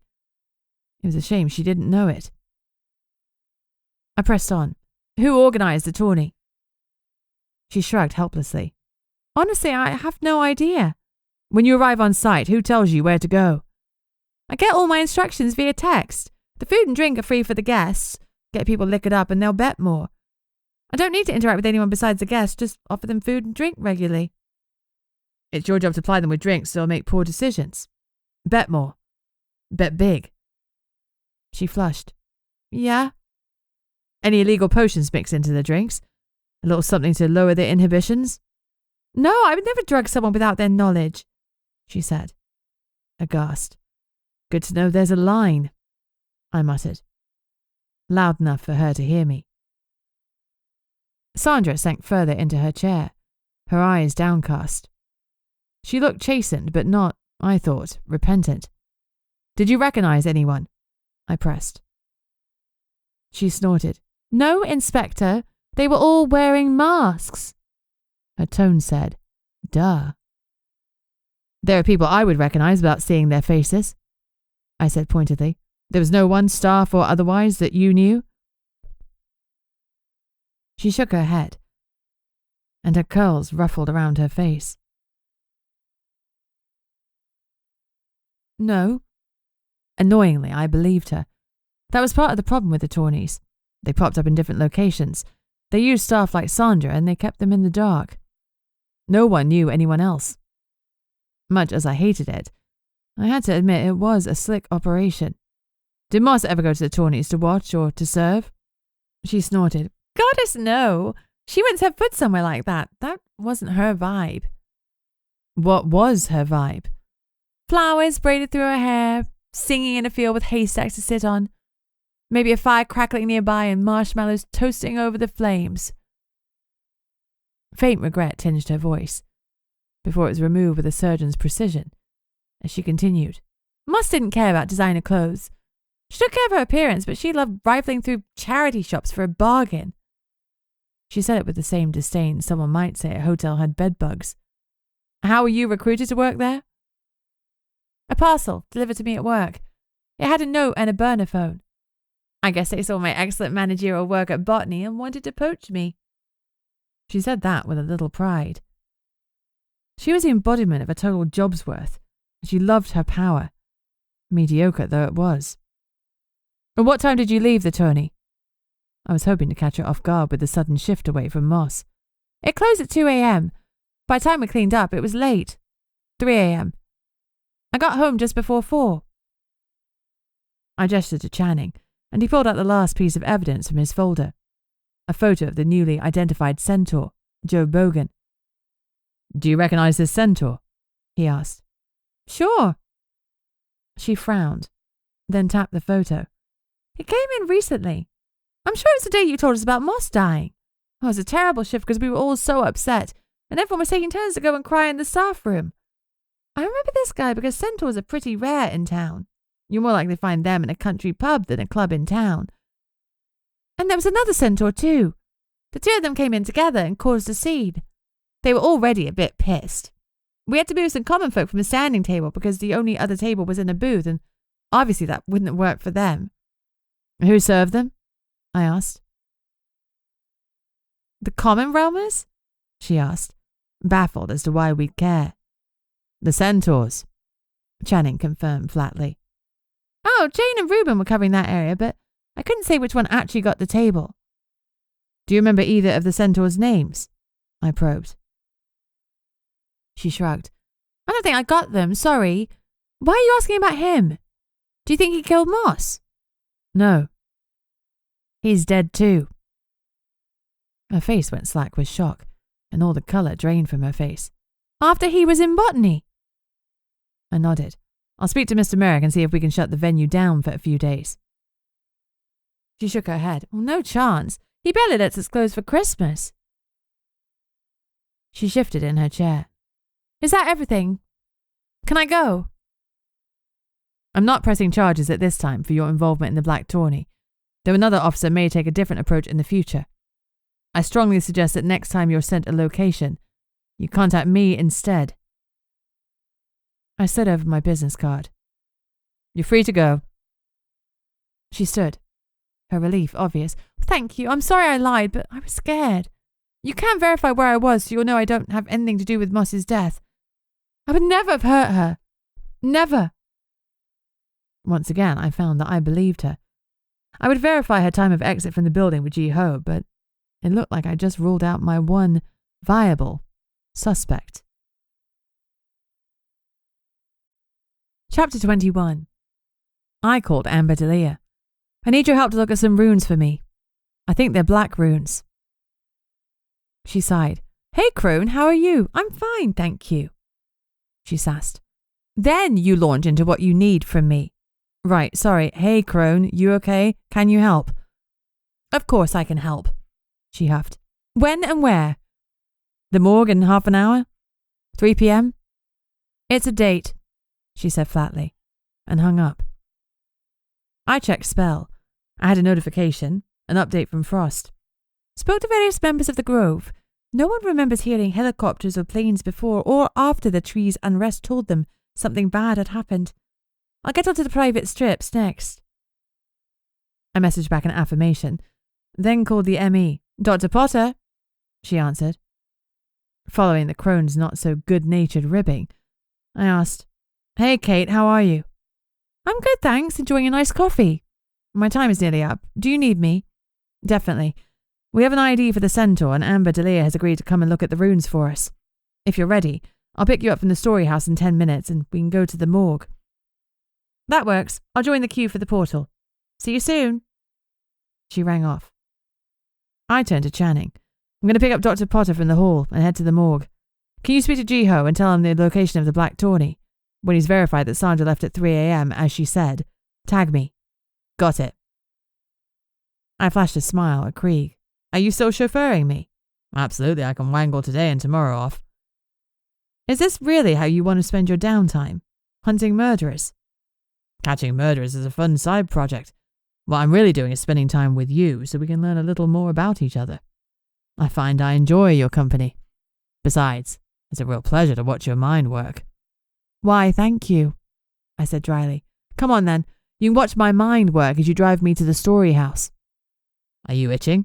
He asked, sounding concerned. Oh, I'm fine. We're going to pick up the ME. Let's go.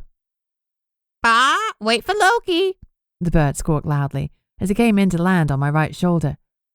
He was puffing. You okay, bud? I asked. Tired, he admitted. Big fly. Oh, little wings.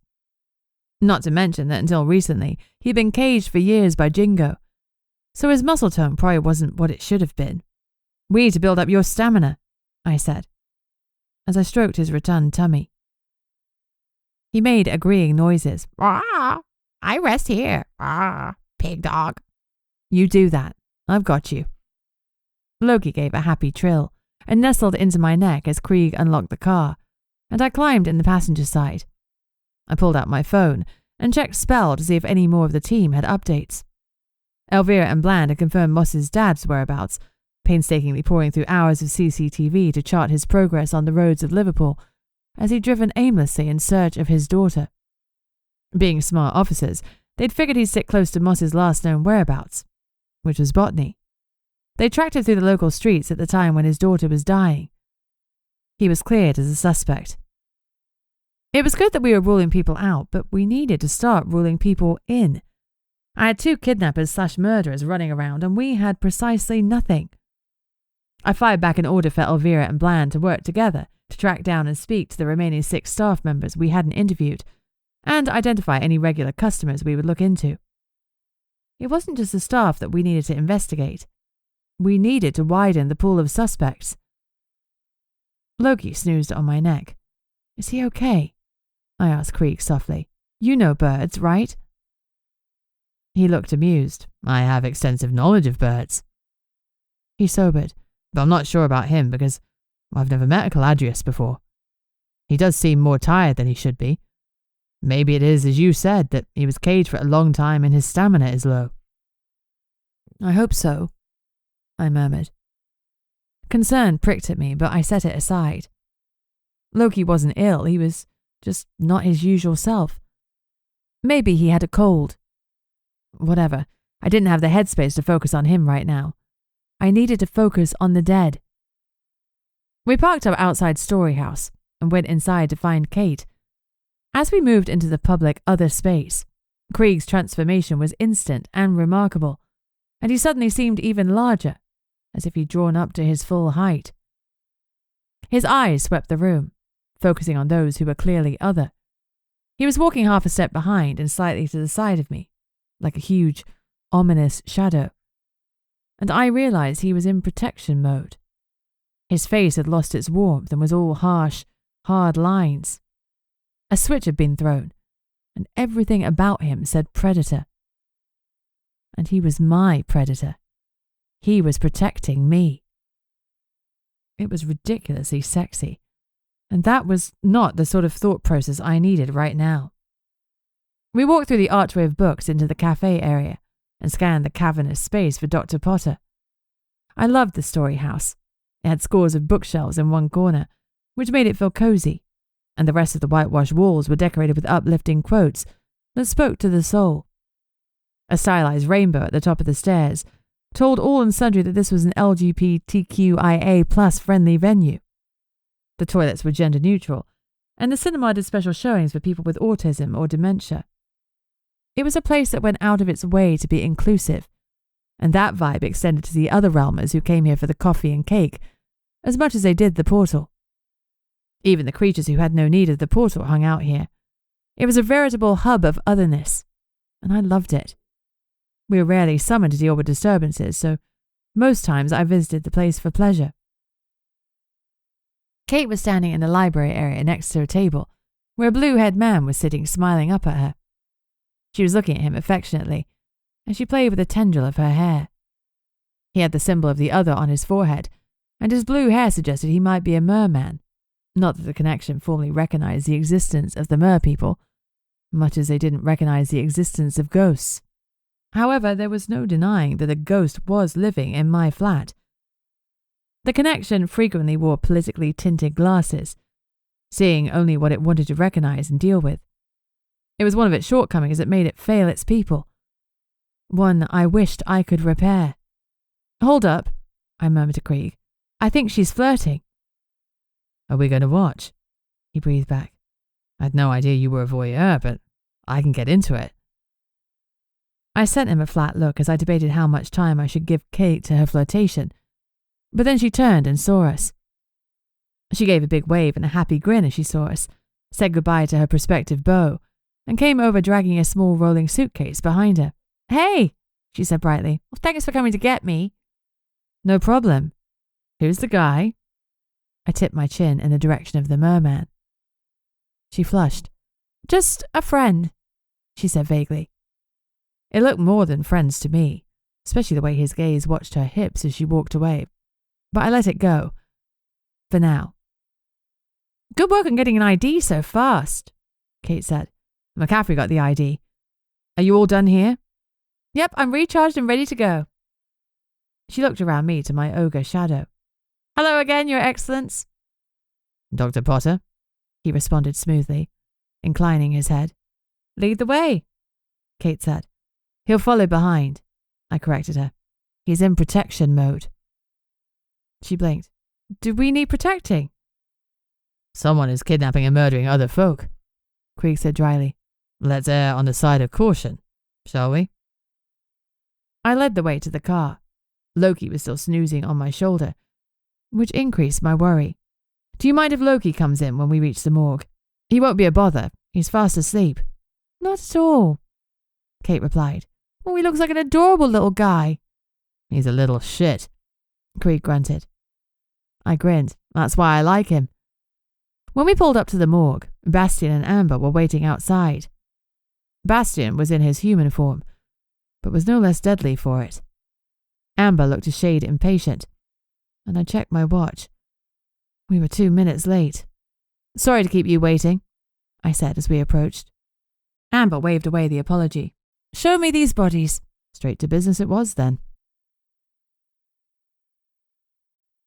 Chapter 22. Kate's protective receptionist, Sharon, had no choice but to let us in. Today, the aging dryad had her hair scraped back in a bun and was wearing a stone grey suit that suited her forest green skin. She looked relieved to see Kate back in the other. Oh, Dr. Potter, she chirped. Wonderful to see you back. Her eyes narrowed on Loki on my shoulder. You are not bringing that in. It's okay, Sharon, Kate said firmly. I've already said it's fine. She moved past the receptionist and held the door open while Sharon spluttered, muttering words under her breath like contamination and avian flu. It spoke of my admirable self-restraint that I simply walked past her. Once we were in Kate's office, the heart of the morgue, she went to the refrigerator and pulled out 2 bodies from the body drawer, the dryad and the centaur. The second refrigerator was huge, designed to hold the far larger bodies of centaurs, ogres, and trolls. In my peripheral vision, I saw Krieg press his lips together, an expression of regret for a young life cruelly wasted. I turned to face him properly.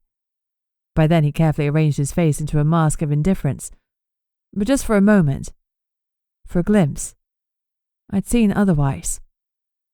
He could pretend otherwise, but he cared about my dead, the same as I did. Goddess bless, Amber murmured at the state of the centaur. What a mess! You were dropped from a great height. All the king's horses and all the king's men couldn't put you back together again. Considering that she came across as a hard-nosed bitch most of the time, her voice was not without empathy. Like Krieg, she cared.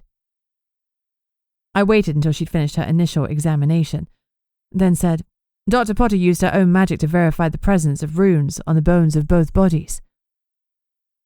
Amber frowned. On the bones? She said in disbelief. I've never seen that before. She looked at Kate. Any ill effects from lighting them up?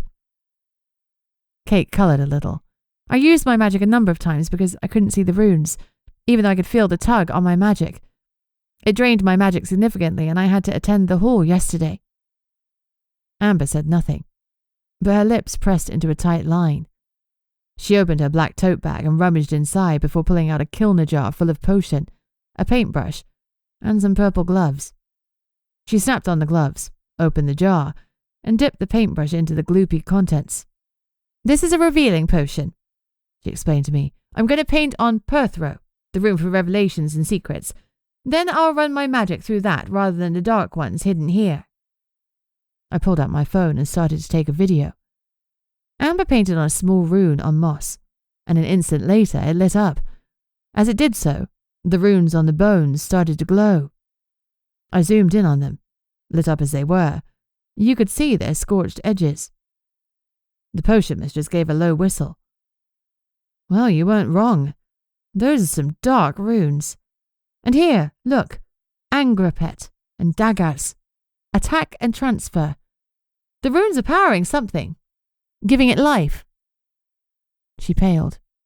I've seen something like this once before, though I've never seen the runes branded on bone quite like this. What do they do? I asked.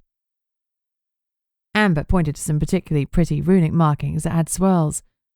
The necromantic runes. They give strength to the dead, return them to the realm of the living. They're usually painted in the blood of a sacrifice. She frowned. Such things are dark and forbidden, doomed to failure.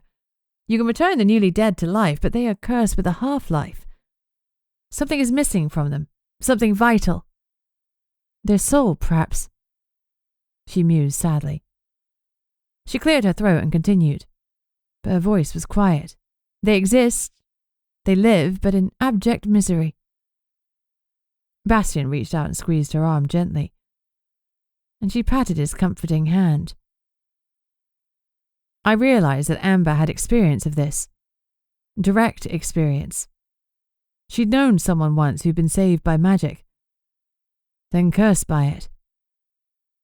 She gave Bastian a brief smile of reassurance and turned back to the young dryad corpse. But this... She tapped a rune with a gloved hand. This is unlike anything I've ever seen before. Seems to be using runes not just to siphon magic, but something more. This is the rune for water. She frowned. Let's look at the centaur. She did the same process on Bogan, and I continued to video her examination for our records. We watched as she lit up more dark runes, this time on the centaur's body. They're different, she said excitedly. Similar, but with differences. She pointed towards a rune. This is a symbol for air, whereas on the dryad we had the symbol for water.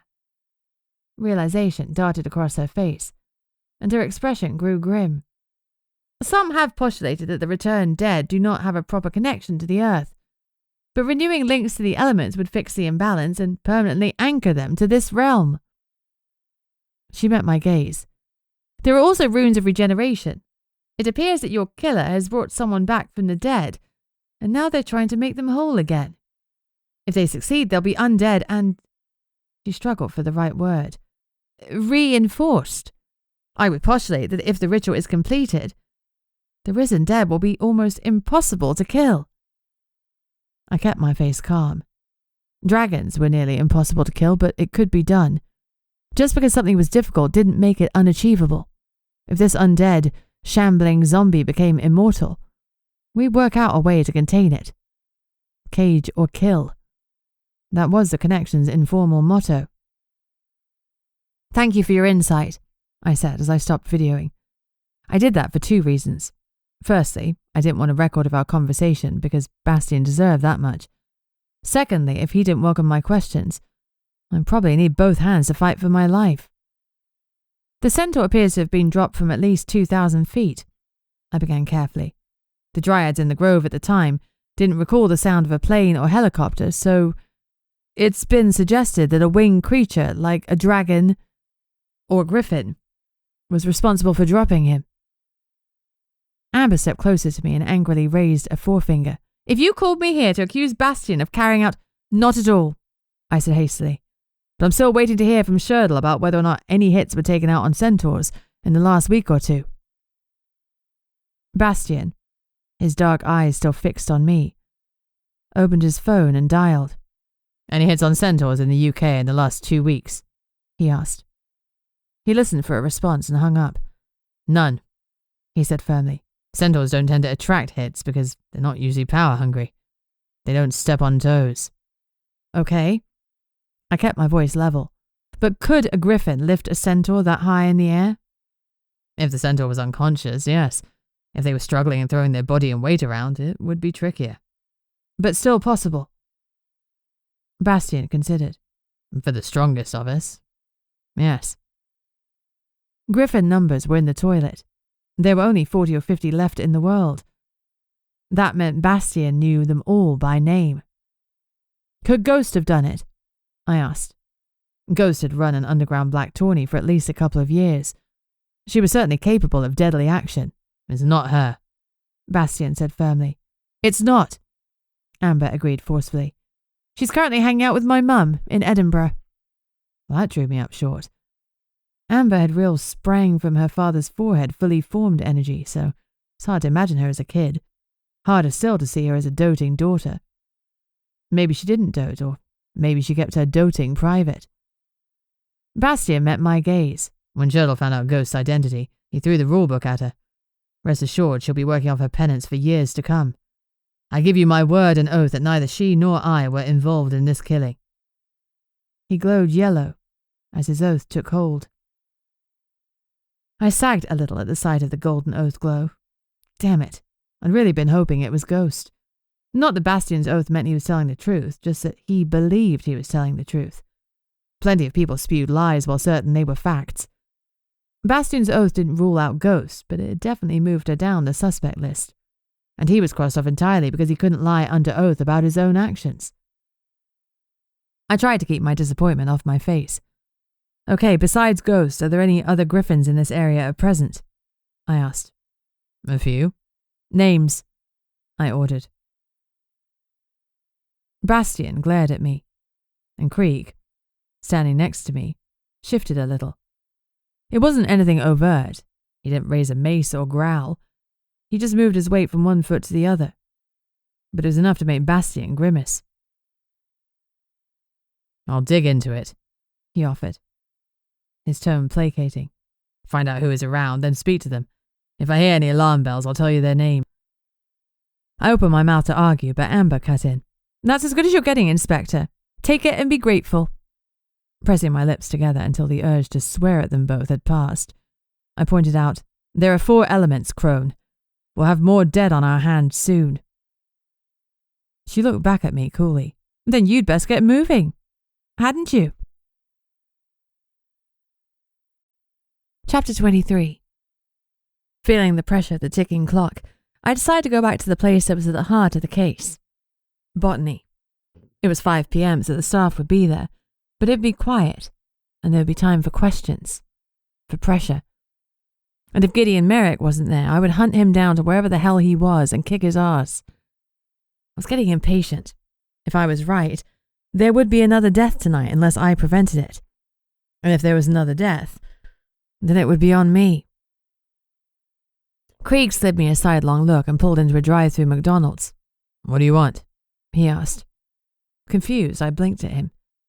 He didn't quite sigh, but the pause before he spoke again carried the weight of exasperation. His words came out clipped, his voice a touch too sharp.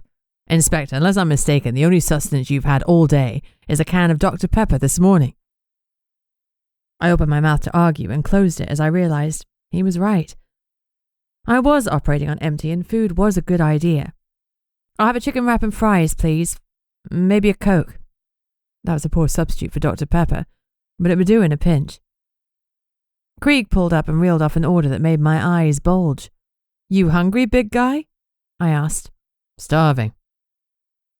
He looked at me, and the heat in his eyes made me think we were no longer talking food. We stopped at the next window and loaded the car up with greasy food that would hit the spot now and be the cause of regret later. Krieg parked the car and dug into his box of chicken nuggets. He'd ordered 60, and some burgers too. He broke one of the nuggets in half, set it down to cool, then continued to devour the rest at impressive speed. I dunked my salty chips into the ketchup and devoured them. Man, salty fries were the best. Once the broken nugget was cool, Krieg offered it to Loki, who gave a happy warble. He flew around the inside of the car with excitement before settling on the dashboard with his nugget pieces. Krieg broke up more nuggets to call for him. Loki hopped in the way that he did when he was speaking, though he didn't say anything. Krieg was looking affectionately at the bird. Then his lips twitched a little. They were having a silent mental conversation. I couldn't decide if I was pleased they were getting on or hurt that I wasn't included. Pleased, I thought firmly. I wasn't a teenage girl to sulk about being left out. I was just tired.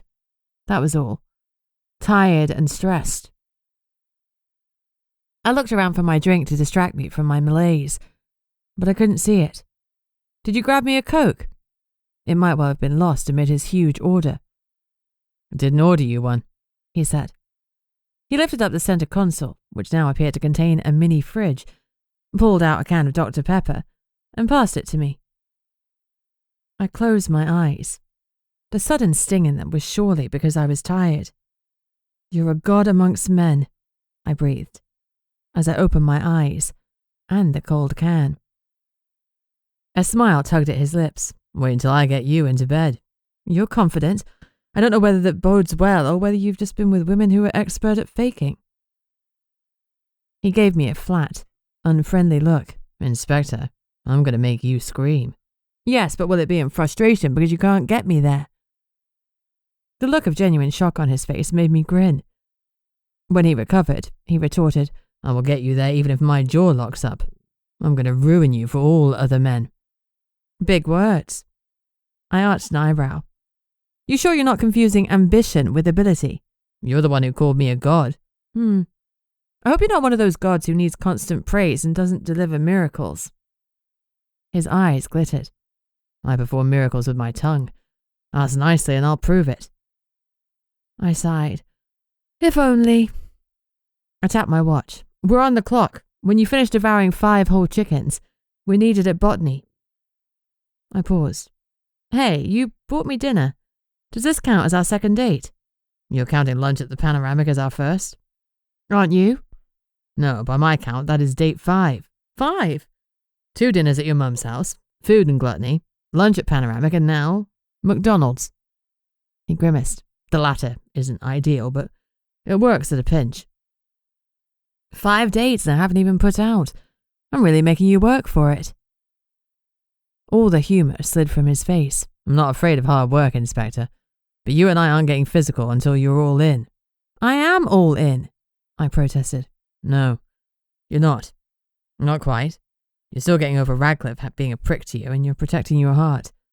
You know our chemistry will be off the charts, but that logical brain of yours isn't sure yet if I'm worth the hassle I'll bring to you, the complication I'll be in your life. My eyes narrowed. Don't tell me what I think. I'm all in. I even argued with my boss about dating you. The words slipped out. A slow smile tugged across his handsome face. Did you now? I did. I appreciate that. He reached out and tucked an errant strand of hair behind my ear. Do you remember what I said I wanted from my mate? You said she had to be strong, have her own sense of morality, and be willing to kill for you. He nodded. That's right. Well remembered, Inspector. I'm pretty sure I remember every word you've ever spoken to me. He knew how to leave an impression. I didn't want to admit how often I'd replayed his words as I lay alone in my bed. Do you now? Then I'll have to choose them with greater care. You're certainly strong and undoubtedly moral.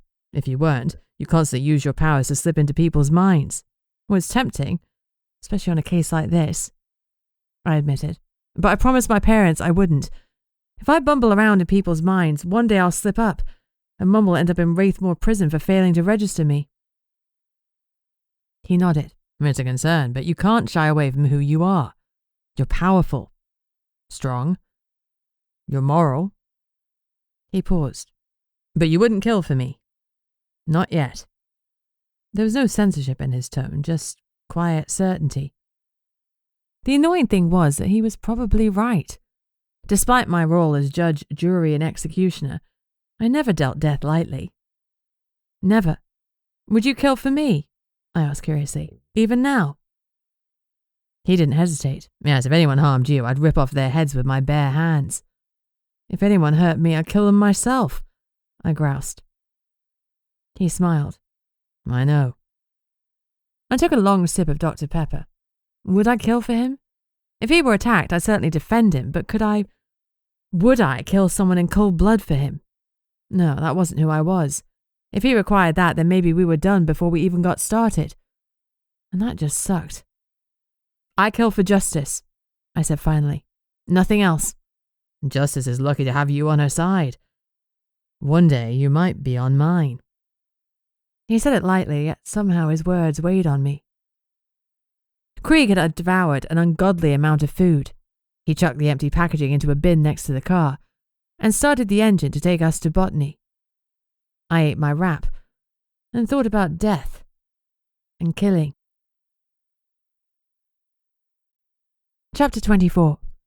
Stay up high, I murmured to Loki. Stay discreet. Rah, bee go up. Rah, ninja bird, he assured me, taking to the wing. I grimaced. I couldn't imagine anything less discreet than my bird trying to pretend to be a ninja. Still, his energy level seemed better since he'd had the chicken nugget, so maybe he really had been a little low on fuel. Botany's doors were open when we arrived. The fire elemental who'd fainted when we first went there, Jane called her, greeted us automatically. Then her smile wobbled as she recognized us. There are already 2 officers here, she hissed. You'll ruin the atmosphere. No one wants cops with their beer.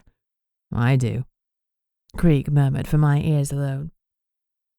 I ignored him and smiled at Jane with faux friendliness. I can arrest you if you want, and that can affect the atmosphere even more. She paled, and the flames on her head danced like someone had blown on them. She was nervous and didn't like the idea of being arrested, but not many people did. Being arrested by the connection had a significant correlation with subsequent death. She forced a laugh. No, that's okay. Recovering her composure, she said bossily, Go on in, but please question the staff out of sight of the customers. We'll question them where we need to, I said flatly. Is Merrick in? Yes. She brightened, pleased to have my energy redirected elsewhere. He's in his office on the mezzanine floor, but he's in a terrible mood today. Hopefully Betty'll help. She muttered the last aside under her breath, but I caught it all the same. She led us into the bar and collared Reuben, the huffy werewolf. Can you take him up to see Gideon? He shot her a flat look. You do know I'm the manager here, right? Deputy manager, she said sweetly, and I'm front of house and I'm busy. She gestured to the customers waiting to be seated, then swept across to deal with them, a welcoming smile on her beautiful face. Follow me, Reuben said reluctantly. Did you speak with the two centaurs who were here last night? Krieg asked, as we followed him. Reuben sighed. I've already spoken to the other inspectors about this. Then repeat yourself, I bit back.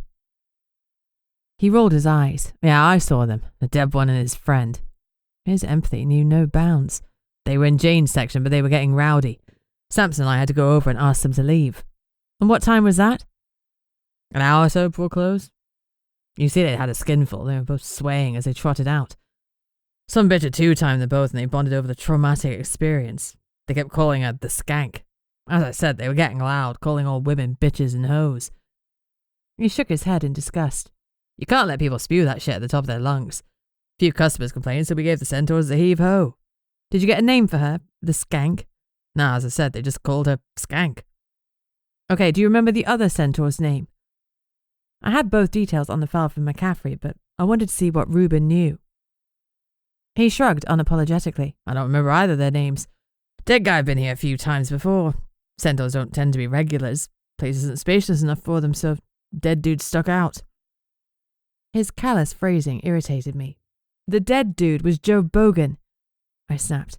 He was part of the angles he heard, and he had a mother and father who would be devastated at losing their son.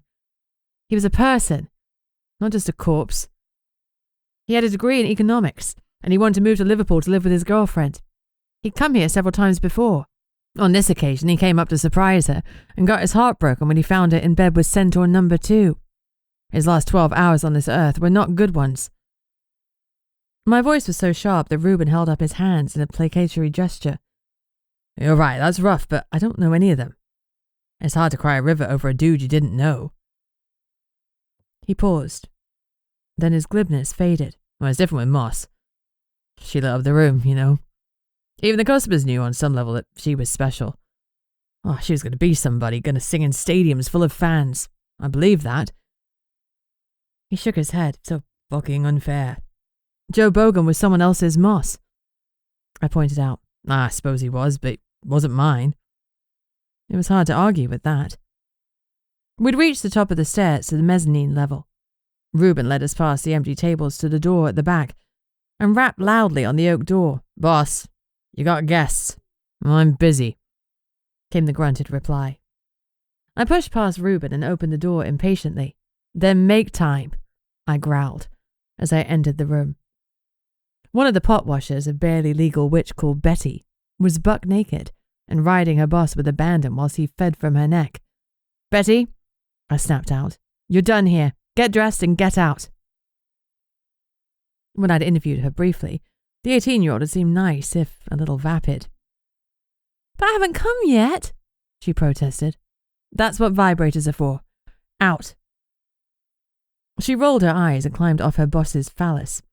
Merrick pulled her back and took a long lick at the bite marks on her neck. Instantly, the puncture wounds healed and faded with his healing spit. Vampires could also mesmerize their prey, but Betty's eyes were clear and she was walking without trouble. She hadn't been compelled in the slightest. I averted my eyes so the pair of them could get dressed, but kept them in my peripheral vision in case Merrick got any ideas about drawing weapons because of my audacity in interrupting him mid-coitus. When they were dressed, I held open the door. Out, Betty. She sighed. See you later, Giddy. She blew him a kiss and he gave her a brief smile. When the door closed, I folded my arms. Gideon and Merrick, you've been a bad boy. He grinned. Plenty of people bang their staff. She's pretty, she's of age. Most importantly, she's willing. Very willing. It's no big deal. You have a position of power over her. She could allege coercion. He snorted. Betty doesn't know the meaning of the word. It's one of the things I like about her. I glared. When I said you've been bad, I wasn't talking about Betty. The moment I'd walked in and seen his face, I'd recognized him, despite the fact that his features had now aged. I shifted my weight onto the balls of my feet and called up my magic, letting it hum through me. I was ready if he decided to run or fight. You've been attacking imps, Mr. Merrick, and stealing their tails. He grimaced. Ah, he said. That. He made no move, and his eyes flickered over me, no doubt reading my intentions to bring him down if he did. If I may make one little suggestion before you arrest me, go on. Call Lord Voldorus.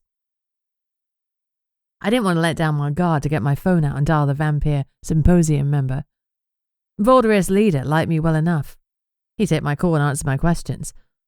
But I didn't want to take my eyes off the prize. You call him, I shot back instead. The handsome vampire gave me a small smile. Right you are, no need to get cranky. I'm moving nice and slowly.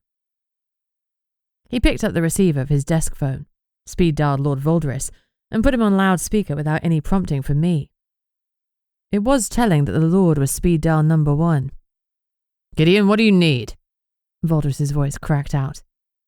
Again. Interesting. First name basis. And he didn't ask Merrick what he wanted, but what he needed. Your immediate presence at Botany would be most helpful, Gideon said with faux cheerfulness. I have a rather cranky Inspector Wise on my hands, and she has High King Krieg with her.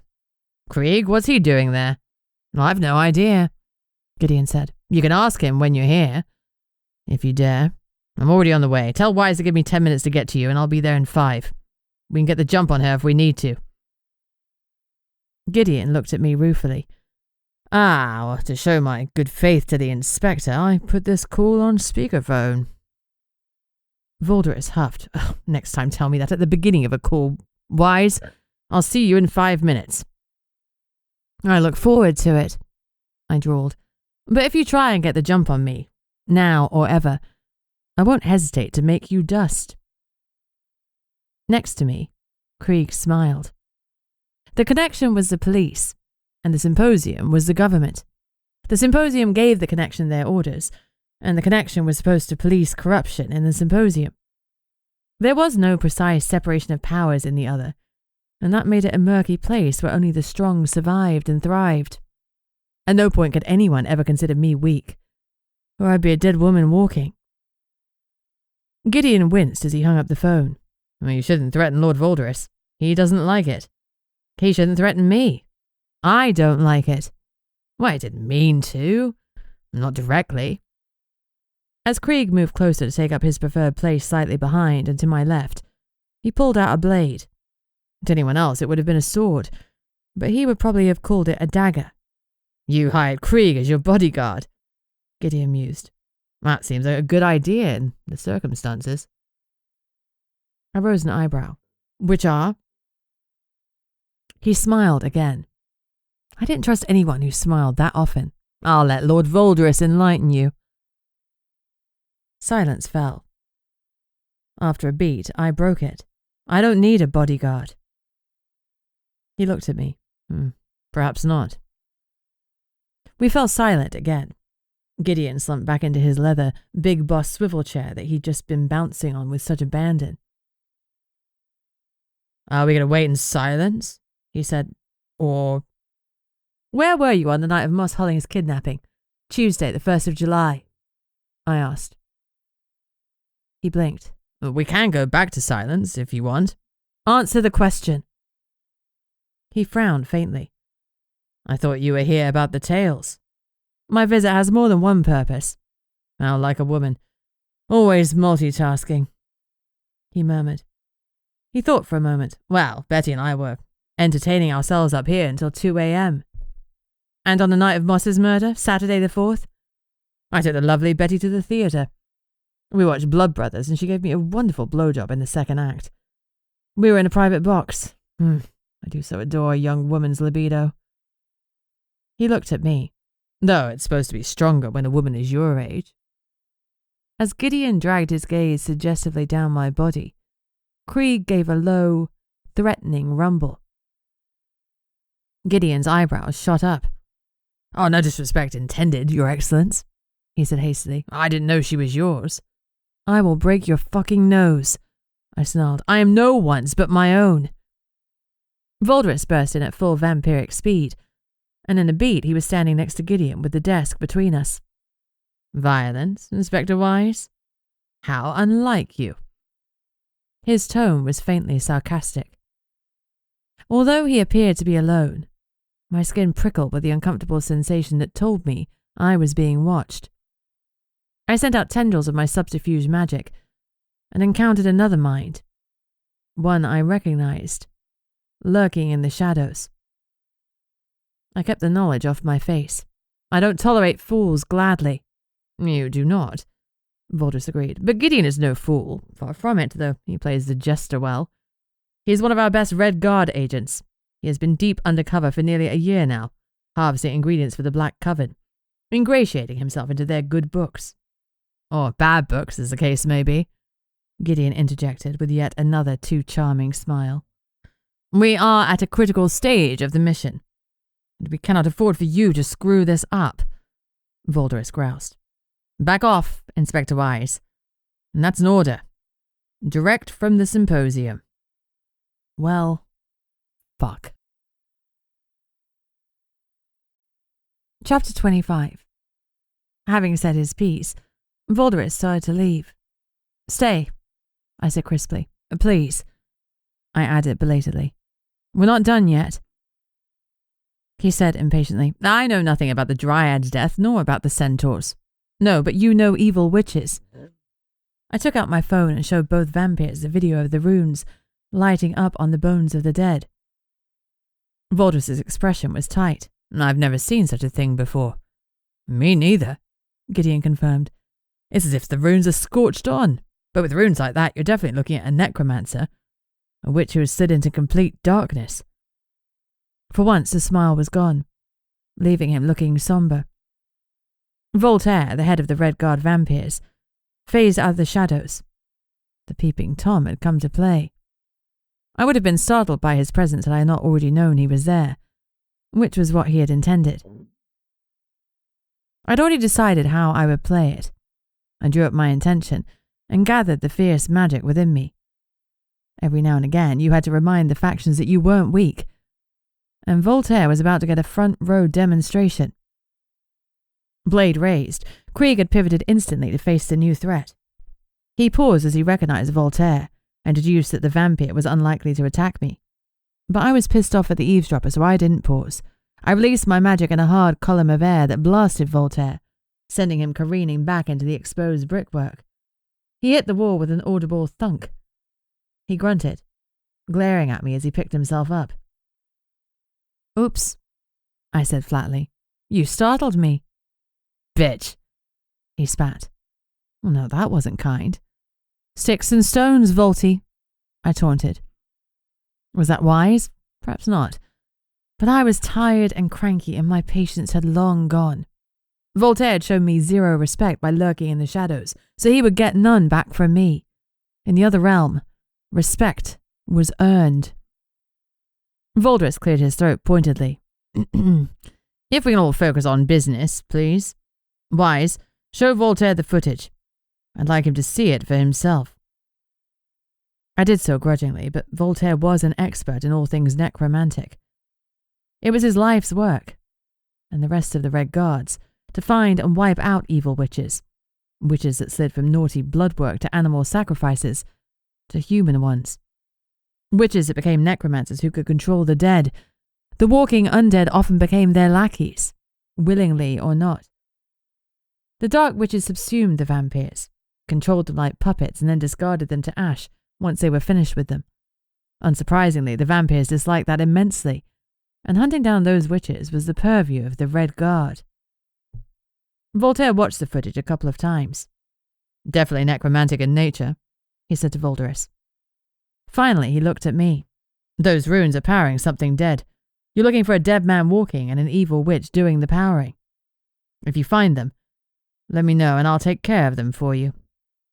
He sneered condescendingly. I can take care of them myself, I replied coolly. I'd proved I was tough with the whole slamming Voltaire into a wall thing, but now I needed to show I could play nice when I had to. So I offered him an olive branch. Inspector Elvira Garcia was attacked by 5 vampires yesterday. They were all under a necromancer's control. Or several necromancers, Gideon commented. Holding one of us is tricky, so 5 at once would be harder still. It's been known to happen, Voldres said absently. 5? No survivors, I assume. No, sorry, as I said. I can take care of such things myself. Voldres grimaced, then arched his eyebrows at Voltaire. Voltaire shook his head, and the vampire lord's grimace deepened. What? I asked sharply. I shared my information. Now you share yours. The silence hung, heavy and oppressive, as they debated their options. From behind me, Krieg spoke into the tense silence. I strongly encourage you to share nicely with Inspector Wise, gentlemen. Voldres looked at Krieg. Your Excellence, he said carefully. What a pleasure to see you here. I'd heard you'd relocated to Chester. I was unaware you cared about my current location. Shall I send you hourly updates? Krieg replied dryly. That won't be necessary. Voldres cleared his throat again, but this time he sounded nervous rather than authoritative. What is your interest in this matter? Krieg smiled unpleasantly. I couldn't give less of a shit. That was a lie. He did care. I'd seen it when he looked at the bodies in the morgue. The flicker of regret that said he thought it was a waste to have their bodies on those tables. He cared, perhaps more than he admitted to himself. I'm here for Wise, Krieg continued. Yes, Voltaire snarked. We can see that. Why you choose an inspector to warm your bed is... His words were cut off, as Krieg exploded into movement. For a huge man, his speed was startling. One moment he was behind me, the next he had Voltaire by the throat and had slammed him against the brickwork again. If I'd gone out on a limb, I'd have said that Volty was having a bad day. When he spoke, Krieg's voice was deceptively mild. You will speak to Inspector Wise with respect. Then his voice hardened. Or you will not speak again. Ever. I could fight my own battles and did so frequently, but there was something arousing about watching Krieg fight for me. I suspected I knew now why he'd simply sat back and watched, while Elvira and I had battled with the possessed vampires. Apologize to Inspector Wise, he growled. Voltaire's fangs were out and down, but he begrudgingly spat out, No disrespect was intended. Oh, we all know that's not true, Krieg said darkly. He tightened his right hand around Voltaire's neck until the vampire looked completely panicked. Krieg had a reputation for ripping off heads. Say, sorry. Sorry, Voltaire squeaked. Krieg released his grip and the vampire fell to the floor in a heap. You know, an apology means less when it's forced, I said conversationally. Did you want another one? Krieg asked earnestly. I can get one and I promise he'll sound more sincere. Or else, hung in the air. I smiled. No, that's okay. I think we've made our point. I glared at Voldres. So, what aren't you telling me? Voldres's jaw was rigid, but finally, reluctantly, he spoke. We haven't lost any vampires lately. I frowned. Spell it out for me. Those vampires you thought weren't clan. We didn't turn them. Then who did turn them? We don't know. They're unregistered, unauthorized. We think they were turned by a vampire specifically to be used as a dark witch's henchman. It makes it harder for us to track the witches if they're not pulling people from our ranks. Voltaire joined in. When a black witch kidnaps one of us, we have a starting point, a trail to follow. But some missing common realmers, newly turned, I mused aloud. Exactly. All the witch needs to do is target some adults and fake some plans for them to take a foreign trip. Maybe post on social media that the common realmer is planning to start over somewhere new. It doesn't take much to make the cops think a disappearance is voluntary, especially if the humans like to travel. Case closed before it even opens. Missing person, no longer missing. The vampires had strict population controls in place. They were only allowed to turn a common realmer into a vampire in a very limited set of circumstances that had been imposed by the symposium and were enforced by the connection. Some of the vampires didn't like the limits on their numbers. Someone acted out, I queried. Someone being vocal about population measures. Valdres shook his head. We've had those measures in place for 80 years. If someone is still unhappy about them, they've long since stopped bitching aloud about it. I eyed Gideon. Someone trying to fit in with some evil witches. He held up his hands. Whoa, come on. So far, I'm just their rare ingredients guy. I have dryads on my staff and we grow some illegal plants in the back for them. That's it. I blinked. Did Moss do that for you? Yeah, she was great with the plants. She was always singing while she was working, and she had the voice of an angel. Regret danced across his face. She was going somewhere with those pipes. He sighed. I kept putting off singing in the bar because I knew that once people heard her, she'd be out of here. And I didn't want her to go. I didn't want the hassle of recruiting another dryad. I'll regret that for a very long time. Were you having sex with her? I asked. Moss? He seemed startled by the question. No, she wasn't interested. She made that clear in the job interview. He smiled at the memory. She said she'd grow illegal shit for me, but if I so much as looked at her neck, she'd strangle me with a Virginia creeper vine. That was the first time I'd heard about that side of Moss. Everyone had told me how nice she was, but nobody had mentioned her backbone. It helped me see her a little more clearly. Her family and friends had been right. With that combination of beauty, skill, and strength, she might have well been the next pop sensation. She could have made it all the way. I pushed down the quiet regret and focused on tracking down her killers. The fact that she'd grown illegal plants could be significant, and I needed to dig into it. Where do you grow the illegals? In the back room. Is there any CCTV in there? Gideon snorted. Obviously not. Is there an exit from the room onto the back streets? Absolutely. We load the vans directly from the room. Right. So was there any CCTV covering that exit? He grimaced. No. Again, for obvious reasons. There's street access from the back room. I pressed. Not just a loading bay, but street access. Yes. Oh, hell. McCaffrey was reviewing the CCTV footage for something she wasn't going to see. Moss had worked in the hidden back room where the street exit had been deliberately excluded from the careful surveillance that existed elsewhere. I'd have bet my last paycheck that Moss had been taken from there, from the one black spot that we hadn't known existed. I didn't see a back room when I searched the premises, I said tightly. No, you wouldn't, Gideon admitted. It's hidden by a wall of illusion. Of course it is, I muttered, manfully pushing down the swear words that wanted to erupt. You'll show me to it after this, I said firmly. Gideon nodded. Any idea who would hurt Moss? Someone jealous. As I said, she was going places. I thought of Sandra. She was jealous, all right, but she'd got an alibi, as had Moss's bestie, Lena.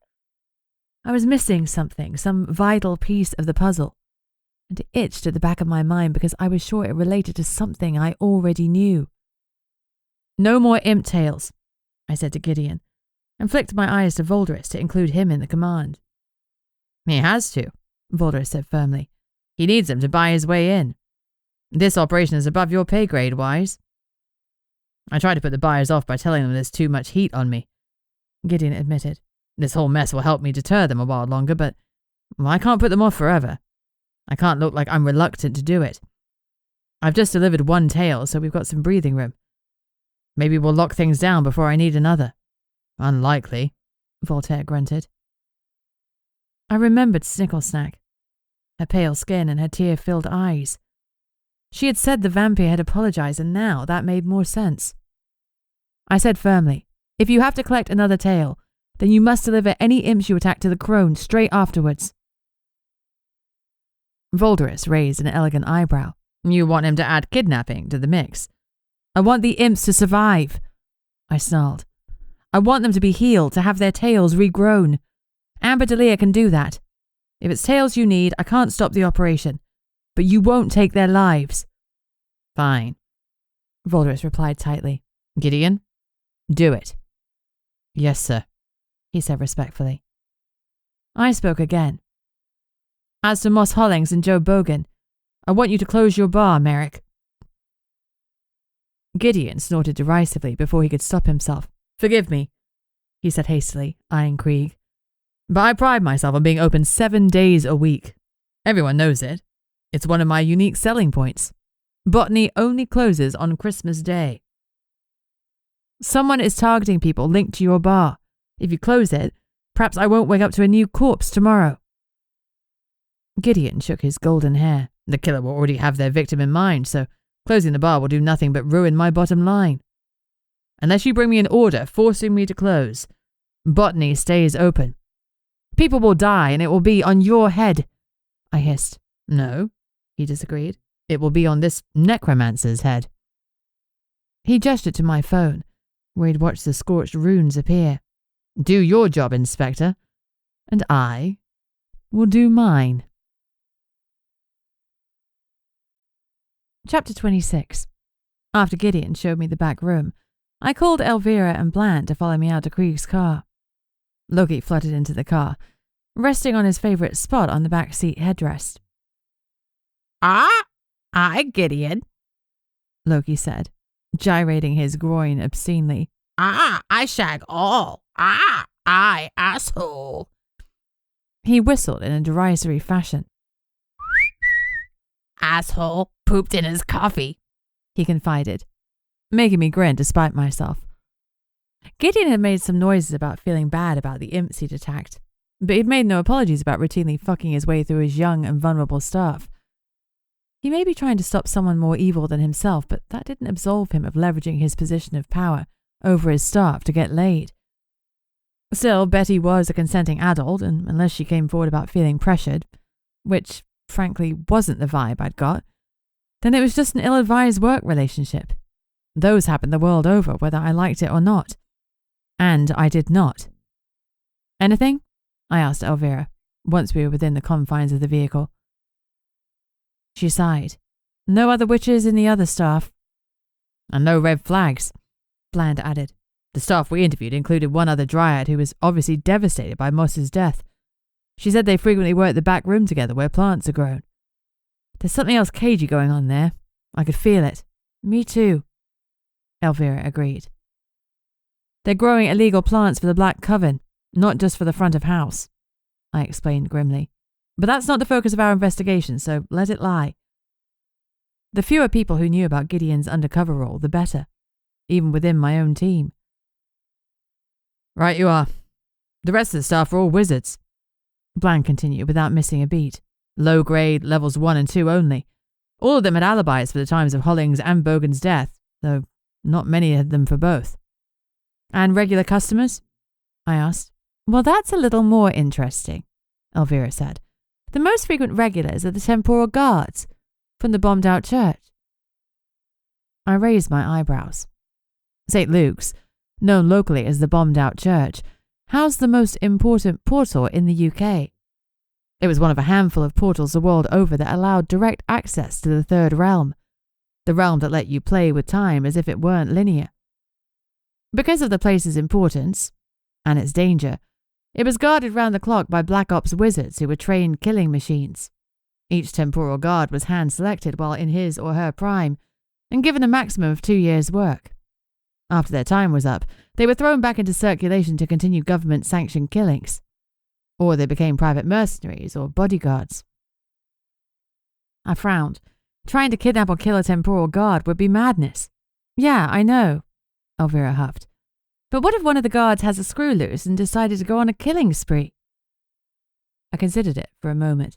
Well, it's possible, but they undergo regular psychological evaluations and seer touches. And it's notable that none of the deaths so far have been done using the IR. If a wizard was responsible for drowning Moss, there wouldn't have been bruises on the back of her neck that showed she'd been held down. They could have tossed a centaur into the air, though, Elvira argued, playing devil's advocate. I was a level 5 wizard. I never tried to toss something that big up into the air, and nothing I'd thrown had ever travelled thousands of feet. Well, it's not likely. How far have you thrown something? I asked. She was level 5 too. A few 100 yards, she admitted. Right, and with Bogan, we're talking about throwing a really heavy guy thousands of feet high. It doesn't fit. I rubbed my tired eyes. Oh, God damn it. The killer will strike again and we've got shit. I pulled out my phone and dialed McCaffrey, Channing and Frost, joining them on a video call and putting them on speakerphone when they answered. McCaffrey, tell me some good news, I said. Sorry, boss, I've been through all the CCTV again, but there's nothing. Either the kidnapping didn't take place here, or the kidnapper knows exactly where the CCTV cameras cover and where they don't. That'd make it an inside job. I sighed. Turns out there's a super secret back room where they're growing illegal plants. It's covered by illusion spells and there's no CCTV inside or outside of it. I'm betting Moss left through the back room and was kidnapped from there. Shit, McCaffrey muttered. Indeed. I'm setting up surveillance tonight until closing time. I'll monitor the back exit that's not covered by CCTV. I can watch the front, Channing offered. Bland and I can be a visible presence in the bar, Elvira said. Maybe that'll be enough to make the killer think twice about targeting someone else. Frost spoke up. I can watch discreetly from inside. I haven't been to Botany yet, so no one knows I'm a cop. I can go in civvies. I grimaced. Without a mate to hang out with, you'd stick out like a sore thumb. I'll go too, McCaffrey offered. I spoke to the staff about Moss going missing, but that was a few days ago. If I wear a wig, no one will recognize me. I sighed. You're all supposed to be off shift. With respect, Elvira said tightly, the killers aren't going to be off shift. She was right, and I really didn't want to start another day with another corpse. No, they're not. Okay, get yourselves some refs and go back to Botany. Looks like we have a stakeout. Krieg and I had pulled the short straw. He'd swapped his flashy Range Rover for a well-loved but beaten and dented Ford Focus. We were parked on the same street as the backroom exit, but a good few feet back. We could see the exit, but we weren't on top of it. We'd been watching the door, which was hidden by another wall illusion, for 4 hours. It was almost time for the bar to close, but so far, none of us had seen anything suspicious. Earlier on, Ji-Ho had been to Botany and installed more hidden cameras, including one in the back room. He was monitoring the remote video feed in a van parked on the next street. We were pouring man-hours into this operation, but at least Thackeray had authorized overtime. He was happy to foot the bill as long as the OT produced results. I hoped to hell it would, but my gut was still twisting. The killers hadn't finished. They'd used water and air, and fire and earth were still on their to-do list. I tapped my comms. Status check. Anyone got anything? Negative, Channing replied. The front entrance has been quiet all night. So far I've only had a drunk dryad trying to flirt with me. The bar is calm, Elvira said. The staff look tired, but they're not twitchy.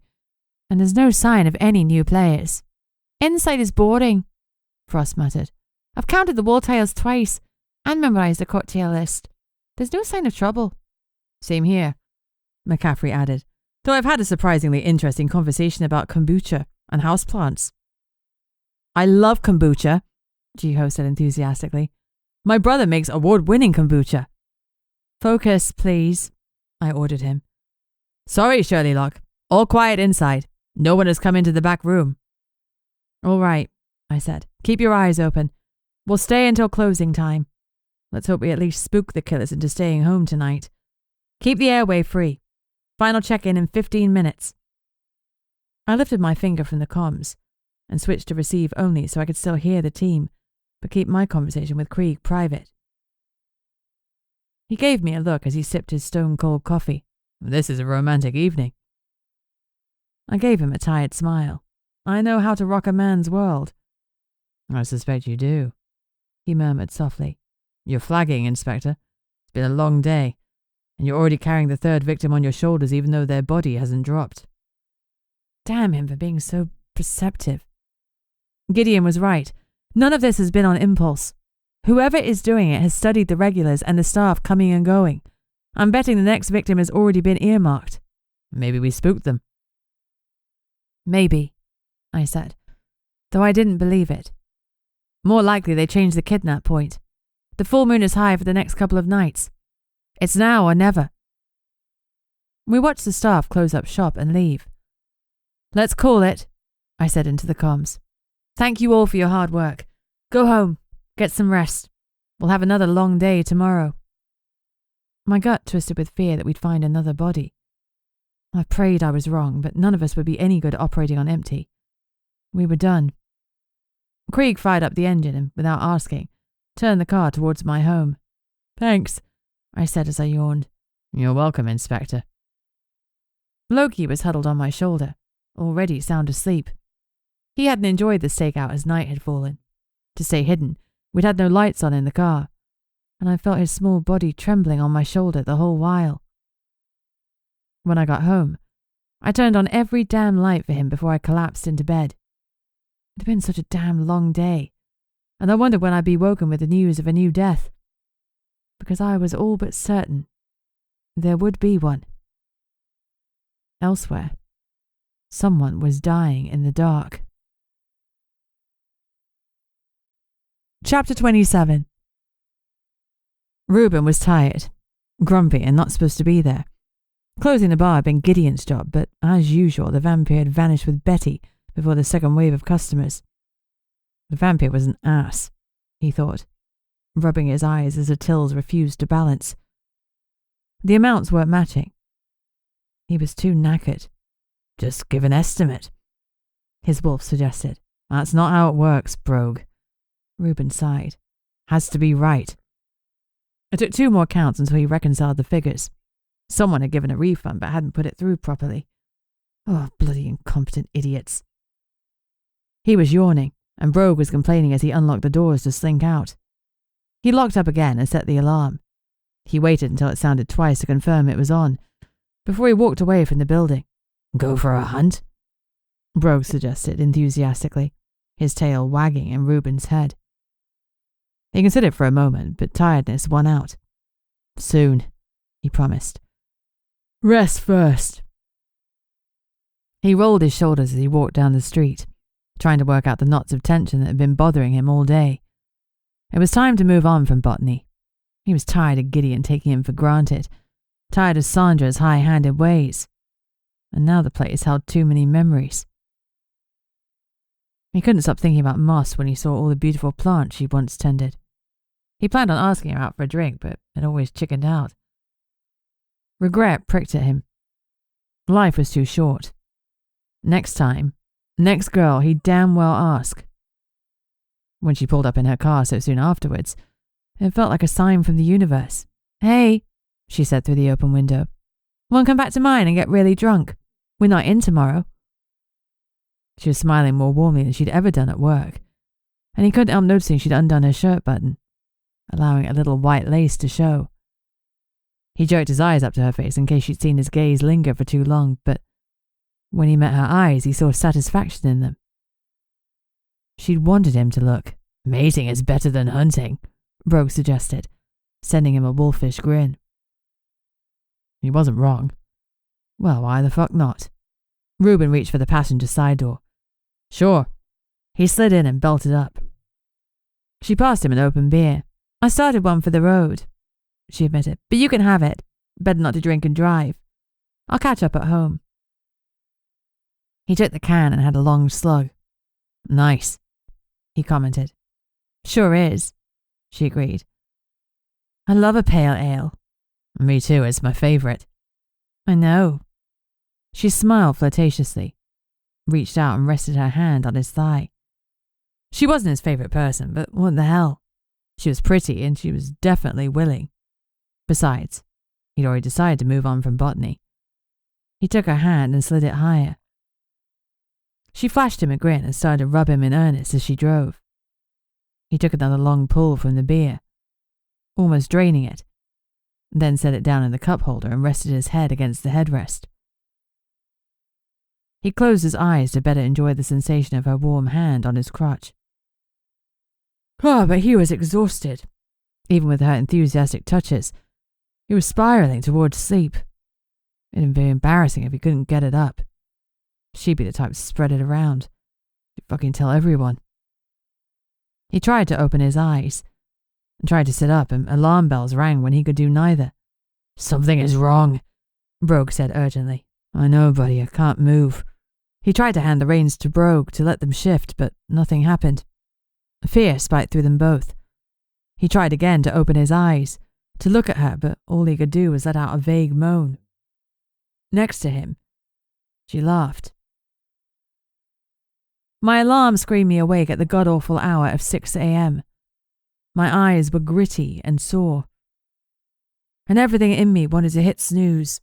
But I pushed back the covers and stumbled into my ensuite bathroom to shower away the cobwebs. I was pleasantly surprised not to have been woken with news of another dead body. Maybe Elvira and Bland's visible presence in the bar had been enough to deter our killers. Clean, warm, and feeling sharper, I tied my dressing gown around me and started for the kitchen. I wasn't a coffee girl, but this was definitely a coffee morning. I walked into my open-plan living room kitchen diner and stopped abruptly as I found Krieg stretched out on my sofa. I stared at all 7 feet of him curled up uncomfortably on the beige cushions. One arm was slung over his eyes, blocking out the lights I turned on for Loki. He was wearing the same white t-shirt from the day before, and he had my blanket slung low over his hips, though the legs that were sticking out told me that at least he'd shucked off his leather trousers. I tried not to ogle him, but this was my first glance at some of his actual skin. His legs were lightly covered with hair that was as dark as that on his head, and even in sleep his quads and calves were clearly defined. His feet, as he once promised, showed no signs of having had a pedicure, but still looked neat and tidy. As I stepped forward for a closer look, a floorboard creaked, and he instantly went from being relaxed to wholly alert. His eyes flicked open and immediately locked on mine. There was no trace of tiredness in them despite the shitty hour. Good morning, Inspector, he said, unruffled. Did you sleep well? What are you doing here? His smile softened the hard lines of his face. I tried not to notice how nice his dark hair looked when it was tousled by sleep. I thought it likely you would awake early and it would save us both some time if I just crashed on your sofa. He hesitated. Besides, Loki was still restless. I used some of my piping skills to settle him. Krieg was half ogre, half piper. The latter meant that he could speak to and control any creature he chose, which included ogres. If his people found out he could control them like that, his head would be on a spike quicker than you could say coo. That he had entrusted me with his secret still felt like a big deal, and I was grateful that he told me. He'd done so in order to balance the scales between us, when he'd found out that I was an unregistered subterfuge wizard. I kept his secret and he kept mine. We both had the power to destroy each other, but I was finding that was a little less terrifying the more I saw of him, the more I trusted him. Thanks for helping Loki, I said finally. You're welcome. He paused. Your ghost was unhappy with me staying, but once I explained why I was here, it stopped trying to pull the blanket off me. The matter-of-fact way he accepted the ghost's existence told me he'd encountered one before. Since this was my first ghost, that intrigued me no end, but at that moment I had bigger mysteries to contemplate. May I use your shower? Krieg asked politely. His question reminded me that I was completely starkers beneath my dressing gown. Sure, I managed. Have you got clean clothes with you? He sat up and gestured at the duffel bag resting at the end of the sofa. I have. Of course he had. He was a Boy Scout, always prepared. Great, well, help yourself. Thank you. As he stood, he revealed his tight, navy boxers. He folded my blanket neatly and laid it over the back of the sofa precisely as he'd found it. He peeled off his t-shirt to reveal a torso that demanded sculptures be made of it. Most men I'd been with had slim frames and maybe a little light muscle tone. Sam had a small beer belly thanks to his love of real ale. Those men were all normal, but Krieg was not. Every visible inch of him was pure muscle. He had to have some fat, but I was damned if I knew where he was storing it. His chest looked as if it had been carved rather than made. It was the kind of chest you could bounce coins off and turn them into small projectile weapons. He had thick shoulders, pronounced traps, and huge arms. His right arm was larger than the left. All ogres had something asymmetrical about them. But it wasn't overly different. In fact, it was barely noticeable, and about as suspicious as an average bloke having one more muscular arm from Private cardio. Krieg's biceps flexed subtly as he folded the t-shirt and laid it alongside his other discarded clothes, which were neatly folded at the other end of the sofa, on top of his steel-toed boots. He straightened, and there were his abs. 8 of them, defined, tight, the stuff of film screens. I'd never seen anything like that in the flesh. But it was the V muscles that truly got to me. Those sculpted lines that dipped low, bracketing his hips like an arrow pointing straight down into the waistband of the dark boxers that rode low on his hips. Too low. Not low enough. My mouth went dry, and my brain issued a quiet blue screen of death. It stuttered back to life when I realized he was standing there, patiently letting me ogle every inch of his body. I dragged my eyes up to his. "I'm sorry," I said as my cheeks warmed. "I didn't mean to stare. I've never seen a man quite like you." "Do you like it?" he asked softly. "A lot of women get intimidated. Not everyone is a fan of the muscular look. The veins on the biceps, that kind of thing." Yes, I like it. Too much. Way too much. All I had to do was unfasten my robe and we could be skin to skin in seconds. The temptation to undo that belt and to slide my eyes lower past those pretty V muscles was so strong that I closed my eyes. "Please go and shower before I pounce on you." My voice was strangled. I heard a soft laugh. "I'm very glad to hear that. But to be clear, I do welcome pouncing in the future. When you're ready." I was so ready. I opened my eyes to tell him that, but to my disappointment, he'd already gone. Moments later, I heard the sound of running water and realized he had shut neither the bedroom nor the bathroom door. He was temptation personified. I groaned aloud. My fridge door opened and a cold bottle of water floated into my hand. "Thanks," I said to the ghost. I opened the bottle and tried to water the Sahara that was in my throat. "Oh, fuck," I said, when the bottle was drained because the liquid seemed to have gone directly to my nether regions. I hadn't expected to have such a strong, visceral reaction to him. And it was to him, I realized. If another man with the same physique had been standing before me, I could have brushed it aside. But when Krieg was standing before me, this powerful man who was a deadly king and yet kind and caring, who came to my family dinners and stocked his cars with Dr. Pepper just for me, when he'd been in front of me with his scent swirling on the air, my lust was unparalleled. Oh, man. I was so screwed. It wasn't just lust. I was falling for him. Big time. Chapter 28. Remembering how much Krieg had eaten at the McDonald's drive-thru, I made us a veritable vat of porridge. I sliced in some bananas and added a swirl of Biscoff. I needed the sweetness to go with my black coffee. I tried hard to get my brain back into work mode, but Krieg didn't take long in the shower. When he emerged dressed once again in leather trousers, white t-shirt, and a black leather jacket, my mind went blank again. "I think we're going to have to kiss," I blurted out. His eyes warmed. "And why is that?" "I can't stop thinking about it. If we kiss, it'll clear my mind and there won't be any more wondering. Maybe there'll be no chemistry. Maybe you'll be a terrible kisser." He laughed, confidence in every line of him, then prowled closer. "Is that what you want, Inspector? A kiss?" I nodded and he closed the distance, his hips anchoring me to one of the kitchen cabinets. I spent most of my life giving commands, calling the shots, so I should have hated the way he took control. I expected a reaction to being pinned like that, and I got one, just not the one I was expecting. Krieg must have brought his own shower gel with him because his scent, leather, black pepper, and sandalwood, hung heavily in the air. Who knew that any smell could be so mouth-wateringly sexy? Or maybe it wasn't the scent of him, but his presence that was turning my knees to jelly.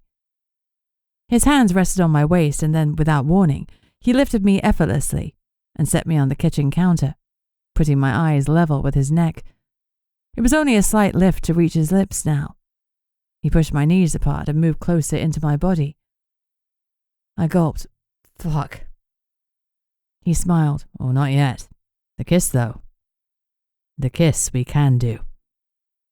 His eyes searched mine once more, checking for my consent. I nodded and closed my eyes. His breath brushed against my skin, and then his thick lips pressed against mine. I may have moaned. I opened my lips in invitation, and he accepted. His right hand slid up my body until it reached my neck and pressed against it, drawing me even deeper into him. His tongue touched my own in a lazy, gentle caress that made me gasp. Desire roared through me with such heat that it was a wonder I didn't spontaneously combust. He groaned too as the kiss deepened, and continued for a long minute. When he made to draw back, I mewed and clung to him, pulling him back. His lips curved against mine. What do you think? He asked, amused. Is there any chemistry between us, Inspector? The way he spoke my title made it sound downright indecent. If there were any more chemistry, we'd start a nuclear war, I admitted. He laughed again. I agree. He sobered. At some point in the kiss, he'd forced his hands away from me. Now they were on the kitchen counter, one on either side of me. I want you to admire my restraint. I'm aware how little you're wearing under that goddamn robe. All it would take is one little tug. He breathed the words into my ear, sending shudders through me. Aren't I being good? So good, I agreed. Too good. I promise I can be very bad, too.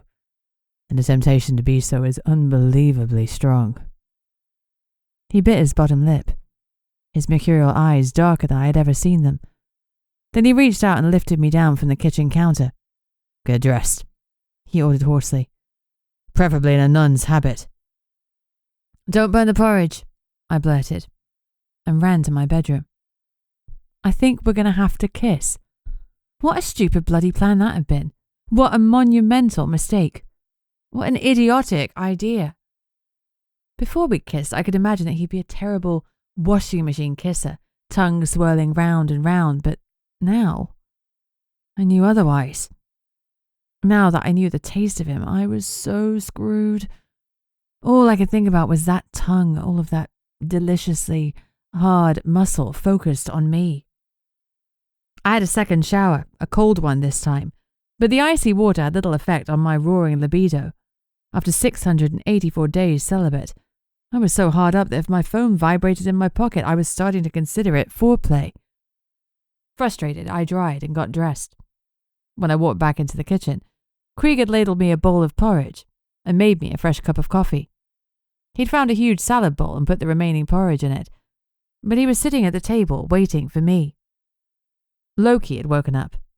Krieg had found him some ham and torn it into little pieces for him.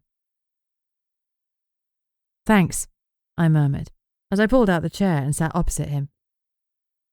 He looked up. Did it help? The kiss? Yeah. No, it damn well didn't. He grinned. I'm glad.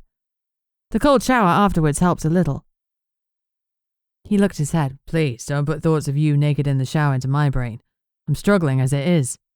You don't look as though you're struggling, I observed. You look relaxed. I'm not, he promised.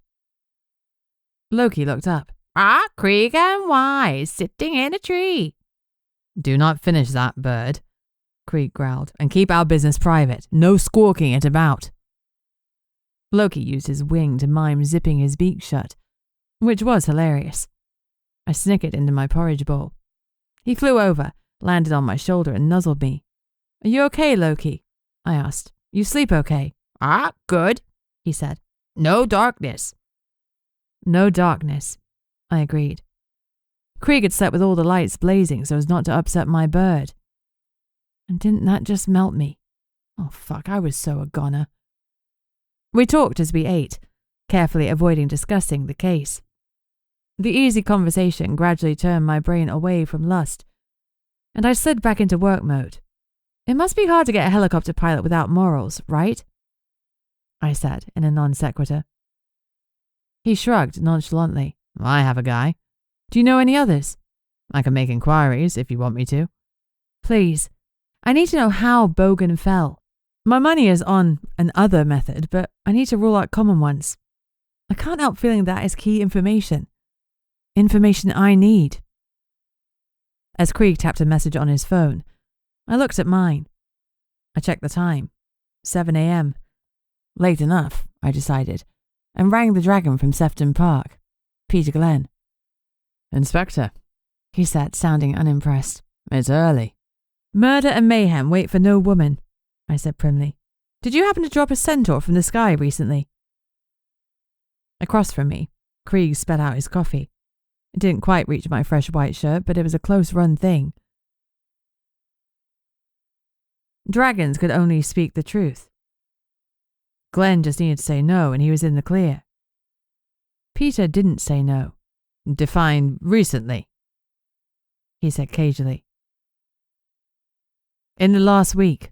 No, Inspector, I have not dropped a centaur from the sky in the last week. From a building, from any great height. He sounded amused. No, I haven't killed any centaurs in the last week. I sighed. Do you know any other dragons in the area that might have done so?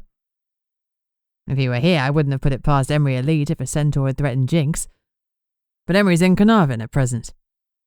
Emery was the prime elite, the king of the dragons, and he was just about the deadliest dragon around. Well, if he's not around, what about anyone else? There are no other dragons in the Liverpool and Chester area that I know of at the moment, he said carefully. I don't believe a dragon is responsible for the centaur's death, but I'd bet good money on it being a griffin. Thanks, I said flatly. In other news, the vampire that was responsible for attacking Snicklesnack has been found and dealt with. Good day. I hung up before he could question what I meant by dealt with. Sometimes, Inspector, your tact is a little lacking, Krieg remarked. I wasn't aiming for tact. He grinned. I noticed. Nice misdirection with the dragon there. Dealt with. Has anyone ever told you you'd make a good politician? There's no need to be rude. I mock glared at him. As my phone was still in my hand, I decided to call Bastian. Peter was pointing fingers at the griffins. Maybe he knew something I didn't. Bastian answered right away, not with a greeting, but by stating firmly, It's not a griffin. His baritone voice rumbled in my ear. I've checked with every single griffin in the UK. Not one was in the vicinity at the time of either murders, except me, and I've already taken an oath to confirm I had nothing to do with it. I swore darkly. Griffins were creatures of death, and their very being demanded that they kill to survive. They weren't shy about the fact that they delivered death. If a griffin was behind the murders, all they needed was a contract, and they'd be in the clear as far as the law was concerned, so they had no reason to lie. Unless there wasn't a contract in place. You're looking at someone using a helicopter, plane, or a dragon, Bastian continued, then rang off without saying goodbye. Some people had no manners. I hadn't managed to speak a single word. The dragon says it's a griffin. The griffin said it's a dragon, I commented wryly. Situation normal then. If the creatures actually got along, the anti-Krieg wouldn't stand a chance. The anti-Krieg was a foul organisation that espoused human-first ideals. They were a movement that worked insidiously, blackmailing politicians to promote and implement their agenda. They'd recently taken a giant spanking from Emery Elite, and they were still licking their wounds. Though we had 2 dead creatures on our hands, a dryad and centaur, I'd seen nothing to suggest that race had been a factor in their deaths.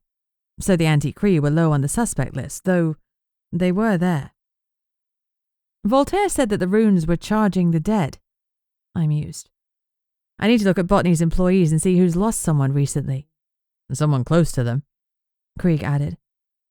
Someone they'd kill for so they could resurrect them. A mother, a lover, a brother. He was right. Excitement buzzed through me as I realized I had a new angle to pursue. I called Ji-Ho. Shirley Lock, he answered happily, K-pop already blaring in the background. You already in? I asked in surprise. Sure, got to beat the traffic. Besides, May had an early shift and she had to kick me out. I thought she could have left him snoozing, but still. I need you to look at all the Botany employees and the regulars at Botany that Elvira and Bland identified. Make me a list of anyone who's lost a friend, family member, or lover recently. Say within the last 6 months. Dig into their social media accounts as well as official records. If we don't get anything, we can look back further. You got it. I'll dig into that now. Thanks. Let's look at their heritage too. I need to know if anyone has a parent or sibling who's a witch. What do you want me to prioritize? The dead relative angle first. I'll get the team to start re-interviewing the Botany staff today, and we'll ask the same question.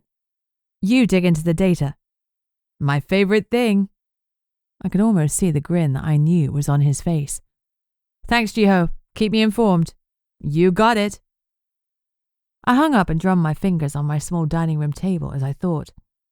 Food and rest have done you good, Krieg murmured. You're on it now. You've got a scent. Not yet, but I'll find one, I said confidently. My radio blared to life from its charging station. Dispatch to Wise. I recognized Louise's voice. I grabbed it. Wise, go ahead, Louise. We've got a sudden death reported outside Chester Grove. Shit. A dull weight settled in my belly. On my way, send an alert to Channing and request his presence. You got it. Louise. Are there any known details? Just say he's real crispy. Fire. God damn it. We hadn't deterred the killers at all. Chapter 29. Once again, the body had been dropped near Jingo's grove, so he was in the mix too. Someone was working hard to point the finger at him, but he wasn't stupid enough or lazy enough to leave bodies lying around where they could incriminate him like this. Besides, he called in the centaur's body drop himself, and even he wouldn't have been arrogant enough to do that if he'd been the killer. When I messaged Laura and asked for an ETA on the report on Jingo, I got a prompt response that she was still digging into him. There were a lot of files on him, and she was trying to identify the previous bodies he'd inhabited. I greenlighted more hours on it and asked her to start building a list of his known enemies that I could work with. The grove for Jingo to come and speak to me so I could start a list of people who'd want to frame him. But I'd been told he was out, and they didn't know where he was. What have we got? Ed asked, as he ambled onto the scene. The body was little more than a blackened husk, curled in on itself like a scorched paper. Flesh had fused to bone in places, and what remained was brittle, fragile, more charcoal than corpse. The heat had been intense, leaving no hair, no clothing, just fragments of a shattered life. Every inch of the skin was scorched, yet I bet if a witch ran their magic through it, the runes would arise. Unknown deceased, I said briskly. Likely male, given the size of the remains. It isn't known whether the deceased was killed prior to the burning or during. I tested a small fraction of the ash when I arrived on site, and I can confirm the flame used wasn't a witch's potion bomb. Witches' potion bombs burned hot, and their flames were purple. They were deadly, one of the witches' first line of defense. Their far slower runic magic meant that in an attack situation they were vulnerable, which is why they each carried a volatile potion bomb. They also hired wizard bodyguards who served them for years, often becoming fiercely loyal to the coven they lived in. If it wasn't a potion bomb, Ed mused, then this looks like the work of a fire elemental. A fire like this sure as shit isn't natural. I know, I said grimly, which is why I currently had an alert out on Jane Calder, the only fire elemental who worked at Botany. I'd also fired off a message to Jiho, telling him to prioritize digging into Jane ASAFP. Elvira and Blam were already en route to the fire elemental's residence to undertake covert surveillance. If Jane was the sole fire elemental who worked at Botany, assuming one of the killers was Jane, and that was an assumption for now, we needed to identify an accomplice, not rush in blindly. Channing had put up crime scene tape around the body, and it lay forlornly on the green of Grosvenor Park. The fire had been contained in a neat circle, a sure sign it was magical. The grass was scorched and blackened in a small circle around the body, and then, like a finger snap, no other signs of fire existed. Not a single ember had fallen where it wasn't meant to. Ed got out his camera and started taking photos. This isn't on you, Krieg murmured to me. No, it's on the killers, I agreed. But I didn't stop them, so it's on me too. I had no time for guilt now. I turned to Channing, Get McCaffrey and Frost to call through all of the Botany staff. If anyone doesn't answer, we need to know about it yesterday. Ask all the staff if anyone is especially afraid of Earth, of caves, of being buried alive, anything like that. We might be able to identify the next victim and put a guard on them. I should have thought of doing that sooner, though surely most people feared being buried alive. Don't call Jane, I continued. I don't want her spooked. Channing nodded briskly, fingers already flying, as he sent through instructions to spell. I'll help too, he said. We'll divide the list alphabetically. He walked a few feet away and started to dial. I watched Kate's van arrive. She swung down from the driver's seat, still looking tired. Hey, Kate, I said as she approached. Hey, you're getting me bodies faster than I can process them. I started on Joe Bogan last night, but I haven't finished him yet. I don't know how much you'll get from this one, I admitted. She knelt next to the corpse. The fire was hot but fast, she said to herself as she touched the corpse with gloved fingers. I think I can pull something from the lungs, so we should be able to determine if they were alive or dead when they were burned. Alive, I said dully. They were alive. Whoever is doing this needs the pain, the fear. Kate's face was grim. You're probably right. She shook her head in disbelief. Sometimes the evil and cruelty of man still surprises me. It no longer surprised me. In my experience, most people were good. But I'd had my fair share of exposure to the odious other side, the dark underbelly of existence where prejudice and greed ran rife and coated everything they touched with a miasma of decay and hatred. On days like today, it was harder to remember that goodness existed, the goodness that I fought to serve and protect. Hey, Stace, Ed called. I looked up. If I'm going to be working with Unit 13, does that mean we don't need to keep coming up with weird sports to discuss? Because, frankly, I'll miss that. We can still talk weird sports, I promised, my heart warming a little. When faced with corpses daily, you needed to find your humour where you could. Good, because you will not guess what I discovered yesterday. What? Extreme ironing. What's extreme about it? The location. People do it in weird places, like on a mountaintop. We're talking ironing while hanging from a cliff edge. Why the hell would anyone do that? I guess nothing says I don't fear death like pressing trousers at 3,000 feet. Someone even did it while skydiving, like ironing handkerchiefs in freefall. But how? I demanded. Talk me through this. Do they have an ironing board? Ed placed a marker next to some flattened grass, though sadly there was nothing so well defined as a print. He snapped a photo. Yep, that's in the rules.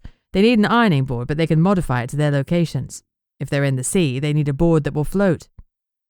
I guess you don't want a metal ironing board for your water ironing. I shook my head. But if you're up high, surely the ironing will get ruined getting it back to ground. You can't skydive, iron, and then land without the hanky getting wrinkled. Maybe that's part of the challenge, he mused. I'll watch more and let you know. You do that. Channing walked over, looking grim. We haven't heard from Reuben. The werewolf. Yeah, we rang his roommate. Reuben never made it home from his shift last night. I rubbed my forehead, guilt licking through me.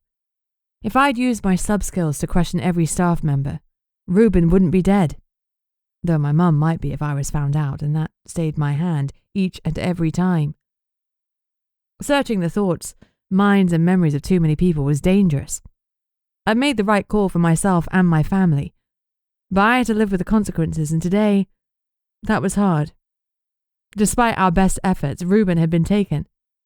Our best efforts hadn't been good enough. The kicker, Channing continued, the roommate said he's afraid of fire, pathological about it. As deputy manager at Botany, he rolled out electrical table lamps instead of open flames. Apparently, a seer once told him to beware of fire. Well, she hadn't been wrong. Good work, I said tightly. Use spell to get McCaffrey to review all of the footage Jiho got last night. I want to know everyone that Reuben spoke to, saw, or looked funny at. Yes, Wise. Ask Frost to continue talking to the staff. I want to know who is terrified of being buried alive. I'm on it, he promised. I looked down at the corpse, almost certain now that it was Reuben Jones. Can you identify the body using his dental records? I asked Kate. She leaned over the body, carefully prized the jaw apart, and assessed the remaining teeth. They looked blackened and burned to me, but she nodded confidently. Yes, I think so. Ed, are you happy you've got enough photos of the body in situ? Yeah, we're all good. Okay. Kate, take him away and get me a positive ID. We think he's Reuben Jones, a werewolf, but we need confirmation before we notify his next of kin and his pack. 2 lives lost, then, she murmured. Reuben and his wolf. I'll prioritize confirming the identity of this body, then continue working on Bogan. Thanks, I appreciate that. And in the meantime, I would prioritize hunting down Jane Calder, the only fire elemental who worked at Botany. There had to be other fire elementals linked to the club. Regulars, perhaps, but I had no names to work with. Now I was replaying events in my head. The panic on Jane's face the first time she saw the connection at the door. The way she blurted the news of Moss's death to all the staff, and that over-dramatic faint of hers. My gut said she'd been playing a role. Acting. Badly. Yeah. My gut liked Jane for this, all right. And if she was the culprit, then we had to stop her before we had a 4th goddamn body in the morgue. Chapter 30. 2 weeks earlier, I'd received a note from the Mystic Informer, asking me to spill the dirt on Quintos, Calmforth, and Katz. I'd done so, sharing a little more than was public knowledge, but nothing too sensitive. If TMI was going to be the future of the other realm, I wanted to be on their good side. In turn, they'd shared names of some women who claimed they'd been raped by Thomas Squiggins, a rich elite prick I tangled with when investigating the death of an ogre called Helga. Squiggins hadn't been arrested like the others, but I hadn't forgotten about him. I'd been contacting these women in my spare time and compiling statements. I still had 3 women to speak of, but then I'd be going after the bastard with everything I had. Since those names, I hadn't heard from TMI, so I was surprised when my phone beeped with an incoming message from them. Any comments on the elemental executions? We'll be running a piece later today. I grimaced and thought carefully about my reply. I didn't want them to give the killers any more limelight, not yet, though there might come a time when that could be useful. I replied, hold the story for 12 hours, and you'll get your comment. A full expose if you just sit on it. We're closing in, but something from you might spook them. I hit send, and hoped they'd hold the damn article. As I looked at my phone, I noticed that I'd missed a notification from Spell, a request for a meeting at my earliest convenience from DSU Thackeray. Shit. In Thackeray speak, at my earliest convenience, translated to get your ass in here immediately. What's up? Krieg asked. I've been summoned to the station, I said grimly. Thackeray wants to see me. I'll drive you. You don't need to. I thought you were due to do you stuff today. You said you freed up a couple of days and we're on day 3. I can give you another. He paused. I want to see this through. I understood that. This case may not have a fast conclusion, I warned. He shook his head. You have the scent now. You're closing in on them. At best, I've still only identified half of the killers. You'll find the other one, he said. His absolute confidence in my abilities warmed me. I will, I agreed, because there really was no other option. Channing, I called, finish up here, secure the chain of evidence, then meet me back at the station. Work with Jiho, dig into Jane Calder. We need to know about her family, her history. Hell, get me a damn bra size, anything and everything. You got it? Yes, Mom. I ignored the mom. We'd get there. I'm going in to update Thackeray. See you back at the station. Krieg slung an arm around my shoulders. Come on, let's go. The weight of his arm around my shoulders was comforting, and I let him leave it there, just this once. I whistled to Loki, and he joined us from the boughs of a nearby tree. I'd been expecting him to wisecrack about barbecues or something equally distasteful, but he stayed quiet. His energy levels seemed better, but I couldn't shake the feeling that something was wrong with him. I'd find out what when I had some spare headspace. You okay, Loki? I asked. Add a wolf to fire, he squawked, and shook his head in disgust. What we find, bitch, we fight with fire. Burn, bitch, burn, he hummed. Disco Inferno. I could work with fire, but air was the element that came to me most naturally. To work with fire, I needed a match, or a lighter, something to spark a flame that I could grow. Maybe I would fight fire with fire. Maybe I'd grab a lighter later. It was better to be prepared. My instincts were telling me that Jane was our killer, but we had nothing to back that up. No forensic evidence, no witnesses, no CCTV. I needed to be certain before I meted out terminal justice. Feeling pretty sure wasn't anywhere near good enough. Not when lives were on the line. I needed evidence, and for that I needed a stroll into Jane's house. What we currently had wouldn't be enough for the common police, but the other played fast and loose with the rules. All I needed was Thackeray's consent, and we could rock and roll. The drive to the station was short and silent, for which I was grateful. My mind was pulling me in a million different directions, and it was hard to know which thread to follow. When we arrived, I said to Krieg, "Go to my office. I'll meet you there after Thackeray's bollocking." "He shouldn't be telling you off," Krieg groused. "You're doing a great job." "Then why is Reuben dead?" I shot back. I held up a hand to forestall his protests. Never mind, I know. Not my fault." I pinched the bridge of my nose. "I'm on it, just wait for me with Loki. Please." It was the please that did it. His eyes softened, and he nodded, then gave a ridiculously good bird call. Loki flew to him, and I started up the stairs to get my dressing down from Thackeray. I squared my shoulders and knocked on his door. "Come," my boss called. "Apologies for the delay in attending, sir. I was at a crime scene." "I'm aware," he said mildly. "Fire for this death. You're correct about the elemental theory. Take me through it." "Yes, sir. The team carried out a stakeout last night at Botany, which has been a common thread through all three cases. Elvira and Bland stayed inside the club in uniform as a visible deterrent, with McCaffrey and Frost inside undercover. We had the rest of the team operating surveillance. Ji-Ho had rigged up cameras throughout the premises, including the hidden back room from which we now believe Moss Hollings exited when she went missing. At closing time, we ended our surveillance. At some point between closing the bar and returning home, we believe that Reuben Jones was abducted by the killer.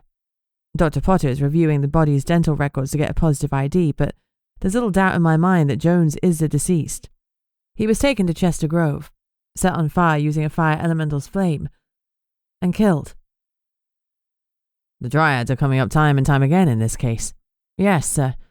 Moss Hollings was taken from the Liverpool Grove, but her remains were found in Grosvenor Park. All three bodies have been left in the same area. Frustration bled into my tone. It's too big a place for us to secure or even carry out surveillance. With limited resources, we can't prevent the killer from carrying out their last kill as planned. I suspect there's some link to Jingo. I think the killer is rather clumsily trying to frame him. But he has so many enemies that it's next to impossible to winnow down a list of viable suspects. Breakthroughs? We suspect that Jane Calder, the only fire elemental employed at Botany, is behind the deaths, together with an unknown accomplice. Ji-Ho and Channing are digging into her background now. McCaffrey is reviewing the footage Ji-Ho took last night and looking at who Reuben Jones interacted with. Elvira and Bland are outside Jane Calder's residence. She's our chief suspect. So far, they haven't seen any movement. With your permission, I'd like to storm the flat. He nodded. Agreed, lots of threads. Pull them together, Wise. Yes, sir. Frost is speaking to the staff, trying to determine who is afraid of the earth in some way, whether it be caves or being buried alive. You're trying to identify the next potential victim? Indeed. All right, if you locate them, put them in protective custody. Thank you, sir. More resources, more money. At least for this case. Thackeray wasn't worried about our bottom line. He just wanted results. He studied me. This is Unit 13's first case, and we can't afford mistakes. With Krieg running shotgun. Is your head in the game? I stiffened. Yes? I dropped the sir because the question pissed the hell out of me. I had to ask. No, you didn't, I thought. But I kept my face impassive. The mystic informer contacted me, asking whether we have any comment. Thackeray grimaced. Or sometimes it's best to control the narrative. Throw them a bone. Choose it carefully and also when you throw it. Yes, sir. If that's all. Not quite. He studied me again, with eyes as cold as a glacier. You have a green light for a kill order on this one. Stop the killers, Wise. By any means necessary. Noted. He nodded again. Then you're dismissed. I left, shutting the door none too gently behind me. Time was pressing down on me, and the last thing I needed was my boss breathing down my neck too.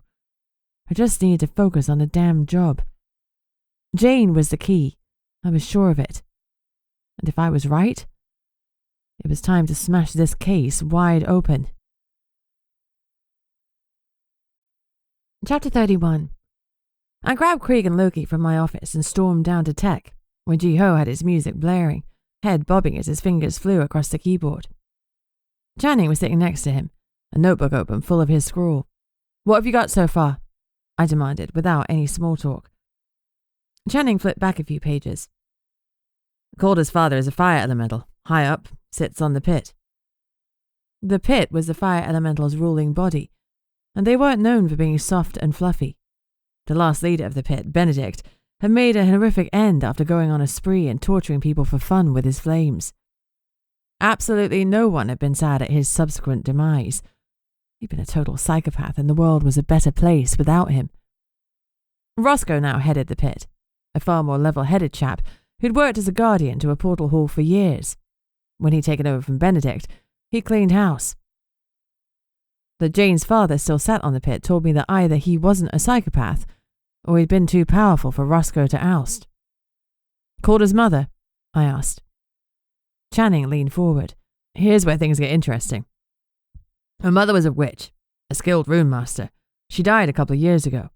Jane, being the sole heir with a hint of witch magic in her veins, inherited her mother's belongings, including a family grimoire. Her brother Neil showed no such aptitude. The whole time we'd been focusing on a dark witch, but instead we had a fire elemental with witch in her family tree. A grieving one. Still, it seemed a little odd for Jane to wait 2 years to resurrect her mum. Maybe it had taken her that long to master the grimoire's magics. Krieg asked the question I was thinking. Do we think it's the mum who the runes are powering? No, Channing said firmly. I spoke to Sandra Jackson. She told me that at the work drinks event when Jane was still new, Jane got drunk and mentioned a lover who had died. She only ever mentioned him once, and Sandra said she seemed genuinely cut up about his death. When she brought it up again, Jane bit her head off. Sandra never dared mention him after that. All right, what do we know about the lover? Ji-Ho grimaced and paused mid-typing. Nothing. We have nothing on this guy. It's like he didn't exist. There were a few hits on Jane's socials about being deliriously happy and wedding bells ringing, but never a picture. Never a name. Her partner was either security conscious and wanted to keep his personal details offline, or he was married. I mused. Channing blinked. That didn't occur to me. I smiled. It will once you've gone around the block a few more times. All right, let's get back to Calder. Jane was born and raised in York. Her family is still there. She came to Liverpool after her mother's death. She was working as a trainee solicitor. What the hell? Why would she jack that in for serving drinks? Looking into it, Ji-Ho interrupted. I'm accessing her leavers interview as we speak. He pulled up several documents, and his pupils shifted to serpentine vertical slits as he scanned the data. Pulling up her emails. Next to me, Channing's eyes widened at the blasé hacking. It reminded me again that he'd been raised common. He wasn't used to the whatever we need to do to get the job done mentality. In the other, most human laws were treated as guidelines, nothing more. Ji-Ho tapped his desk. Got it. She said her fiancé died and she needed a sabbatical. Her training contract was terminated, but the solicitor said she could return at any stage within the next 2 years to finish her training. At that point, her address changed from a pricey flat on the docks to a cheap as chips former council building. Her budget decreased, and so did her square footage. I mused. She was saving cash. Smart. She's got a level head on her shoulders. Did she know then what she was planning to do? I rolled it around in my mind some more. Okay. Good work. I turned to Channing. Give the brother a ring to see what he can tell you about the supposed fiancé. He's more likely to know the gossip about his sister than her father. Get me the fiancé's species and his name. I need to know what walking dead thing we'll have to deal with. Krieg and I will join Elvira and Bland at Jane's flat. Keep me updated. All over it, Channing promised. Krieg walked out with me, Loki fluttering between us. We kick butt? The bird asked eagerly. I don't think the butt is there to be kicked, I replied grimly. But all the same, we'll be ready. To make sure I was prepared, I donned a magically infused Kevlar vest, complete with a body camera, and grabbed the PR-60. Cops often joked that the PR stood for public relations, because the baton was good at getting the point across. Krieg drove us to Calder's flat, where Elvira and Bland were parked out front. I raised them on the radio. Anything? Not so much as a curtain twitch, Elvira replied. Fine, let's roll. Vest and cameras on. I turned to Krieg. You can come, but stay back. Let us take point.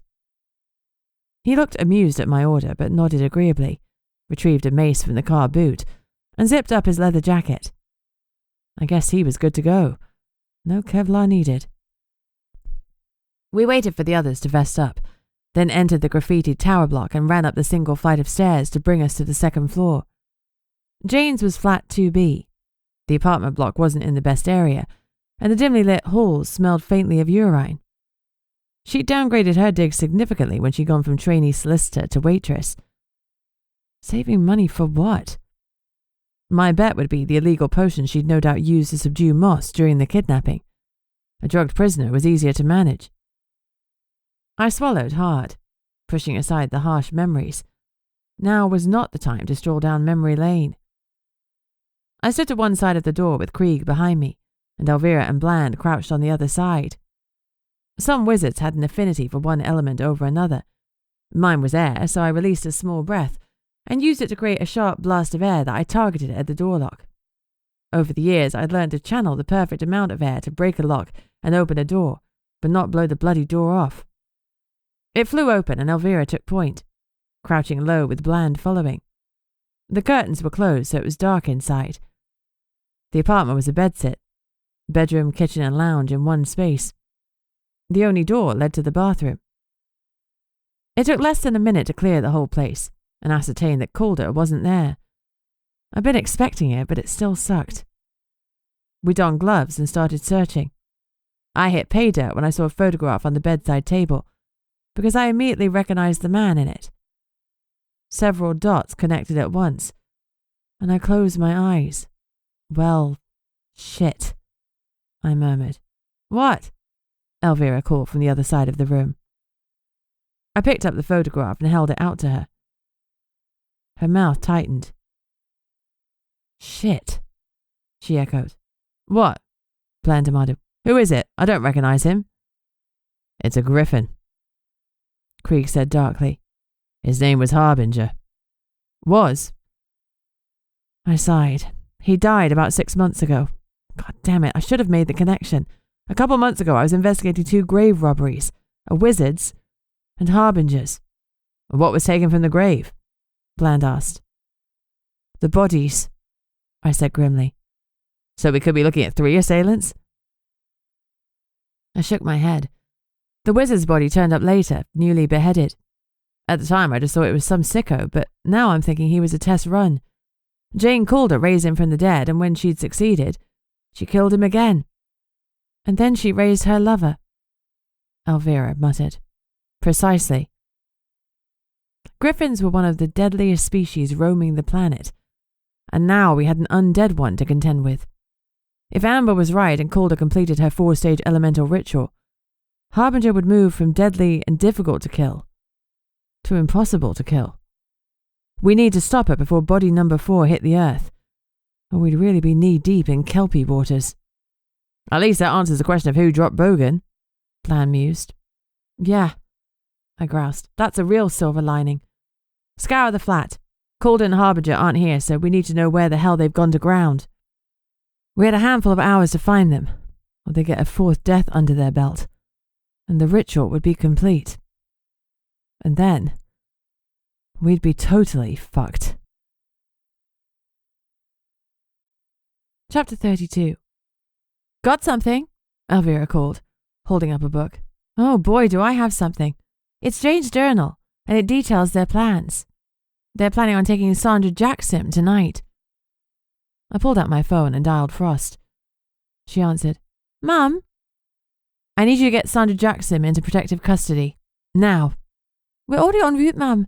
When we were interviewing the staff, I spoke to Miss Jackson about her fears, and she said she had a recurring nightmare of being buried alive. I wanted to secure her as soon as possible. Her tone was apologetic because she hadn't already notified me. We're 5 minutes from the station. You did the right thing. Good work. I hung up. Frost has Jackson and they're heading to the station, I told the others. That's one less thing to worry about, Elvira said. I shook my head. Without Sandra to target, they'll go for someone else. Which of us would be calm and cool if they were buried alive? Krieg shrugged. I'd be okay. Well, I'd freak the hell out like most people would, I retorted. Virtually anyone could be a target. Bar Krieg, apparently. She's always taken someone from Botany. Elvira was playing devil's advocate. She's likely to do so again. Likely, but it's not guaranteed. I thought for a moment, then turned back to my phone and dialed Gideon. He answered with a drawl. My dear Inspector, how can I assist you? I wanted to insist that he close Botany, but without that location to focus on, we didn't have anywhere else. Calder would stay local. She wouldn't go all the way back to York, and she had no other properties rented or owned in her name. The properties that had belonged to Harbinger were in the process of being sold to finalize his estate, but none of them were local. We have reason to believe that Sandra Jackson will be targeted for the next killing, I explained. She's been taken into protective custody. We believe that Jane Calder is responsible for the deaths. Jane? Gideon's voice was incredulous. Well, that's absurd. She's front of house. She's lovely. She wouldn't. Appearances can be deceptive. You know that. As a vampire, he could appear as 12 or 20 or anything else besides. But that wasn't his true age. Indeed. What do you want me to do? Warn all of your staff to stay away from her. If they see her, they need to contact us immediately. I can send a staff-wide email. Fine, but be sure to remove Calder from the list. Then, I want you to do a second email with her on it, saying that Sandra will be late today because she has an appointment, and you'll be running things until she gets in. Ruben's dead, I said bluntly. We're waiting for confirmation on his dental records, but he was the third victim. Oh, fuck. Good managerial staff are hard to find, he huffed. His callous attitude didn't surprise me a whit. As far as everyone knows, you're the manager tonight until Sandra gets in. I hope that would keep the killer's gaze fixed on Botany and give us a chance to nab them. We'll be in the bar and monitoring the club from outside. We know what both of the assailants look like and we're closing in on them. I hung up. Elvira was still reading the journal. Jane got the job at Botany because the temporal guards kick off shift and unwind there, she announced. She was hoping to bribe or seduce one of them to let her go through the portal so she could go back in time to prevent Harbinger's death. None of them would bite and she got warned off. That's when she dug into her mother's grimoire. She didn't find the answer there, so she went to the black market and bought several illegal potions and other grimoires, darker ones. She learned how to raise the dead. She looked at me grimly. She killed a human, a homeless guy she bribed to come with her with some food. Then she sliced his throat and used his blood to draw the runes on Harbinger's corpse. She read on. Harbinger came back to life as she'd planned, but she complains that it rapidly became clear that he wasn't himself. He didn't love her. She needed to fix him. She scanned the pages. She found various elemental sacrifice rituals and decided to cobble them together to ground him properly. She thinks that if she kills using all the elements, his personality will be restored, and he'll love her again. She sighed. Ugh, it's kind of sad. Feel bad for her when she's in Wraithmore, I snapped. Let's put a stop to this before Harbinger becomes unbeatable. My phone rang. David Evans calling. Dave was the toxicology expert I'd been waiting for. I swiped to answer. What have you got for me? Hi, Dave. How was Enid's wedding? He said pointedly. All of that too, I snapped. We can do that after. What have you got for me? Well, I'd say your theory that the girl was kidnapped was correct. She'd been fed potion 203 repeatedly across a number of days. How do you know that? Trace amounts were still in her bloodstream, and her liver was starting to break down. If she'd been fed much more, she'd have died from organ failure before she was drowned. Potion 203, I said, frowning. I don't know that one. You wouldn't. It induces sleep, but it was discontinued after the liver issue was flagged up. It was used legally for a short period of time, but now it's black market only, and not much used. There are other potions that do the same thing without the deadly consequences. Okay, thanks, Dave. I paused. How was Enid's wedding? A thing of beauty, he responded warmly. I'm glad. Thanks for getting back to me so quickly after you got back. You're welcome. Kate had already emailed me several times. I couldn't say no to both of you. He joked. His tone grew serious. That poor dead girl never got a wedding like my Enid. Hits home. Get the killer, Wise. I'm on it. You always are, he said gently, and hung up. His quiet faith warmed me a little. I hoped he was right. I have déjà vu, Krieg said mildly, as we sat in the beat-up Ford for yet another stakeout. Yeah. I scrubbed a hand over my tired eyes. It was 11 p.m., and I was getting edgier by the minute. All the deaths had taken place between 12 and 1:30 a.m., but what if they hadn't taken the bait of waiting for Sandra? What if they'd simply swapped her out for someone else? Someone not linked to Botany. Kate had texted to confirm that the scorched dead body was indeed poor Reuben Jones. Passing the death message would have to wait a few hours, while we were busy trying to keep some other poor sod alive. My phone rang. Laura. What are you doing ringing at this time of night? I demanded. The admin assistant was one of the few of us that kept to a proper 9-to-5 schedule. I'm compiling the report on Jingo like you told me. I came across a surveillance photo on the drug squad's database. It's got Harbinger in the background, right around the time of his death. I closed my eyes. That's why she's putting all the bodies near the grove. She's trying to make us look at Jingo. I bit my lip. Hasn't taken, though. If I were her and I blamed Jingo for my lover's death, I'd go direct if indirect methods didn't get results. Have you got a contact number for Jingo or his second, Reed? I asked. I've got one for Reed. I'll send it through. Okay, thanks. Good work, Laura. Clock off now. It's late. I'm actually a bit scared of being buried alive, she admitted in a small voice. So I thought I'd stay at the station tonight. You go right ahead, but get some sleep. There's a roll mat and a sleeping bag in my office cupboard. Use them. Thanks, she said, and I could hear the gratitude in her voice. No problem. Don't forget Reed's number. I hung up. Moments later, the number beeped in, and I called it. Reed, he answered gruffly. It's Inspector Wise. I haven't seen Jingo today. Has he been in communication with you? Why do you want to know? Because he may be a target for kidnap and murder. Ah, normal Wednesday then, he muttered. He's with me. Pass him the phone, I ordered. There was a beat of silence, and then Jingo spoke. Worried about me, Inspector? He all but purred.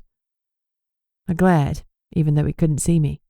Harbinger has been brought back from the dead. There was a long pause. That is unfortunate, he said finally. Indeed, I gather he, or his girlfriend, holds a grudge against you. I'm assuming you were responsible for his death? There was a whisper of a laugh. Well, I'm not going to incriminate myself, Inspector. You don't need to. They're looking for someone to bury alive. I'm currently a dryad. The earth contains roots and plant life. If I were buried alive, the trees would dig me out, he said confidently. I'd be fine. A good point.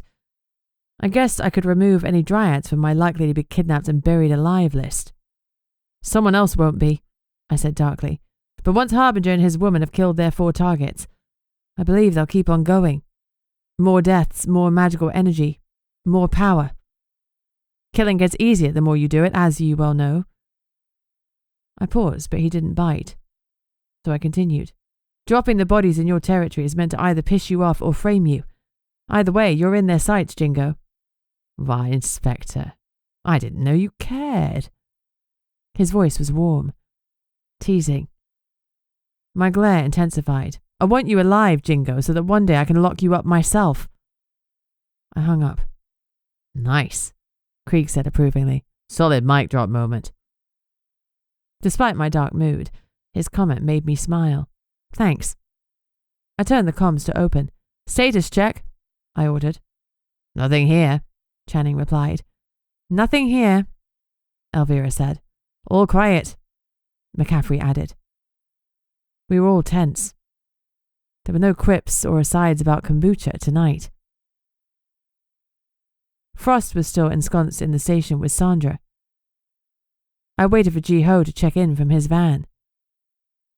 When the silence dragged on just a beat too long, fear ricocheted through me. I threw open my door and started to run. Ji-ho was afraid of being underground. Chapter 33. I pounded the pavement, my heart hammering.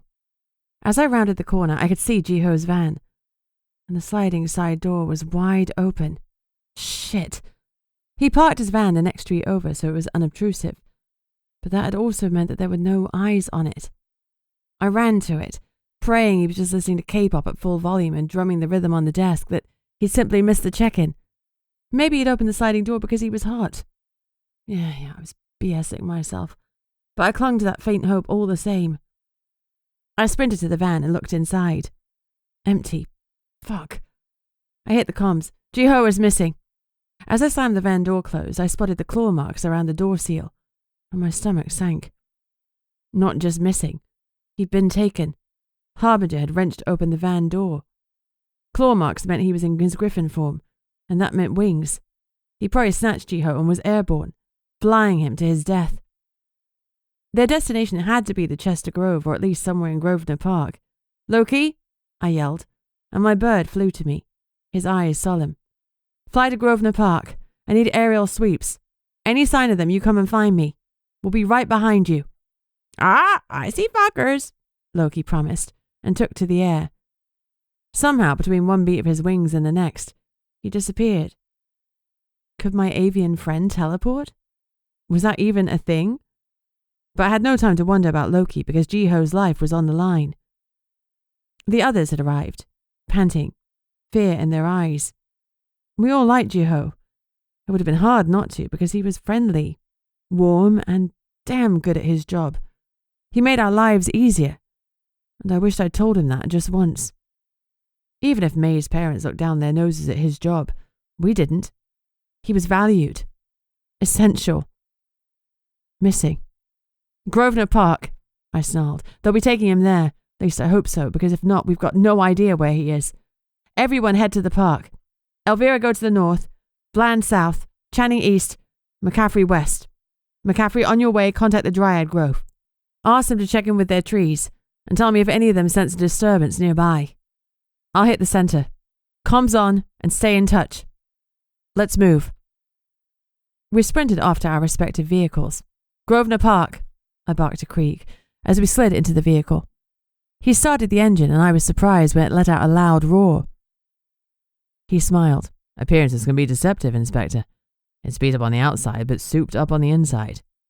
The car careened through the Liverpool streets.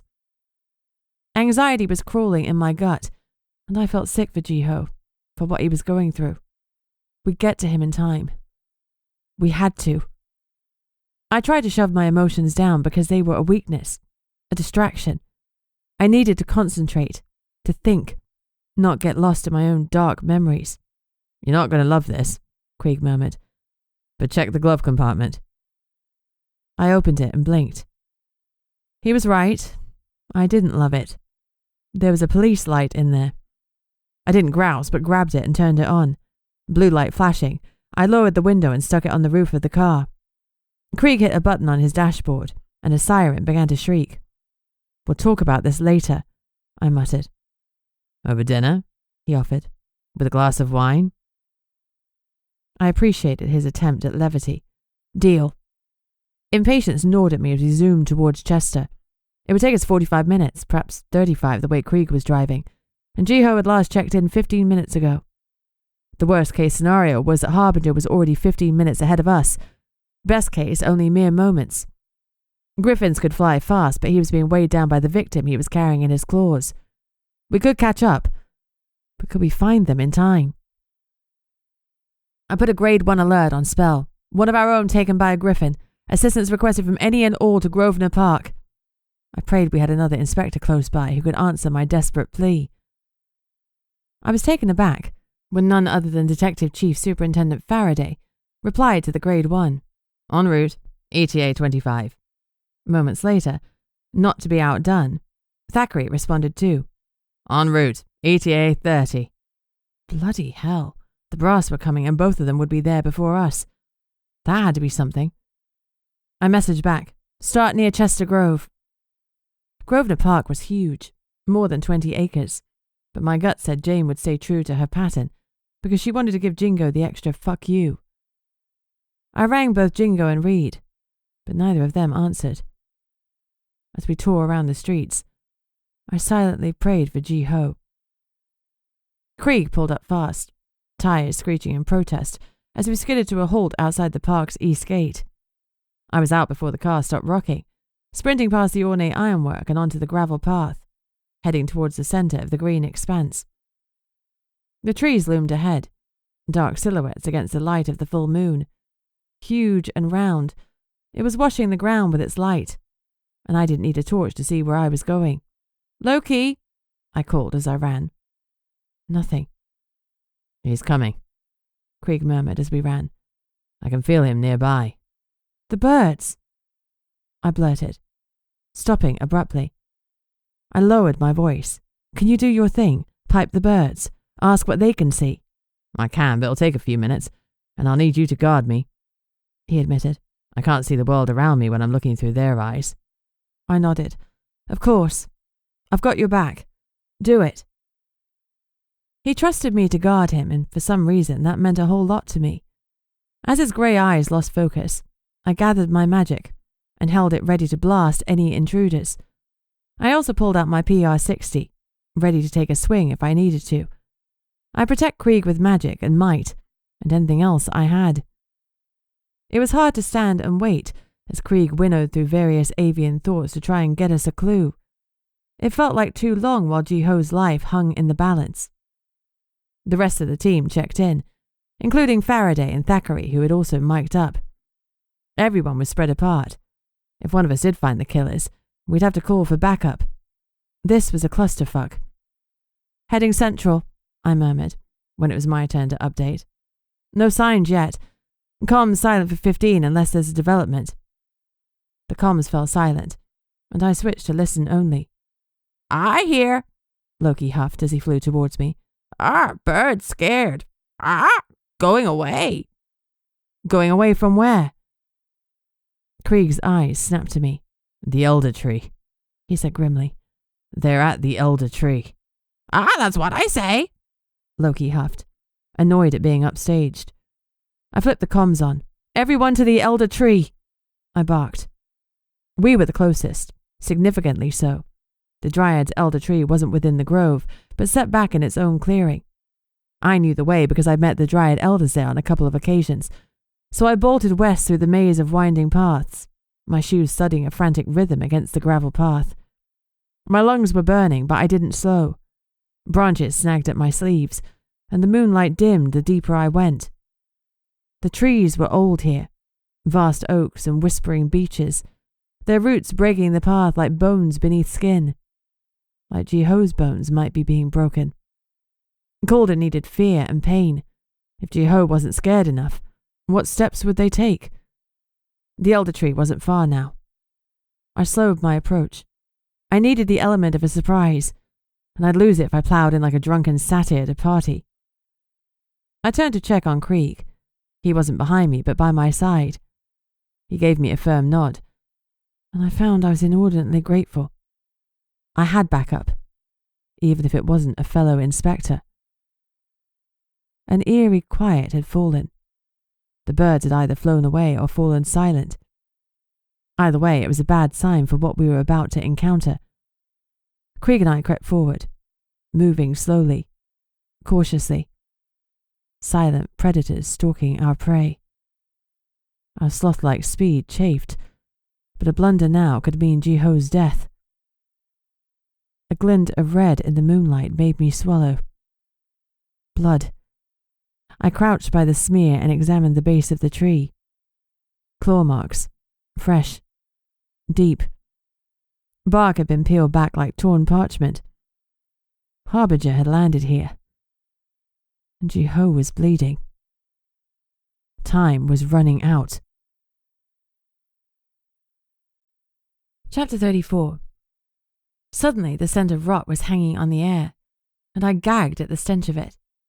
I heard the faintest scuffle behind me, just a beat too late. I spun, then I slammed into a tree as a heavy force knocked me sideways. Pain flared in my ribs. I blinked for a moment, gasping for air. Next to me, Krieg roared. So much for silent stalking. It looked like we were full into melee territory. He swung his mace towards Harbinger, and the griffin reared up, trying to slice Krieg with his claws. They found their mark but slid off his leather clothing without even leaving a mark. Griffins were 50% lion, 50% eagle, and 100% deadly. Harbinger looked like hell. His lion fur was thin and dull, and some of the feathers from his avian head had fallen away. He looked half dead, which I supposed he was. Krieg was smiling as he swung the mace, looking like he relished the opportunity for a nice spot of hand-to-hand combat, or claw to tusk. But he could handle himself, at least. I hoped he could, so I dived into the clearing to find Jiho before it was too late to save him. Calder had a shovel in her hand, and she was piling earth feverishly into place. I summoned my magic and released it with a sharp breath, sending her careening through the air into a tree, just as I'd done moments before. Unlike me, her head hit the trunk, and her eyes rolled back into her head as she slid to the ground, unconscious. Good. I gathered my magic again. Although earth wasn't my main element, I could deal with all 4 elements to a limited degree. I sank to my knees next to the newly disturbed earth and buried my hands in the soil. I needed to be careful. I didn't want to harm Jiho, and I had no idea if he'd been put straight in the ground or buried in a coffin to maximize his terror and suffering. Probably the latter. But I still needed to sift carefully through the dirt. I gathered my intention. Imagined a small layer of earth rising, then commanded, "Up!" The cloud of earth that spiraled up was larger than I'd intended, so I directed it to a rock nearby and dumped it in a heap. It was just earth, no Jiho, no coffin. I peered into the hole I'd made, but there was still no sign of him. "Up!" I ordered again, hauling up more of the soil by sheer willpower and repeating the process. Still no Jiho, and I had to be 4 feet deep by now. Desperation was clawing at me as I'd pictured more earth rising. "Up!" I barked, then discarded the next batch of empty dirt. But this time I saw wood beneath the mud when I looked into the hole. Fuck. I prayed Jiho was alive in there. He couldn't have been buried for more than a handful of minutes, and a coffin held more air than he'd need for that, didn't it? I jumped into the hole, onto the coffin, and cleared the remaining dirt off its lid with my bare hands. I scrabbled around for a handle so I could wrench open the lid, but the bloody thing was locked. Geez, paranoid or what? Obviously, when you buried people alive, you didn't want to take chances they'd somehow get out. I gathered my magic, ready to send a small and sharp blast of air at the lock. But that was when Harbinger got away from Krieg. "Incoming!" the ogre hollered at me. "Jane!" Harbinger screeched as he saw his fiancée collapse beneath the tree. With a snarl of rage, he launched himself towards me, and his shadow loomed, his talons spread wide, fury in his golden eyes. As Jane had hoped, the deaths had somehow resurrected his feelings for her, and now he was really pissed. He was heading straight for me, and I was stuck in a hole in the earth. I was a trapped target. I summoned my intention and used my air magic to push myself out of the grave, hit the ground hard and rolled clear. Harbinger's claws scraped the soil where I'd been, gouging thick furrows that would have made one hell of a mess of my back. Kevlar was good for bullets, but it did fuck all against raging griffins. Lungs burning, I landed on my back beside the half-exhumed coffin. "Stacy!" Krieg roared. "Catch!" Something silver spun through the moonlight towards me, and my fingers snapped around it mid-air. His dagger. I loved it when he gave me presents. We were well past the point of bringing in Harbinger alive, and anyway, he was already a walking, murderous, undead beast, and today's plan was to put him down. I had a green light for a kill order, so there was no need to weigh up the pros and cons, no need to worry about the consequences. Later it might eat at me, but at that moment, I knew there was only one way we'd survive. Harbinger shrieked. His massive wings beat the air as he rose, then plunged down for me again, his beak open in a snarl. I didn't run. Instead, I yanked my father's pocket watch from my pocket and flipped it open to access a small bit of the temporal third realm. The world lurched as time slowed. Wind froze mid-whip, and leaves hung suspended in the air. Harbinger's dive became syrup slow. Each wing beat thunderously and terribly, drawn out over aching seconds. I took one precious second to breathe, then gathered my magic the way my father had taught me. "Be deliberate, Ace," he told me. "Know what you want, picture it in your mind, and go for it." I imagined a wall of pure force, something strong enough to knock Harbinger clean out of the sky. I built it inside me, the shape of it clear in my mind, taut and humming behind my ribs. Then I gestured and released the concussive burst. Magic roared from me like a shockwave, and time snapped back to normal with a jolt. The shimmering force slammed into Harbinger mid-air, diverting his trajectory. His wings snapped wide in panic, and he crashed to the earth in a spray of leaves and earth.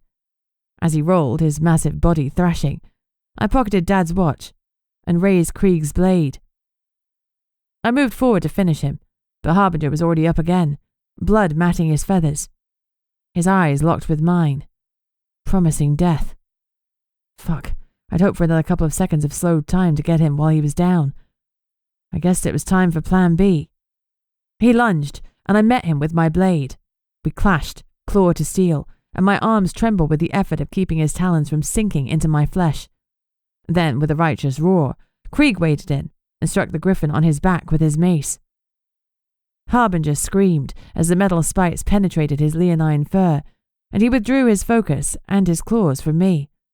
As he thrashed about, I ducked beneath a swipe that could have removed my head from my shoulders, then spun and slashed, burying Krieg's dagger deep into the griffin's flank. Blood sprayed, hot and black in the moonlight. The griffin howled again and jerked back from both of us to inspect his wounds. He obviously thought they were pretty bad, because he took a moment to shift to human, and then back to griffin form. His wounds disappeared. The shift had completely healed him, and once again he was back to his full, undead strength. There was a reason griffins were so feared. They were damn difficult to kill, which made them the perfect assassins.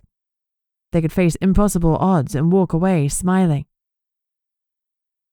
I noticed that the shift hadn't fixed Harbinger's missing feathers and dull skin tone, but I assumed he'd lost those before he was raised, and the shift had only restored him to his new life's level. Even so, he was formidable, and we needed a killing blow to end him.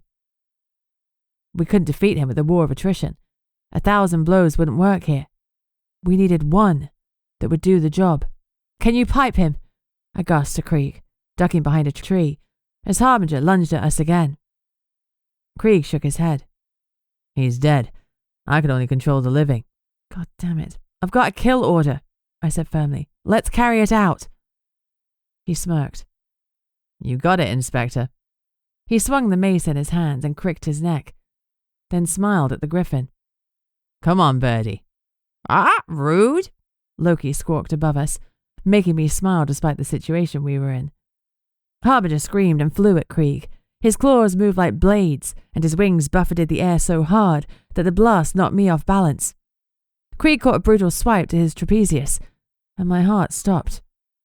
That was too close to his neck, too close to being deadly even for an ogre. I slammed my dagger up into Harbinger's joint where his wing met his shoulder, and he screamed. Krieg recovered fast and drove his mace into the same shoulder from the other side, crunching bone with the impact. Harbinger roared and turned on Krieg, beak snapping. And that was when Calder regained consciousness and jumped into the fray. "You fucking bitch!" she screamed, sending a fireball rolling towards me. I made a hasty shield of air, one around myself and one around Krieg. It was hard to maintain two separate areas, but I was motivated.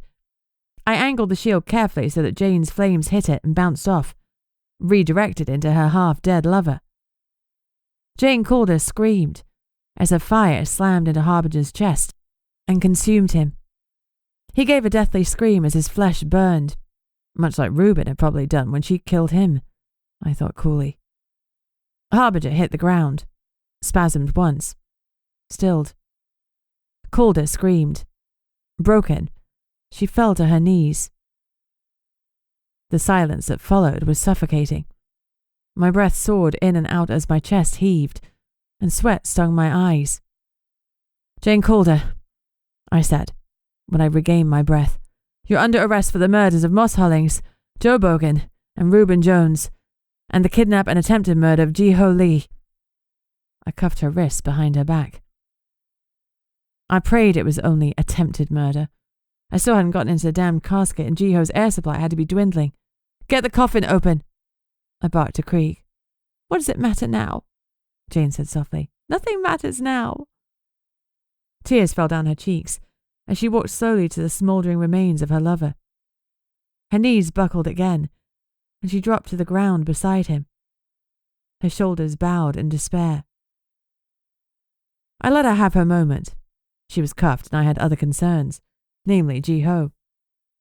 She could have a moment to say farewell to Harbinger, and then, once Ji-Ho was safe, I was booking her and dragging her to the station. She might be grieving, but raising your lover from the dead and going on a murderous spree was rarely the answer. Therapy was a thing for a reason. There was a loud crunch, and shards of wood went flying as Krieg forcibly ripped open the coffin. "There was a lock," I said faintly. He shrugged. "Yeah, but I didn't have a key." I looked inside, fearful of what I'd find. Ji-Ho's eyes were closed. Was he unconscious or dead? I stared at his chest, but I couldn't see it rise or fall. "No," I breathed, as I clambered into the coffin and desperately pressed my fingers to his neck. Rule number 1, always verify death. A thready pulse fluttered against my fingertips, faint, but there, and I saw Ji-Ho's chest rise a little. Now that he had oxygen, he'd be okay. Oh, thank fuck. I closed my eyes as relief swamped me. "Can you help me get him out of here?" I asked Krieg. "I'll grab him if you move out of the way." I climbed back out of the coffin and Krieg slipped his arms under Ji-Ho.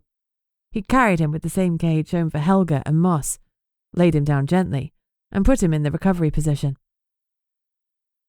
I touched the comms. "Situation under control. The suspects have been neutralized. Ji-Ho is alive but unconscious." Mindful of the fact that I was supposed to be heading a team, I threw out a task for someone to snag. It was good to feel useful in emergencies. "Someone call for urgent medical assistance." "I'm on it," Channing promised before anyone else could jump in.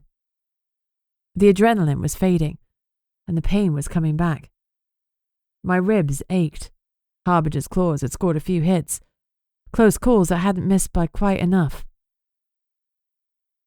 I looked at the griffin's corpse and saw that Jane had managed to move her cuffed hands to the front of her body. She was leaning over her lover and grasping one of his burning claws. The heat had to be scorching her flesh, but she didn't even blink. I guess she was used to heat.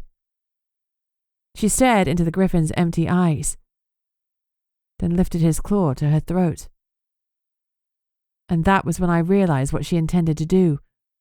But I was too late. Too slow. Too damn tired. "Jane, don't!" I barked. She didn't take her eyes off Harbinger, just drew his deadly claw sharply across her jugular. "Shit," I swore. I ran towards her, but she was already toppling. Murderously competent to the end, she'd done a thorough job of slicing her own throat. I stared down at the pool of blood rapidly growing around her, and hesitated. I had very limited skill with healing. I had some, but my brother Julian had gotten the lion's share of a wizard's healing powers. But with all the lives that she'd taken, I couldn't summon the intention to save her. I thought of Moss, and Joe and Reuben, and I let her bleed. Krieg pulled himself to his full height, approached me and gently wrapped me in his arms. Leather, sandalwood, and black pepper. It was becoming one of my favourite scents. I let out a long sigh. It had been a hell of a few days. I still had to notify Reuben's family and Pack of his death, and now I had Jane's family to notify too. But at least Jiho's name wasn't on the list. "All right, Inspector?" Krieg asked. I looked up at him, at those captivating eyes. "When are you going to call me Stacy?" His kissable lips twitched into a smile. "When are you going to call me Robbie?" Robbie felt weird. He was Krieg. "I'll work on it," I said. I took a deep breath. "Robbie." Still weird. There now, that wasn't so hard. Was it? Carasta. What does it mean, that word? It means that I want to do this. He lowered his head to mine and kissed me with such tenderness that my eyes felt hot under my eyelids. No one had kissed me like that before, as if I was something to be savoured, treasured. Behind us, someone cleared their throat. "Inspector Wise?" Faraday greeted me. With flaming cheeks, I pulled away from Krieg. "Sir," I responded briskly. "You seem to have matters under control." He swept his eyes around the shambles of the scene. "We'll need a clean-up team," he mused. "Can't leave this for the humans to stumble upon in the morning." His sharp eyes assessed me. "You're off shift, Wise. I'll deal with the clean-up in the report." Thackeray arrived, visibly gulping air. Channing was on his heels with a medic, one I instantly recognised. Julian must have stayed the night at Mum's to make it here so quickly. "Stace," he said, as his eyes raked over me with visible panic. "I'm okay. You're not here for me. See to Jiho, please. He was buried alive in a casket and we don't know how long for. Potential oxygen deprivation." "She is hurt," Krieg contradicted me. "though not too badly. You can heal her after the tech." My brother grimaced but knelt down and closed his eyes. His magic ran through Jiho, making him gasp awake and scramble up in a panicked lurch. "You're okay," I said hastily, pushing down my own demons. "You're safe. We got you out." Jiho looked at me. "Surely, Locke," he said dumbly. "You found me." "We did." He nodded, then promptly burst into tears. I shrugged out of Krieg's arms to offer him mine, wrapped my arms around him and held him tight. "You're okay," I repeated to him over and over again. "You're okay." I remembered this sense of disbelief at being rescued all too well, wondering if it was a dream, or if I really was free. I hadn't cried that night, though Dad had cried enough for both of us. Chapter 35. Not sure what Calder had done to Jiho. We called Amber Delia in to negate any rune work. The scorched runes suddenly made so much sense. Calder had somehow combined her witch heritage with her fire magic and burnt the runes onto the very bones of her victims. Julian had found internal burns on Jiho. The runes had started to work and we'd come very close to fighting an invincible griffin. With Jane's death, theoretically the runes on Jiho should have stopped working, but none of us wanted to risk it. Luckily, Amber didn't keep us waiting long before she rode in on Bastion like she was channeling Queen Boudica. I mentally amended my opinion of her. She was far more badass than I'd given her credit for. While Amber started rooting around in her tote bag, Bastion went to the burnt remains of Harbinger and knelt next to him. "Rest now, brother," he murmured quietly. Amber paused long enough to squeeze her lover's shoulder in sympathy. Bastion reached back and patted her hand. She squeezed him one last time and returned to her potions, selecting the jar she needed and painting nullifying runes on Jiho's skin. With every rune she painted, he relaxed a little more. Meanwhile, Jules healed me. Krieg refused any healing with quiet but firm grace. Ogres didn't believe in healing magics or potions. You survived a wound or you died from it. That was utterly stupid, of course, though they did have extra fast healing on their side. "You coming for a drink, Wise?" Channing asked, with Elvira Bland and McCaffrey crowding around his heels. The grove was now crawling with Soko and the cleanup crew, all getting on each other's tits. It was a total circus, but importantly, it was Faraday's circus. I was officially tapping out. Thank you, but not tonight. I fished out some banknotes that were usually reserved for bribing less scrupulous citizens and handed him £100. Get the team a drink on me. Tell Frost she can release Sandra and join you. Cuckoo will still be open if you hurry. The Rock cocktail bar stayed open late. Go. Blow off steam. Thanks, boss. Channing pocketed the notes. Jiho, you want to join us for a drink? Julian had healed him and given him the all clear, but he still looked like a phoenix feather would bowl him over. Thank you, but no, he said faintly. I'd like to see May.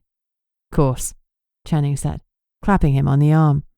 We'll drop you home, Krieg offered. Jiho smiled slightly. Thank you, I'd appreciate that. You'll all have the day off tomorrow, Faraday ordered. Thackeray and I will hold the fort. I'll write the official report, Wise. He grinned at his DSU. I rather enjoy the adventure, Thackeray. Living behind a desk, you sometimes forget what real policing is about. Fieldwork does us good. Don't you agree? Thackeray nodded. Course, sir. He didn't sound too convinced, but for once I had no issue in relinquishing control of this situation to the brass. Come on. I slung an arm around my shaken tech whiz. Let's get you home. I frowned as I looked at Jiho in the rearview mirror. One thing I don't get. How did Jane know you were afraid of the underground? He sighed.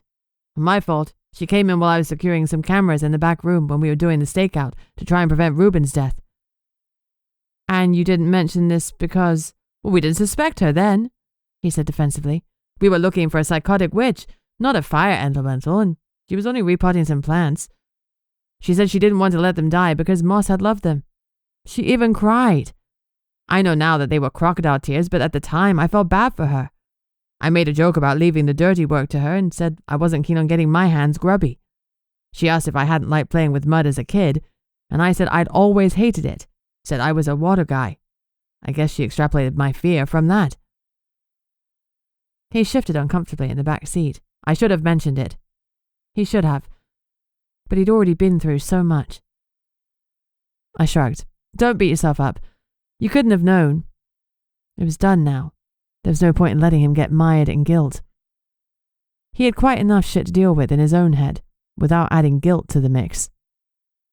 We pulled up to May's flat and he opened the car door. Stacy? He paused. Thank you, and, my thanks to you, Your Excellence.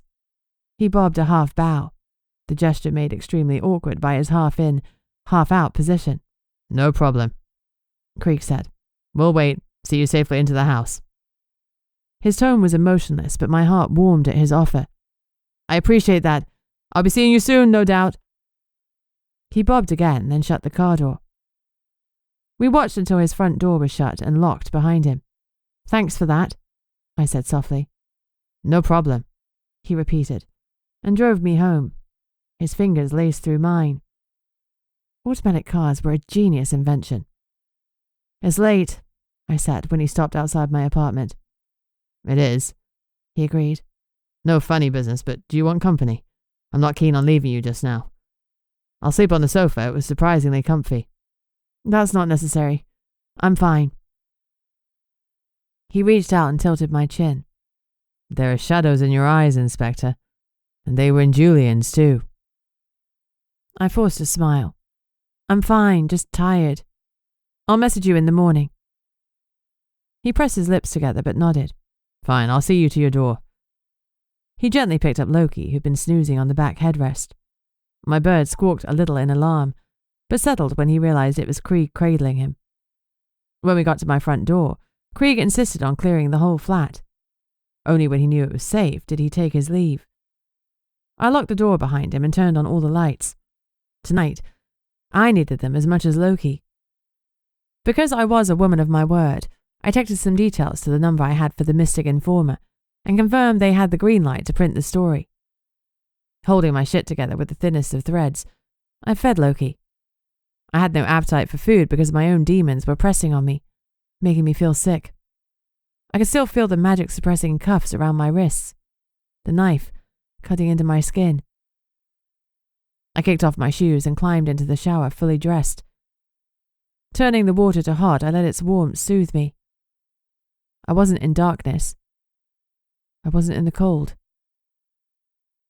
I sat on the shower floor, and only then did I start to cry. When the door opened and Krieg filled the doorway, I was too far gone to stop the tears. Loki was fluttering around the bathroom, visibly agitated. "Thanks, I've got her now," Krieg murmured to him. He opened the shower door. I expected him to turn off the water, but instead, he climbed in and sank down next to me. Then he put an arm around me and held me as I cried. Chapter 36. I woke to the smell of something delicious. I sat up feeling warm and rested, then winced as I recalled sobbing in the shower with Krieg. I didn't remember getting out and into bed. I looked down. I was dressed in one of Krieg's t-shirts. It felt just above my knee, longer than some of my own night dresses. There was something nice about wearing his shirt, but I felt like we'd skipped an important step in our relationship. We kissed and we were both undoubtedly emotionally invested, but we hadn't been truly intimate yet. Gathering my courage, I opened the door and walked out. Krieg stood shirtless at the hob, flipping French toast, joggers slung low on his hips. My brain short-circuited somewhere between cinnamon and smolder, and I paused to admire the scene. The radio was on low, and Loki was warbling along. The ogre looked as far from deadly as you could get, yet the top of his shoulder still bore a red line from Harbinger's talons. "Hey," I said, smiling. "Good morning, Caresta. I hope I didn't wake you." "No, you didn't. Oh, the food smells delicious, though." "How do you like your French toast? You want icing sugar and berries, or maybe Nutella and sliced banana?" "Both sounds great." I sat at my small dining table and watched him. He saw me and sent me a wink, then started to dance, hips swaying to the music as he went on cooking for me. The scene was as far from my nightmares as you could get, and I was grateful for that. He was trying to make me smile, and it was working. "Tea?" he asked. "Decaf, Earl Grey, please, with milk." "Coming up." He flicked on the kettle, and it promptly flicked off. He turned it on again. It turned off. He put his hands on his hips. "I'm trying to take care of her," he said to my ghost. This time it let him put the kettle on. "Thank you," Krieg groused. Robbie, I realized. He was definitely Robbie, here like this, dancing in my kitchen, arguing with my ghost. Oh man, I was so screwed. I was falling head over heels for this guy. The attraction between us was white hot, but there was something more, something deeper, something dangerous. A small part of me whispered that it could break me more than anything else that had come before. Sam's rejection had stung, but Robbie's might well kill me. "Hey." He slid the food onto the table and passed me my tea. "Where'd you go?" I mustered up a smile. "Nowhere, it's fine." I tugged at the neck of his t-shirt. "I'm wearing your spare duffel bag t-shirt, aren't I?" "You are." He grinned at me. "I'm enjoying it immensely." "I'll give it back, but you'll smell like a girl for the day." He shrugged. "I'll smell like you all day. There's a difference. I'll just headbutt anyone that dares to comment on it." I'd seen one of his headbutts before, and they were bloody. "I thought you didn't like entrails in your hair," I teased. "I can make exceptions." I dug into the French toast and moaned. Oh my God. Fat blueberries and juicy raspberries tumbled over golden bread, all covered with the finest dusting of icing sugar. The edges were crisp, the inside soft and custardy, and the sweet tart burst of fruit made my toes curl. "This isn't breakfast," I said, licking icing sugar off my lip. "This is a religious experience." Robbie grinned. I'm looking forward to pulling lots of oh my gods from you." "With food?" "That too." He dug into his own pile of food, and I closed my eyes to better enjoy mine. When I opened them, his French toast mountain was gone, and I gaped at his empty plate. How? How could you possibly eat it that fast? "It's a skill." His soft smile dropped. "When you fell asleep in the shower, I dried and dressed you before I put you to bed."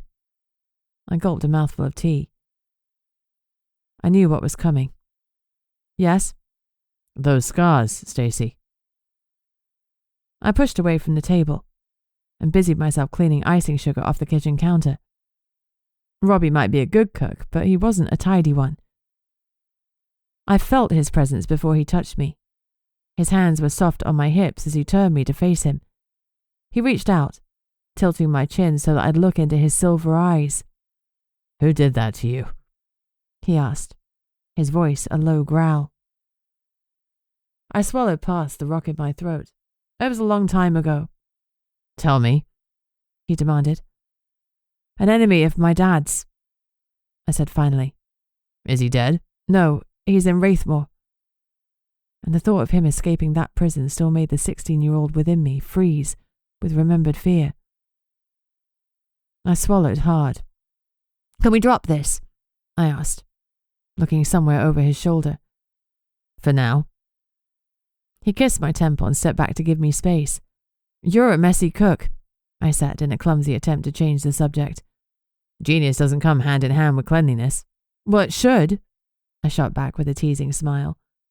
Needing to wash the dishes rather than use the dishwasher, I ran the tap and filled the sink with soapy bubbles. I cleaned the plates, and with every surface I wiped, I felt calmer. It was in the past. I'd survived. I wasn't the helpless girl I once was. Far from it. Next to me, Robbie dried the dishes and set them on the side in neat piles. Loki squawked loudly, "Ah! Mail!" He was hovering by the door. Something had been slid underneath it. I opened it and looked both ways, but couldn't see anyone in the corridor.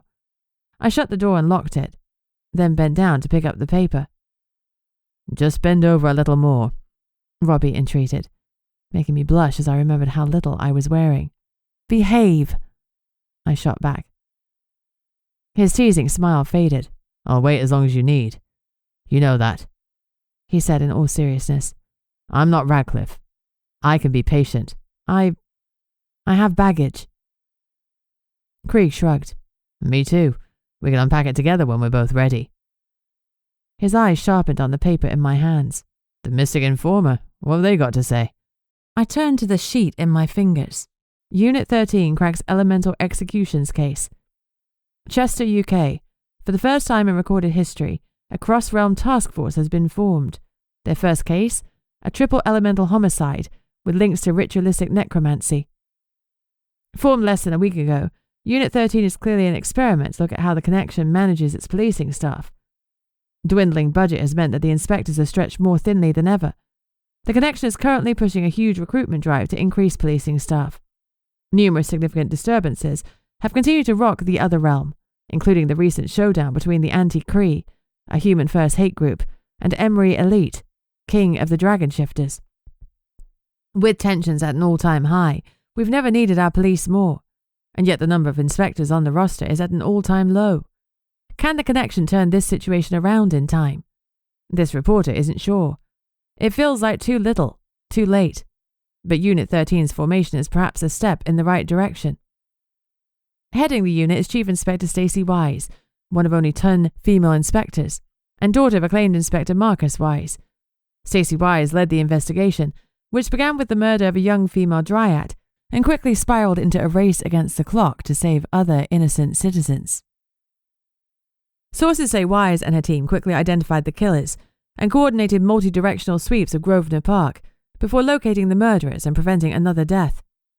Reports state that Wise personally confronted the killers, a resurrected griffin once known as Harbinger, a legendary assassin who had recently been slain under mysterious circumstances, and a powerful fire elemental whose identity has not yet been released to the press.